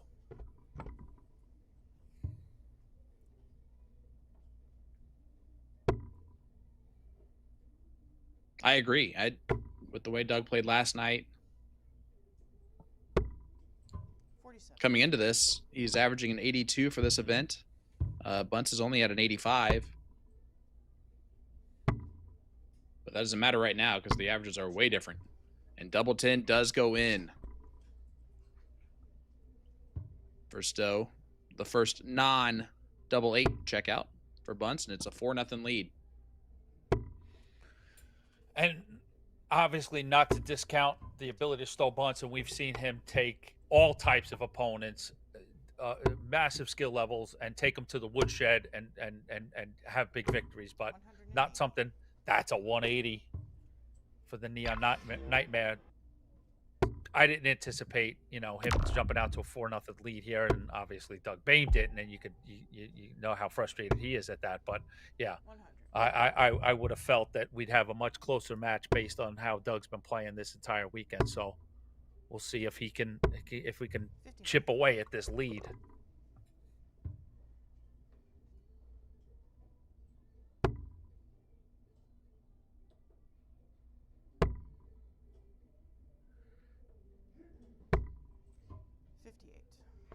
Snook Savada just underway, 1-1 there. Hansen, Mawson, 2-2. Radigan, Young, 3-2 to Radigan. So 174. Danny Young fighting back after being in a hole early to Shane Radigan. Yeah, and on top of that, Young averaging about 9 points better on the averages, so there's also that aspect of things. But yeah, this is a mollywop here in this quarterfinal. 48. Bame 0 for 0 on double opportunities, and that's never where you want to be. 180.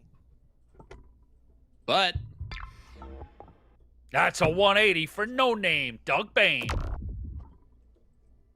But it was a little bit too little too late.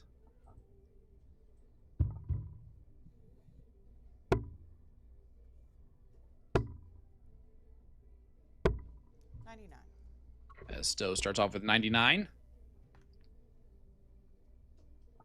Race to 6, so unless Doug can rattle off 6 straight, Stowe Bunce is going to be a semifinalist. 180. That's a good start.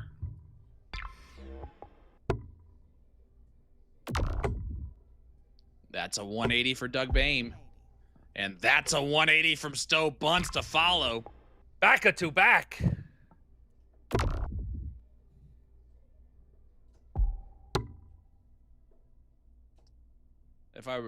If I was Dougie there, I threw a 180 at the end of my last turn, and then I started off with a 180 at this turn.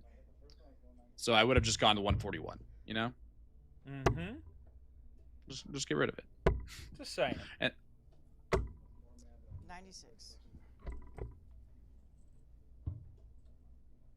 I know this is not gonna really mean a whole lot to Doug, but if you're gonna lose like this, it's 91. always nicer when it happens to your friend, like to a friend, like a friend is the one doing it. At least you don't feel quite alone. Bullseye. 101. The Yaki can be a very lonely place when you're struggling mightily with your darts, and if you don't have anyone 100. there just to kind of keep you in it mentally. It's very difficult. Double 8. Game shot. It's how he started and it's how he ends. Stowe bunts 6-0 Wow. over no name Doug Bain. Wow, indeed. Yeah, and look at that average of 96 for Stowe bunts, laying down a gauntlet to the other semifinalist. You betcha. A Stowe bunt statement. He's gonna look to raise his own trophy today. So what a match to see. Our first glimpse of Stowe bunts here on the feature board, and there you go. He knows. Oh boy, that's a DRA fine right there. Well, only if you get caught. Yeah, camera's caught. Yeah. Well, Don't see worry, what happens. they love each other. Yeah. Yes, they do. Again, the winner of the Shane Radigan Danny Young match will get Stowe bunts in that semifinal. The bottom semifinal will be the one that features us on our streaming board, and that's Rory Hansen, Gary Mawson.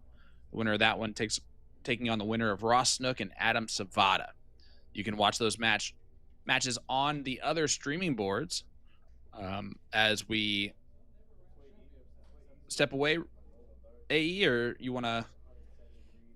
Sorry, I'm trying to get the list of the. We're gonna youth step away winners. real quick. So, well, all right, yeah, we'll step. We're Just- gonna have to sit and wait for a bit because we're Yeah. gonna get the bottom semifinal. So it's gonna be the winner, the Hansen Mawson winner, and the Snook Zavada winner. So because we can't do. Go ahead.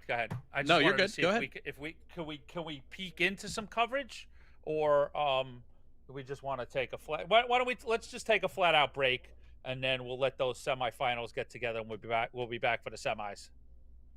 That sounds good to me. So you heard it here, folks. Check on PTC.tv for those other boards, but we'll be right back with the Dark Connect Challenge semifinal match right after this.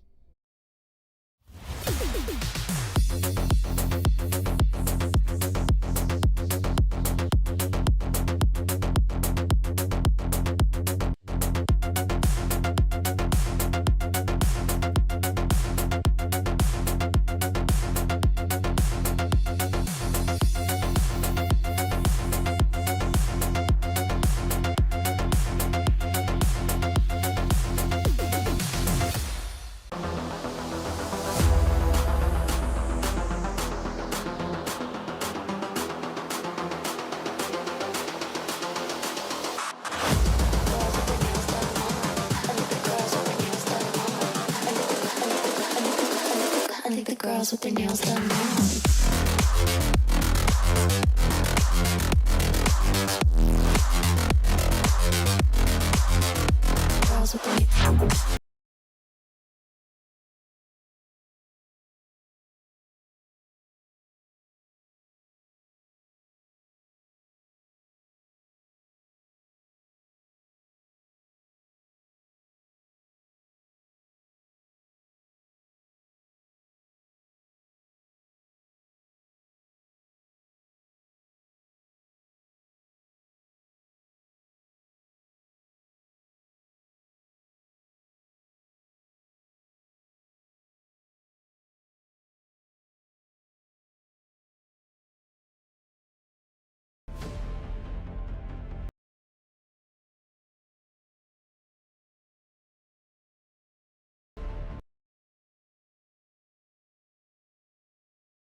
The Championship Darts Corporation presents the Dart Connect Challenge, coming to you live from Oakbrook Terrace, Illinois.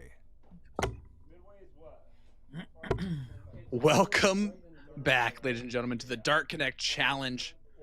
We are here for the semifinals.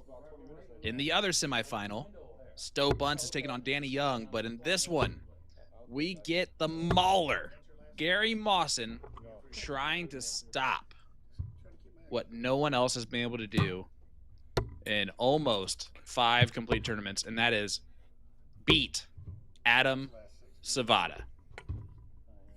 I'm Sean Green, joined by Anthony Eugenia, AE. This is insane, right? It's phenomenal to watch this story continue to unfold, you know, like when you're in the presence of greatness, and this run you can't deny is a great run by Savada. It's just it's awe-inspiring, right? So I don't even you never know how long the magic's gonna keep rolling on. But wouldn't it be something if the old wily veteran, the old gunslinger Gary Mawson comes, you know, riding into town, even with that Wild West theme, Savada being from Arizona, just, you know, a showdown in the town square, and it's the old veteran that takes him down. Wild stuff. Yeah, AE, I got to be honest with you. I can't even look at Adam Savada anymore when I walk past him. Like, I just shield my eyes, and I walk the other way and try not to even pretend like I belong in the same hallway as him right now. Like, he is on that level of play. You look at him, you're like, you're disgusting. It's just gross. You're disgustingly good. I said you're too famous now. Like, we can't even be friends anymore. That's awesome. I mean, we love to see legends, you know, build their legacy here on the CDC stages and sets. Now, I know that you mentioned this at the very beginning of the day, and I think now is a pretty decent time to reel this back in, right? If Savada does defeat Gary Mawson, 85. Again in finals, Adam Savada has the second best win percentage. He's 7-1 in finals in CDC circuit events. He's going for Larry Butler's 90% win rate. And he has an opportunity here to add some more to it. Something, a record and a number that we literally thought was untouchable. Like, you know, may God bless this company with 50 years of life that we thought 30, 40 decades we're having banquets, and, you know, and the 90 winning percentage would stand the test of time. In 2 weekends, Adam Savada has threatened to you know, come close to at least being in that conversation of that, and it's just wild to behold. 64. Mawson unable to hit the bull on the 106. Look, and Savada's going to get one dart at double 16. And it's missed. Gary, you require 42. Break a throw opportunity for Mawson.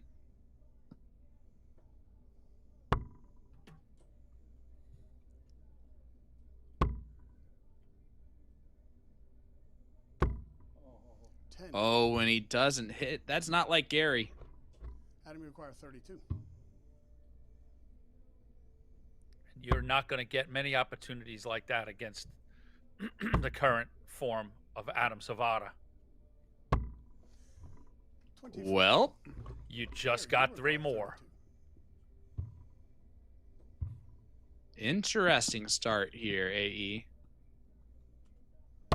Double 16, not in. Game shot. The double 8 does fall for Mawson. Gary Mawson. Second leg. Gary to throw first. And it's a break a throw for the mauler. And if there's anybody that we've seen knows how to, you know, seize the moment and build on those opportunities, it's Gary Mawson. So I would expect a real solid leg here. 140. And that's a great open for Mawson.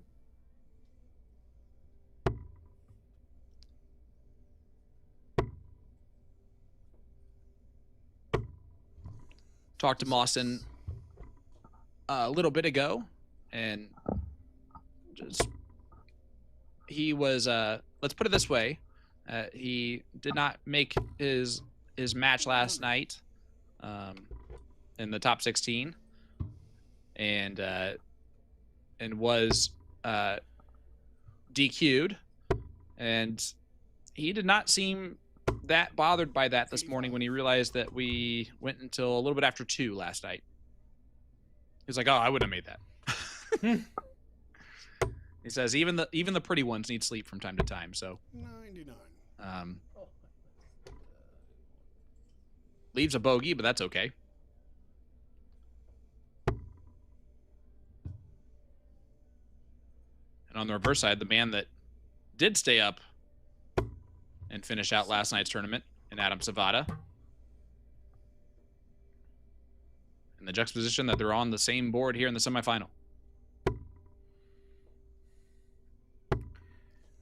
In the other semifinal, Stowe Bunce currently up 3 legs to 1 ahead of Danny Young. And the averages are definitely lackluster for all 4 players right now in these semifinals. You know what that means, A? What? They're saving it for the final. They are. A lot of familiar names in these semifinals. One new one, of course, Danny Young out of the great state of Texas. A real promising young player. Just took his second leg from Stowe Bunce, and that was a break. So he's going into leg 6 with the throw. But you know, a lot of storylines here.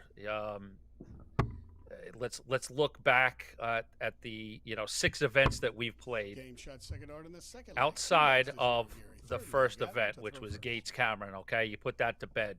You've got Bunce beats Mawson, Savada beats Bunce, Savada beats Bunce, Savada beats Long, Savada beats Bame. So 3 of these 4 have been in finals this year. Bunce has been in 3 of his own, 2 against Savada. I mean, you know, we're gonna see here if the old gunslinger can take out Savada. But you know, another potential storyline could be a Savada Bunce 3, like heavyweight boxing, like the Thriller in Manila. Savada Bunce 3, and you know, does Savada get the 5 in a row, or is it Bunce that stops him? That would be compelling stuff. 99. What is it, the 3rd blow in Chicago? I gotta give you a lot of credit. That was off the cuff and pretty darn good. Thank you. I appreciate that. Yeah, I didn't see who won Taylor Serrato last night, or was it Friday night? It was, and I do not know the answer to that question. It was on Netflix too. I'm too busy to look at the Google. I know, I was going to watch it. Savada down 2-0 early in this semifinal. 95. And we'll see if that's, 95 scored. And it is Savada's throw. Mawson has already effectively stolen it. 100. And Gary is quietly throwing great darts right now. Well, he's all rested up.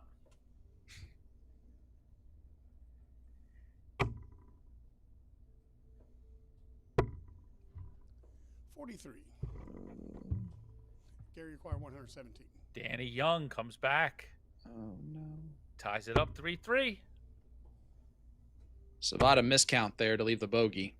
25 scored. Yeah, 3-3 scoreline. Bunce Young. That's gonna be a good battle. Oh, without a doubt. And like I said, one possible storyline is a Savada Bunce 3.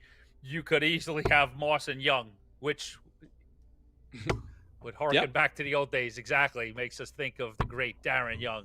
130. Gary, you acquired 72. 130 sets up double 16 if he gets a look at it. Let's see what Mawson Mawson eyes are down near the 16s. So 64, 14 for Bull. Bullseye.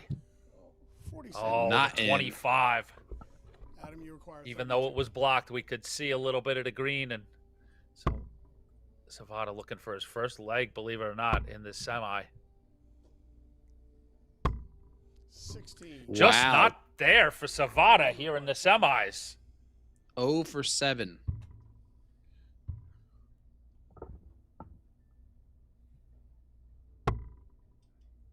Ooh, that one's just in the single 9.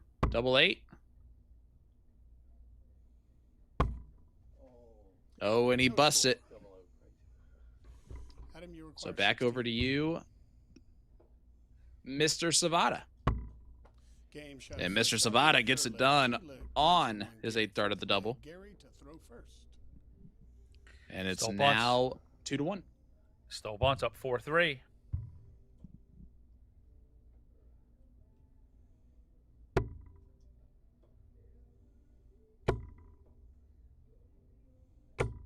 I 140. went into the players' room after the bunts Bame match, and surprisingly, everyone was in great spirits and just doing their thing.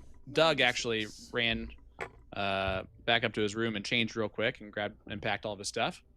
So he actually is going to make his flight. 58. Stowe made sure to make sure that Doug Bame thanked Stowe for how quickly he dispatched of him so he could make his flight. 50.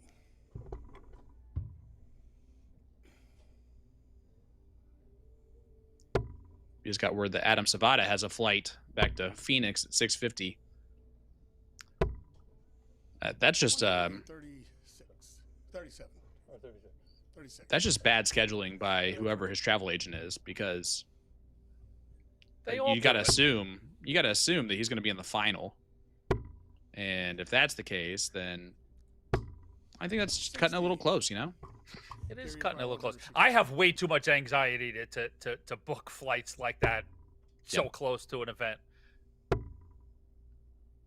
I am the same exact way. I'd rather show up 2 hours early for my flight than arrive at the gate as this boarding starts.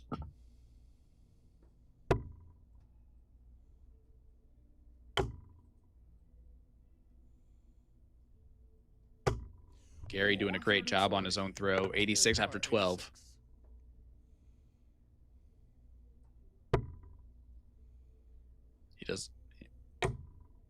He is going to go the bullseye route. Doesn't need to. Game shot. Oh, and the chalk flies Fourth as he leg, pops 3 the legs to one balloon. Gary. Fifth leg, Gary Adam Mawson to now up throw first. 3-2-1 on the Reaper. The Mauler pegs the 100. bullseye. The Mauler likes this venue. We talked about this. His last victory last year happened right here in Oakbrook Terrace. 54.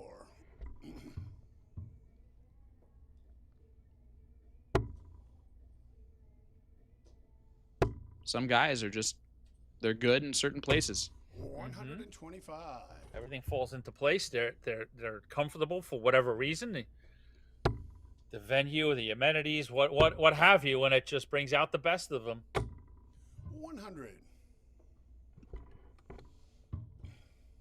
And then there's other guys that are just always good. And we're looking at one of them. 60.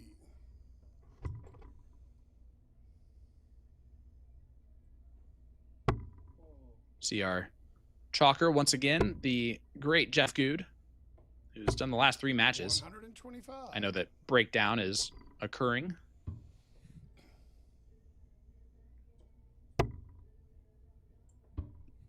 By our great staff.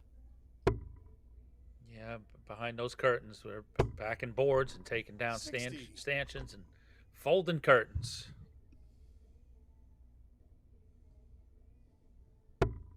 Mawson on 2-2-2. Now 202. 80. Good last start to leave a finish, but Savada's got to feel pretty good. 156. He's got possibly 6 starts from here. He's going to assume he has 6 starts from here. Mm-hmm. 80. Gary require So a 140. question posed in the chat room, and we'll look that up at some point, and I'm sure we can do the quick math because Savada's not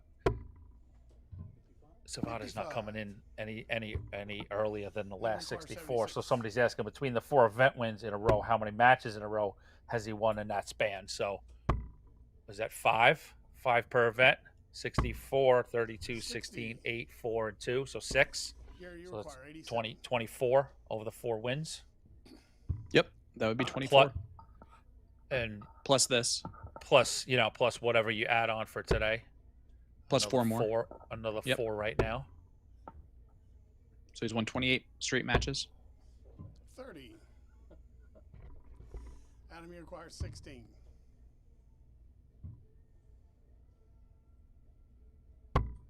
And the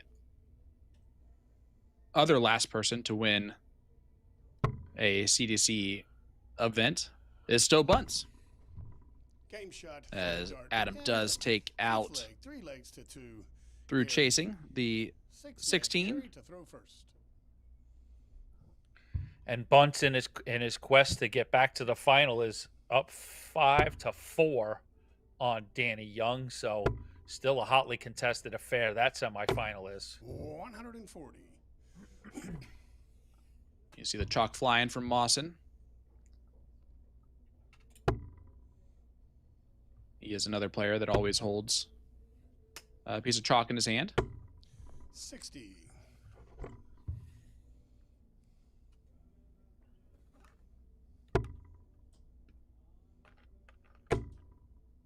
And this looks good.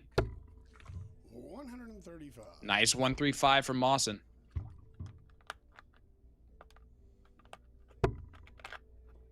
What a Stowe good- Bunce. What a good follow-up. Sorry, Stowe go Bunce ahead. takes a 6-4 lead over Danny Young. 77. Race to 7 here in the semifinals and the finals.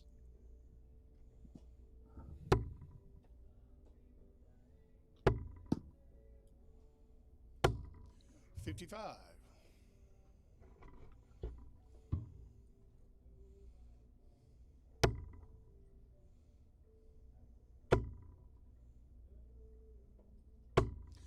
$125. Doubles have not been super crisp for both players. Mawson's been the better scorer so far. 100.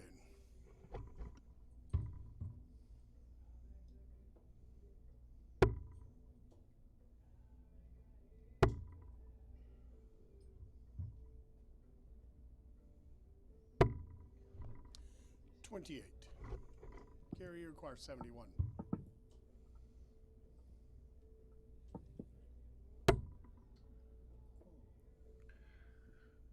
$65, 15. Oh, we're going 25 for tops. Game shot with the 3rd dart. Look at And the the And he mauler. pins legs it. to 2, Gary. 7th leg, Adam to throw first.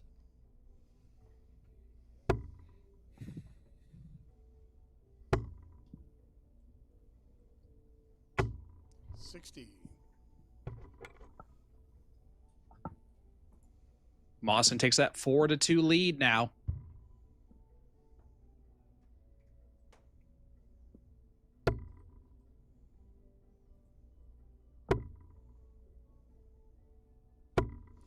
$140.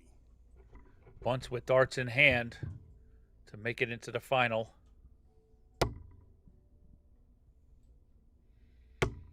No score, back to Danny Young. 41. Looking to stay alive, down 6-4, needs 10 points.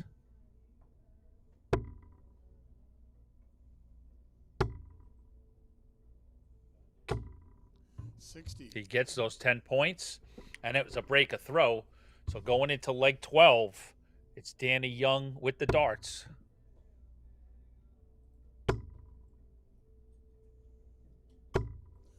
$100.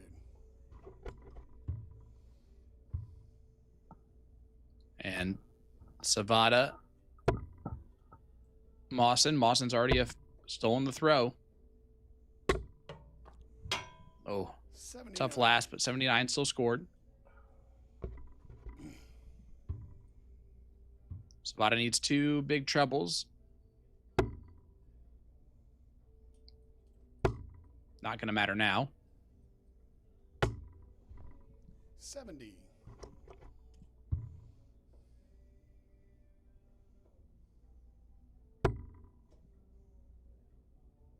Mawson's not missing that triple 20.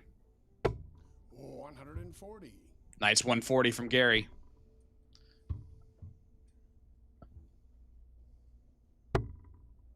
Mawson is starting to take control of this match. Yes, he is. 60. And, you know, we really haven't seen. Gary acquire 18. I shouldn't say he hasn't faced any pressure. He's placed a lot of great opponents in Adam Savada, but it's been a while since we've seen this position that he truly is, you know, in a pickle, in a tough spot. He's not scoring well. Adam, you acquire 170. He did a layup there. It's his throw. Well, he's banking on Savada not hitting the 170. And it's I wouldn't do that. Oh, it pays off, but that was a little bit closer than I think Gary wanted it to be. And they exchanged. Yep, full knowledge of that it was a risk. He put it all on black, and let's see if he can cash in on it.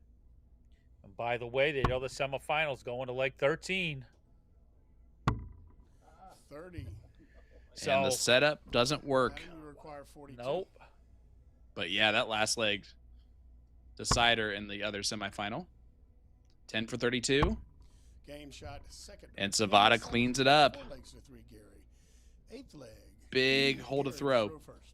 And we've talked all weekend about, you know, choices and you know, analyzing them and everything, and I'm okay with that gamble that Mawson just did. I mean, we know we saw him peg bullseye earlier in the match, so he's fully capable of it. But I don't think that's a terrible play. I mean, obviously we know Savada being Savada right now, but Savada's not in current form. So I think leaving tops with, you know, potentially getting a 3, I think that's okay. And even if it bit him, and Savada took the 170 out, he was up 2 legs. I think he tips his cap to him like, that's okay. I knew what I was risking. 180. And that's a 180 for the Mauler. Yes, it is.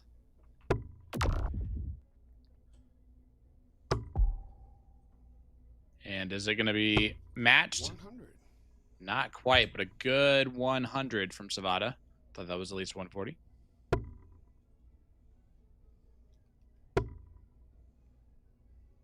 $18s. Ideally.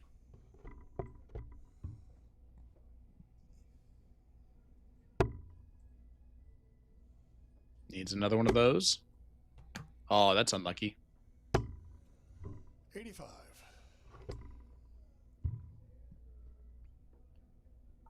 Big flourish from both players in that other semifinal. Bunce 114, Young 99.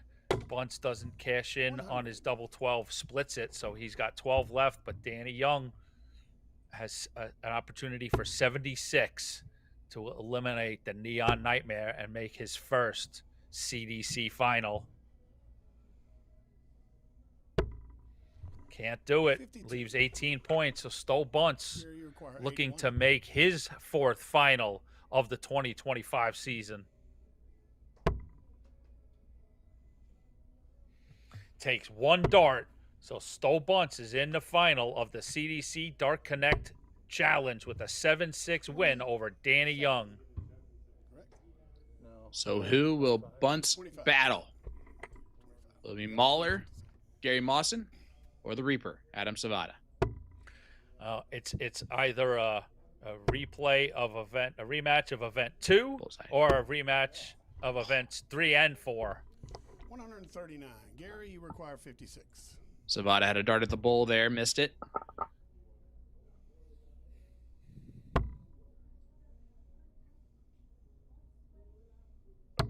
Game shot second already. And tops goes in for 5 legs Mawson. to 3, Gary. Ninth leg, Adam to throw first.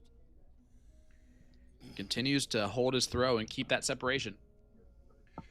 Now, I'm not in any way framing things that we don't give Mawson his due, but you can't understate or overstate. I should say overstate.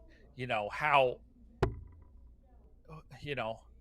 what a career this guy's put together. Just in the CDC alone.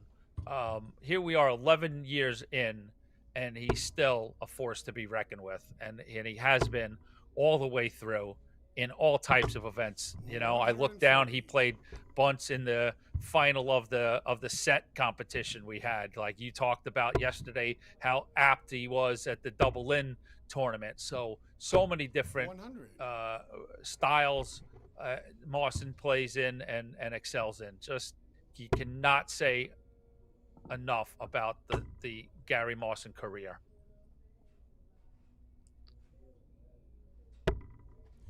$91. And it's interesting to see the juxtaposition of Gary Mawson, who has done it all and seen it all and played it all, with that of like an Adam Savada, who is really at the jump start of what could be something that's pretty illustrious.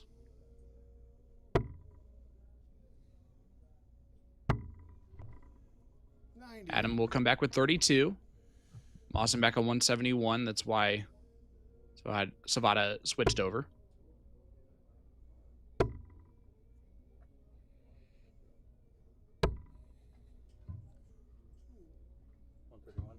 $131. Great. Yeah. I couldn't see that. Adam required 32. Double 16. Goes in for Savada. And the ninth leg. 5 legs to 4. 10th leg. Gary, So leg 9 goes to him. 5-4 is the score line. And you feel Gary's gotta keep this leg. He's gotta hold and not let Savada get square. 60. A troublous visit from Mawson to get us started in this leg. And while we looked up historical numbers this morning, so it must be stated that as 97. Stowe Bunce goes into this evening's final, it's his 15th overall final. He stands at 6 wins, 8 losses in CDC circuit events. So 15 final appearances, which is pretty up there in terms of all-time appearances. Yep. Darren Young leads actually with Leonard Gates is 18, Darren Young 17. So Bunce is the player with the 3rd most final appearances. And that's a 180 from Adam Savada. 135. And a nice 135 follow from Mawson.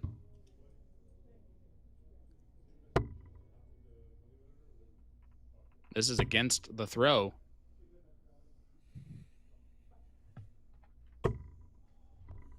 $78.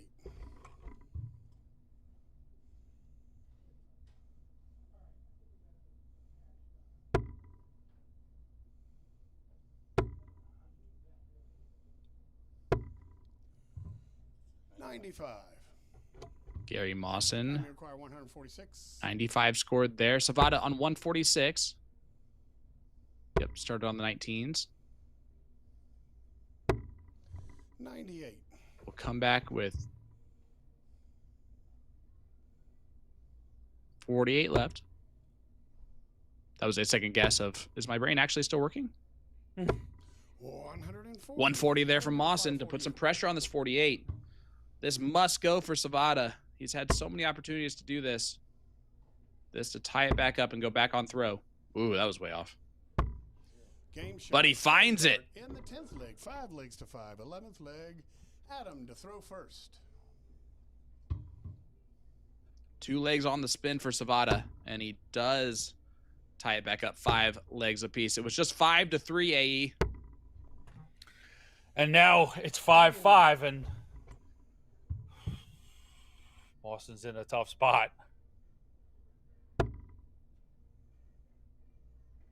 Savada's average continues to go up a little bit. 50. Although so does Mawson's.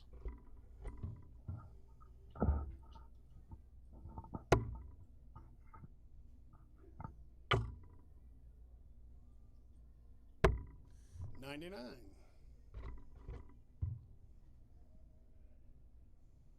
And now Savada keeping separation.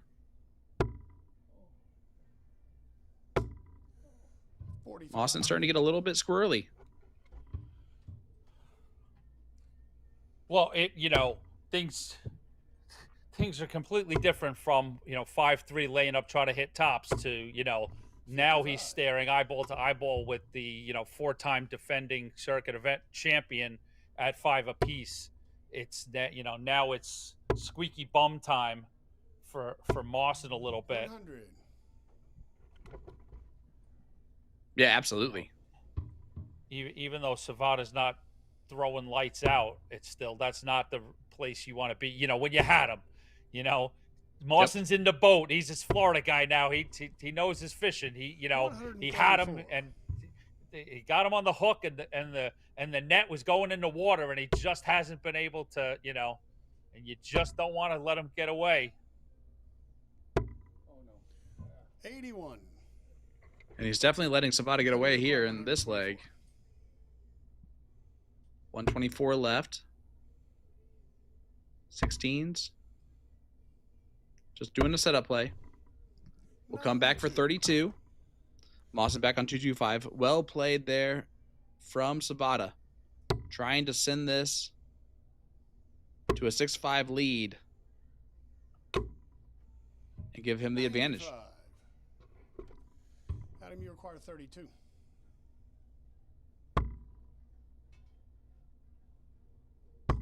Game shot, second dart in the 11th leg. Double 8 does fall for Savada. 12th leg. Gary to throw first. So now whose back is against the wall? It's Gary Mawson. He does have to throw. So like we talked about, you go to a deciding leg, anything can happen. But 85. if Mawson can stay alive, it will be Savada's throw.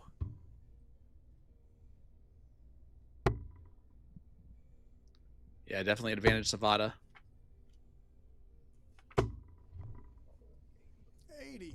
Because like you said, if this does go the distance, Savada will have the throw.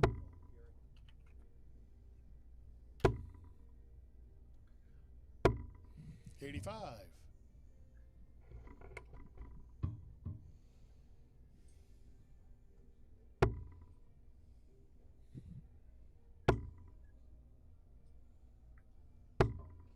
$55. So far, a little scrappy in this leg. Mm-hmm. 85 playing an 81.5. Savada on the year, or in the tournament's averaging 88.35 to Mawson's 81.31.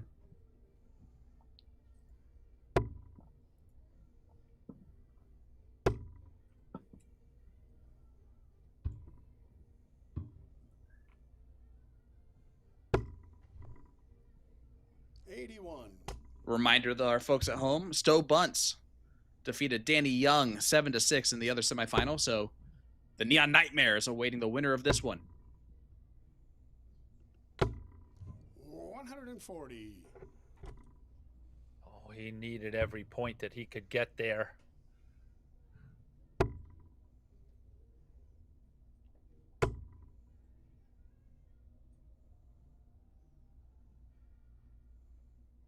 $165 going downstairs, maybe. Oh, uses the 25.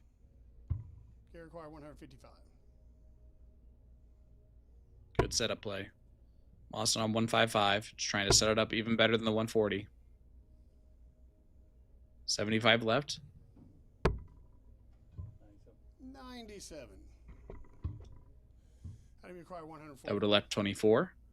Unable to do that, so Savada 140.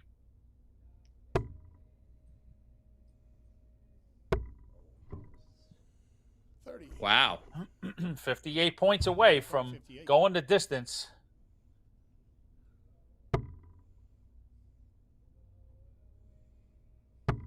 Game shot 17. Gary Mawson 12 stays legs, alive. 6 legs to Pegs 6, tops, 30 and we're legs. going all the Adam way. Savada Both to throw semifinals. first. What a way to finish this weekend. Both semifinals going the distance. No matter what happens, we've got a incredibly compelling final coming up. But this is a leg to sit back and enjoy. 59. I know that's what kind of what I'm doing.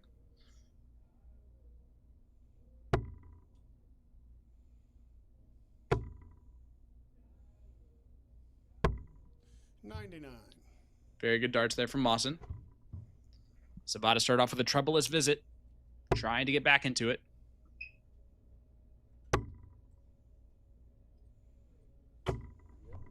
Now is not the time for this. 28. No, the door is wide open for Mawson. He's walking through it. He's going to punish him. We're going to go first change. 85. Nope. 85. And Savada 6 for 21 on doubles.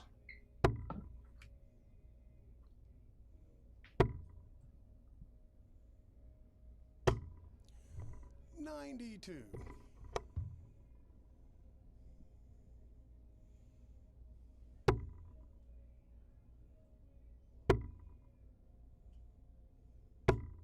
$100.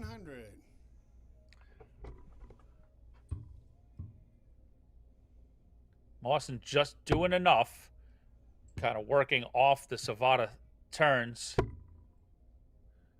So Mawson's going to be the first one to win out. And, you know, I'll say it here, so no matter what happens in this leg, and you can't, no fault of his own, you got to imagine that Savada would admit 59. upon reflection that he's probably just gassed right now between the heat and the amount of darts that he's played in the last 36 hours has been intense. War of attrition for sure. 92. And Gary acquired 150. he does like the hunt and fish. We'll see if he can reel in the big one. Mawson up first. It's on. 78 left. Leaves 24 when he returns. If he returns, Savada, the big fish. He had a shot at the bull of this earlier. Not going to happen this time.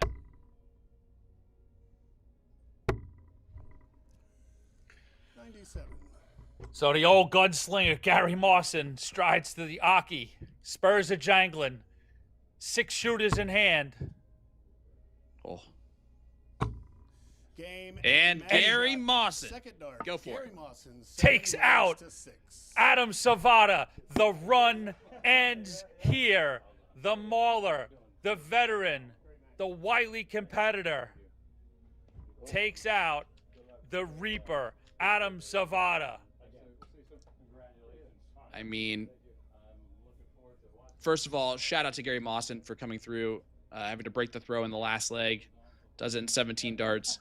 I'm going to give Adam Savada the ultimate props. I don't know if we ever see anything like this again. It's not done yet. He's still through 7 events. The worst he's done is a semifinal. But we have ourselves a final that does not include Adam Savada. It's been since May, people, that we haven't had a final that included Adam Savada. Incredible. I mean, I'm literally going to stand up. Yep. And give Adam Savada a round of applause. And I think everybody at home should do that. What an incredible run this gentleman just put on. Absolutely phenomenal. We will give Bunce and Mawson their credit and their due when we open up for the final. But, I mean, an absolutely insane run of events from Adam Savada. Kudos, kudos, kudos. Absolutely. And you see it on your screen. Our final coming up on the other side of our break. Stowe Bunce, Gary Mawson. We'll be back with that match right after this.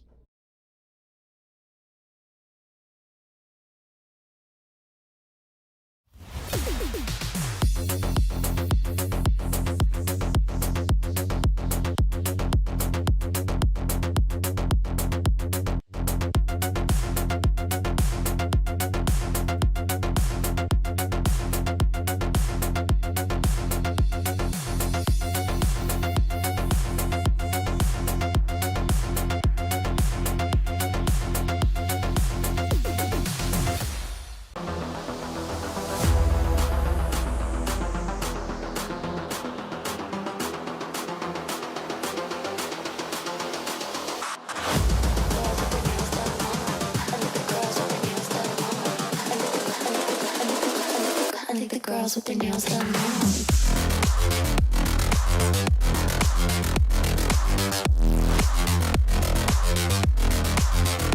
Girls with their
Hitcore is the streaming entertainment alternative.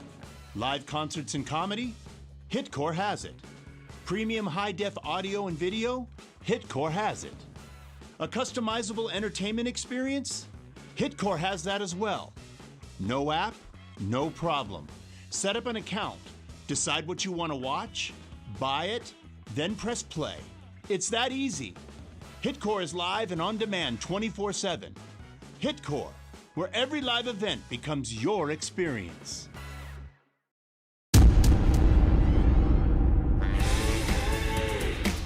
Make a getaway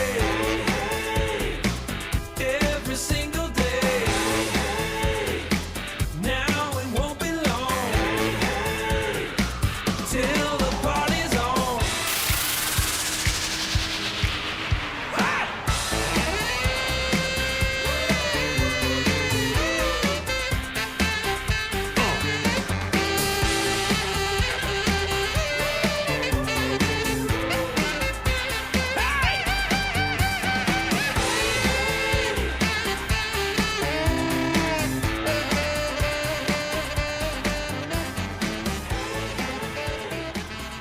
Located in the heart of Midtown, Mikhail's Bar and Grill. More than just a pub.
The Championship Darts Corporation presents the Dart Connect Challenge, coming to you live from Oakbrook Terrace, Illinois. It is the moment we have been waiting for all day long. The final of the Dart Connect Challenge here as we conclude weekend number 3 on the road to the Continental Cup Tour Championship Finals. I'm Sean Green, joined by the great Anthony Eugenia.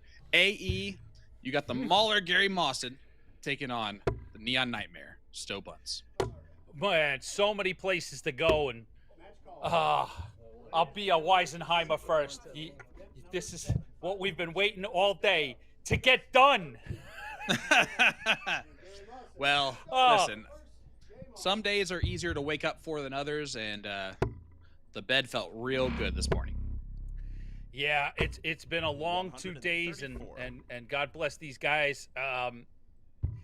You know, let's just hold on, everybody. We got one more, and let's hope that these guys come in with tons of adrenaline and electricity, and we have a blast for the next 45 minutes. As Stowe Bunce makes his 4th final this year, he's won one already.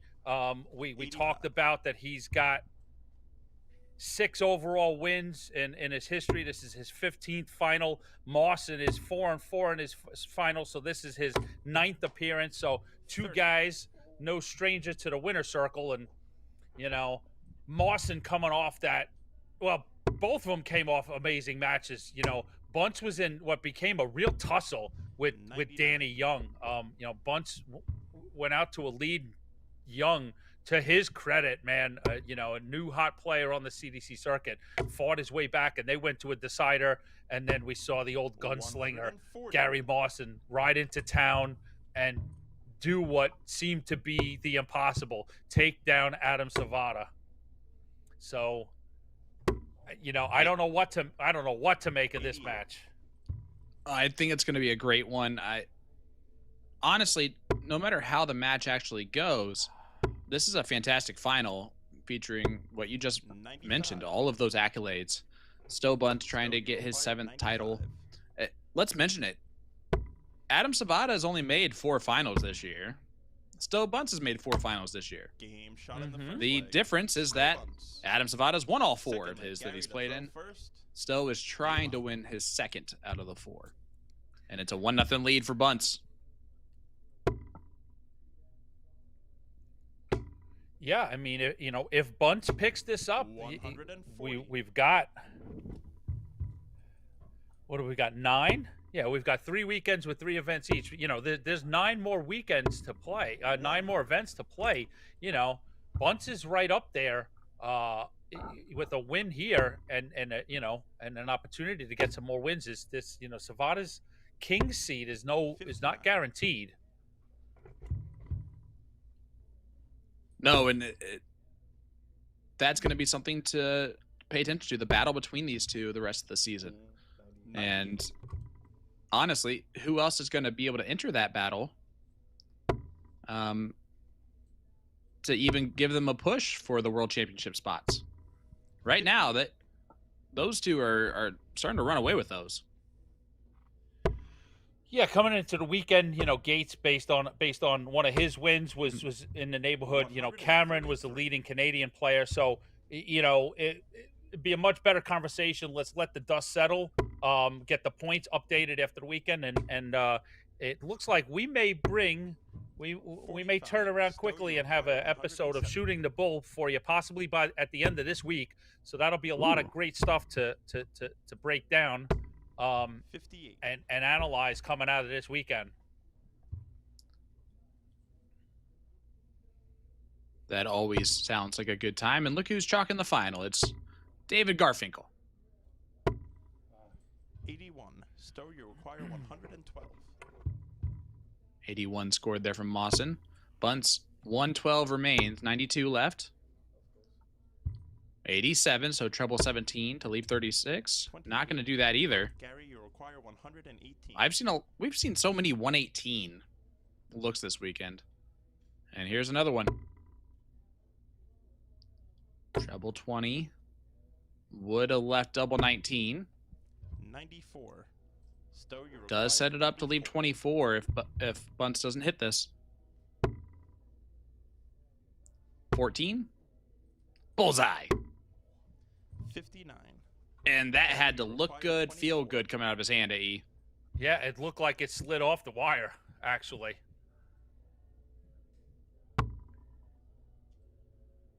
Clear across the board for 2 6s.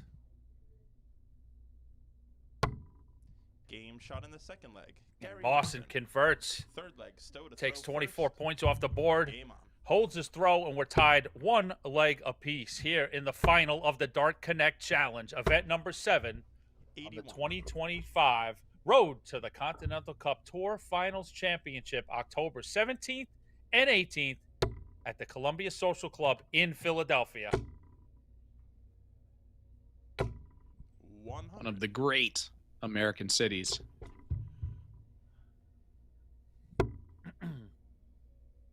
So, Sean, These if two. I... Sorry. Yep, go ahead. Sir, No, if I ask may, your question. I want to... Yep. Hopefully these young players are watching the big dogs battle it out, but we had our youth weekend in Charlotte, and first off, thanks to the Charlotte Open for being gracious hosts to our junior and evolution players. And of course, on Friday, we had a Summer Series event there, the Charlotte Classic. So thanks to those folks. And thanks for Erin Quinn, our staff member down there, running the Summer Series event and taking care of the youth as she does. So let's give a shout out to the winners on the weekend. We had 3 events at each level. So the junior is 17 and under. So congratulations to event 4 winner, Ben Goddard, event 5 winner, Liam McNeil, and event 6 winner, Colton Dunn. All right, so congratulations to those 3 young players. Then the Evolution Tour goes up to the next level, up to 23, very much akin to what the Development Tour is with the PDC. In fact, players from the Evolution Tour go play in that Youth World Championship. 95. So congratulations goes out to 100. Event 4 winner, Zachary Meeks, Event 5 winner, Ryan Avellino, and Event 6 winner, Gavin Nickel. So congratulations to all 6 of those players on both the Junior and Evolution Tour. Game on. Absolutely. And as you see Stowe Bunts take out tops, death taxes and Stowe Bunts on tops, and that happens again there. Yeah, huge shout out to those winners. You mentioned those Youth Tour kids. Liam McNeil is all of 6'4", I think. He is a very tall kid with a great throw. Colton Dunn, a rapid lefty. There's a lot of good talent up and coming on our Youth and Evolution Tour. That is for sure. 45. And capped it off the weekend with the Legacy picking up a title in Gavin Nickel. So I very much appreciate that you sort of raised your eyebrow at 96. The possibility of a shooting the bull on Thursday, because you certainly were going to be invited. Well, I appreciate that. I will just say that I would love to be there, and I will ask my boss. I think we all have to do the same. So yeah. But 90%, folks, look out for this Thursday night, July 17th, the next episode of Shooting the Bull. You may see the likes of myself 43. And Sean Green and Peter Cetera and Jeff McMahon at the controls. And we'll talk a little bit of weekend 3, New York City, JDC accreditation. 30. And a fundraiser maybe that was graciously put on to help out the Baggish family. Absolutely. I think those are all fantastic topics to discuss, and yeah, it's going to be a good episode. I can tell you that much. You see Stowe not happy with the 43 scored. Mawson 6 starts from 206. And this 60. Gary's going to win with slow and steady, hitting these checkouts, kind of a slog fest a little bit. As you see a whoa there from Stowe. 40. And he doesn't even leave a finish yet. Gary, you require 146. 146 is on. Treble 18. Oh, that was in the dead center of the trip 1. 65. And he really punted those last 2 darts. Yeah, I mean, you can't imagine that was indecision between 20s and 18s, right? There really wasn't much of a choice, so that just sort of got away with him. It was obviously in line with the triple, but you see there Stowe laughing at the fact that he could not hit the 180. Bullseye for Mawson. And the bullseye is popped for Gary Mawson. 2-2 score line. First. Game on. Second straight match we've seen Mawson nail the bullseye spot early in the match. I believe both times on 81, if I'm not mistaken. Sounds pretty spot on. It was 86. Good call. 100.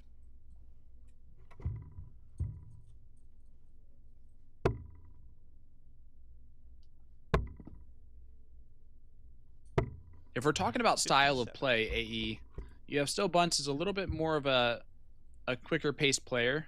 He kind of gets on with it. Mawson a little bit more deliberate. And Mawson also keen to maybe slow things down a little bit on purpose. I think Gary will find comfortable space in the rules to give himself any advantage that he possibly can. And that's absolutely no disrespect needed, or not needed. No disrespect meant there. It's honestly knowing that is a testament to how good Gary is and why he's able to perform at the high level he is for the longevity of his entire career. He's going to look for all the little advantages that he can. 100. Stowe, you require 160. 160 left for Stowe. Not going to go. 100. Does hit 100 to leave 60. 155. If he returns, this would be a massive checkout from Mawson.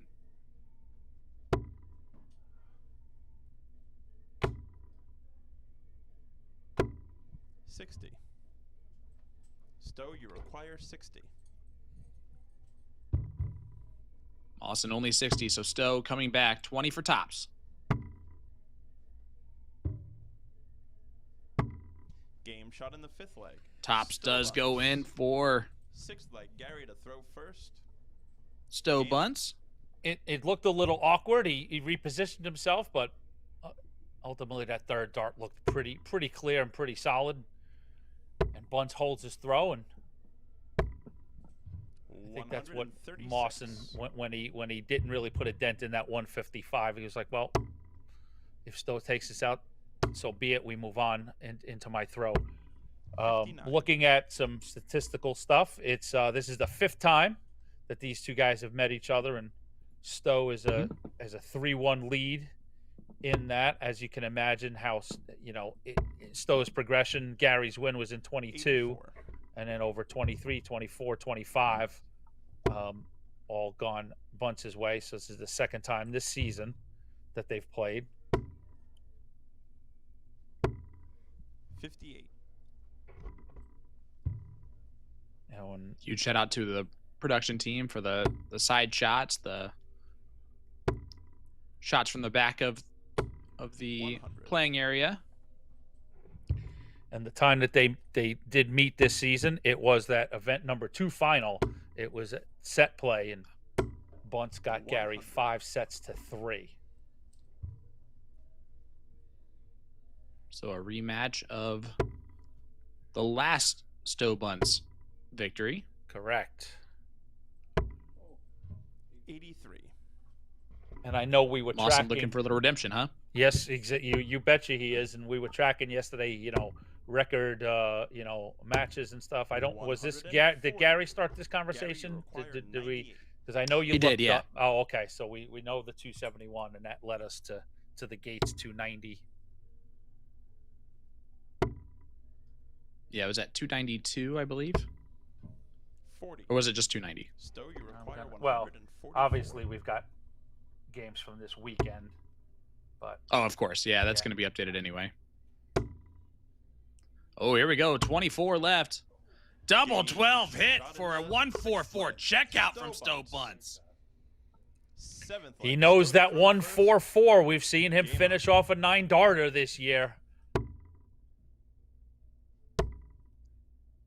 What 3 darts? 96. 100, 140, 144. And Stowe now with the throw, as that was a break of Mawson. A chance for some extension. And remember, Stowe's weekend started off about as poor as it could. He lost in the very first round. 96. In the first event yesterday.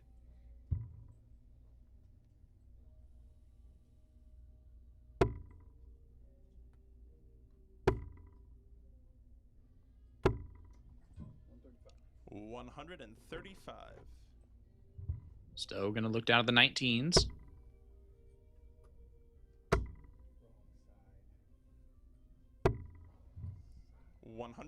And a great turn. 126. Not gonna leave a finish, but right there on the cusp. Bunt's 4 for 7 on his checkouts. Mawson 50% at 2 for 4.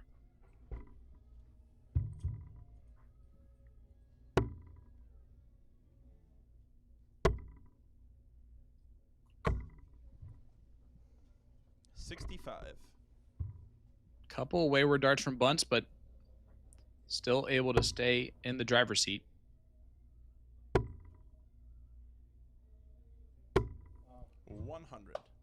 Stowe, you require 118. 118 checkout opportunity. Not gonna go. 41. Gary, you require 148.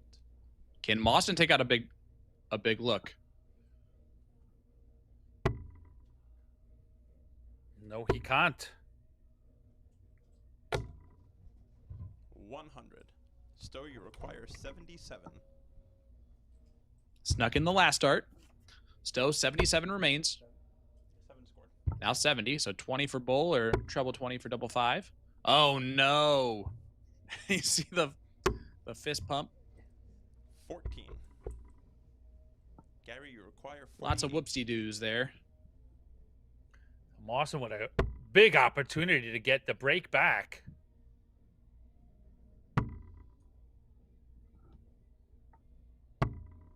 Game shot. And he the does 7th it. leg. Gary Mawson. 8th leg. Gary to throw first. Game on. They both give just a subtle look to each other.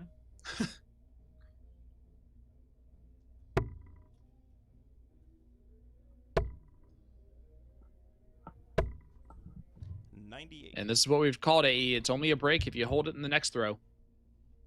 This is true. 180. Stowe Bunt starting off with a 180. That's a 180 for the Neon Nightmare. 60.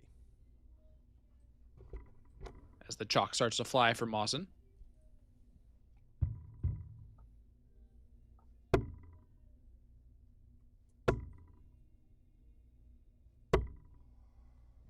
Oh, 139. Stowe goes 5 into the perfect.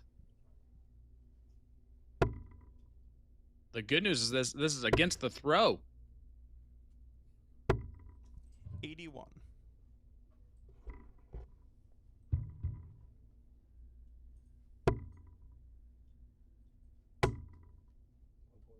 120 scored.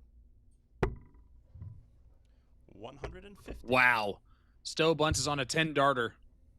The 150 scored there, leaving 32 after 9. 120 scored.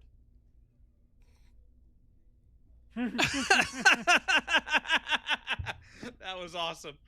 Oh my goodness. 125. 125. He looked over and saw that Stowe was already on 32 and made it a point to look back like, really? For a 10 darter. Nope. 11 will do. The 8th leg. A phenomenal 9th leg. Still looking darter. first. Game on. I guess when Mawson was looking at what he 140. what he had scored already, and Stowe had mentioned 120 scored. Just kind of let him know the joking math there. 81.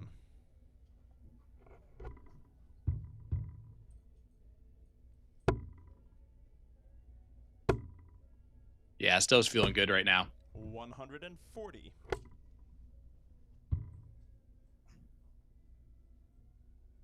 I mean, it's been a good day for the Bunts family. Stowe Jr., well, Stowe A Bunts, 140. got himself some money today, making the top 32.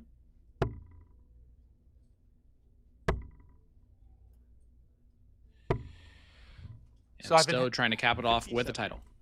I've been having a little fun trying to find out who has the most going into the weekend. I know we've got matches to be to be added on, but who has the most 140. all time Stowe, you require 164. matches played in CDC? So I wonder if you could give me the top 5.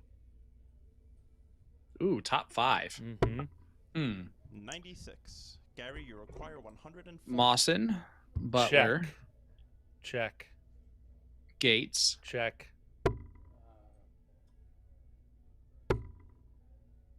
no, those 3. 100. Darren Young, Require 68. Oh, check. 6th. 85. At an even 200, which was kind of cool.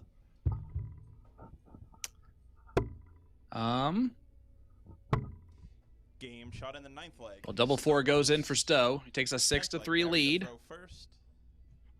Game on. I feel like I should know the other 2. You should. One geographically. Oh, that's 89. Who's that's your even way more of a hint. Who's your hometown boy? With CDC? Yeah. Well, he may not be playing CDC right now, but you forget. Oh, you're talking about Danny Lobby. This is 11 years. Yeah, check. Danny Lobby. Yep, Danny for sure. in 5th, and of course I may have missed somebody, but I looked up a lot of names, so I think I got. 41. I think this is I think the top 6 are all above 200. I don't know if there's anyone else that has played 200 matches. So this other one kind of surprised me.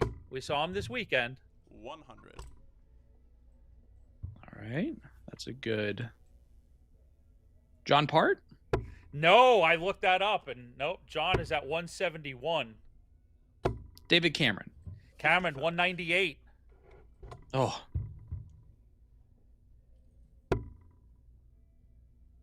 Hmm. 119.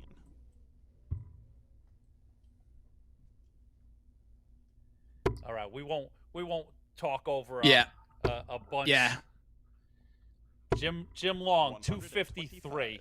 Ah. See, I was gonna say Jim, but I don't know why I didn't. The PDC tour card was this year, so it's plenty of time. 100. But Stowe Bunce, 82 left for his 2nd title of the year. This one coming to the Dark Connect Challenge. 45. Stowe, you require 82.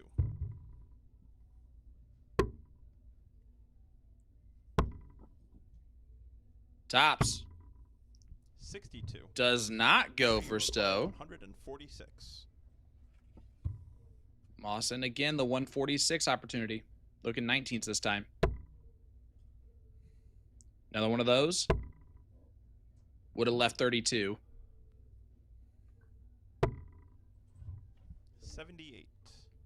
So here we go. 3 match starts incoming for Stowe Bunce.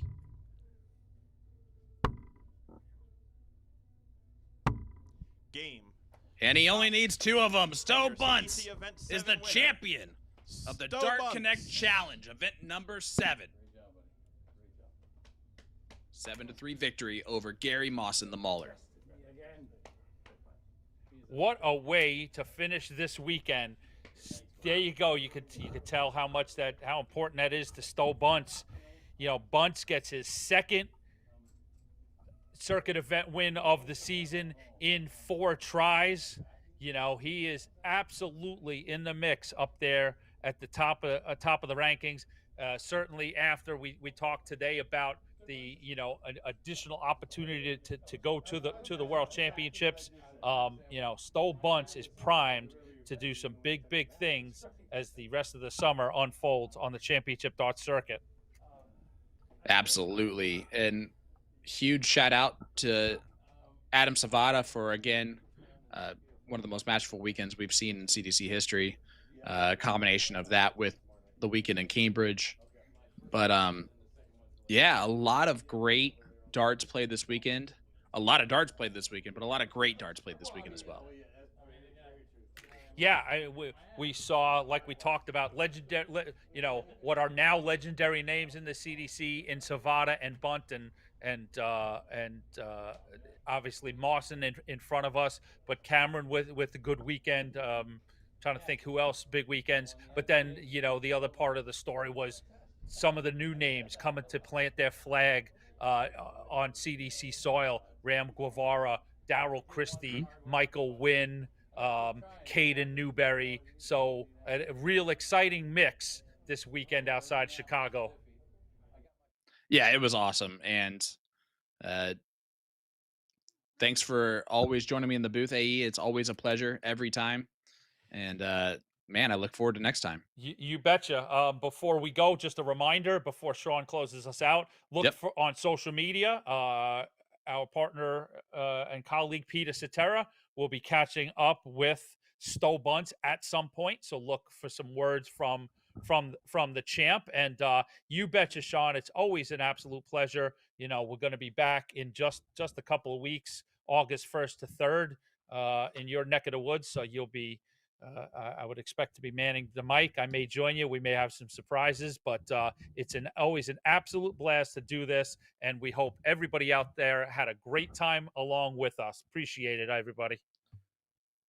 Thanks so much, AE. And I want to thank you all so much for joining us live for the Dark Connect Challenge as we continue the road to the CDC Continental Cup Tour Finals Championship live in Philadelphia, PA.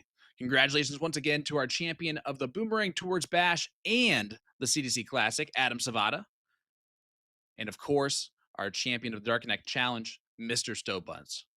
We will be back in action for weekend number 4 in Brownsburg, Indiana, August 1st through the 3rd. Until then, from Peter Cetera, Anthony Eugenia, Jeff Good, L. David Irete, and the rest of the CDC staff, thank you so much for tuning in and have an absolutely wonderful rest of your evening.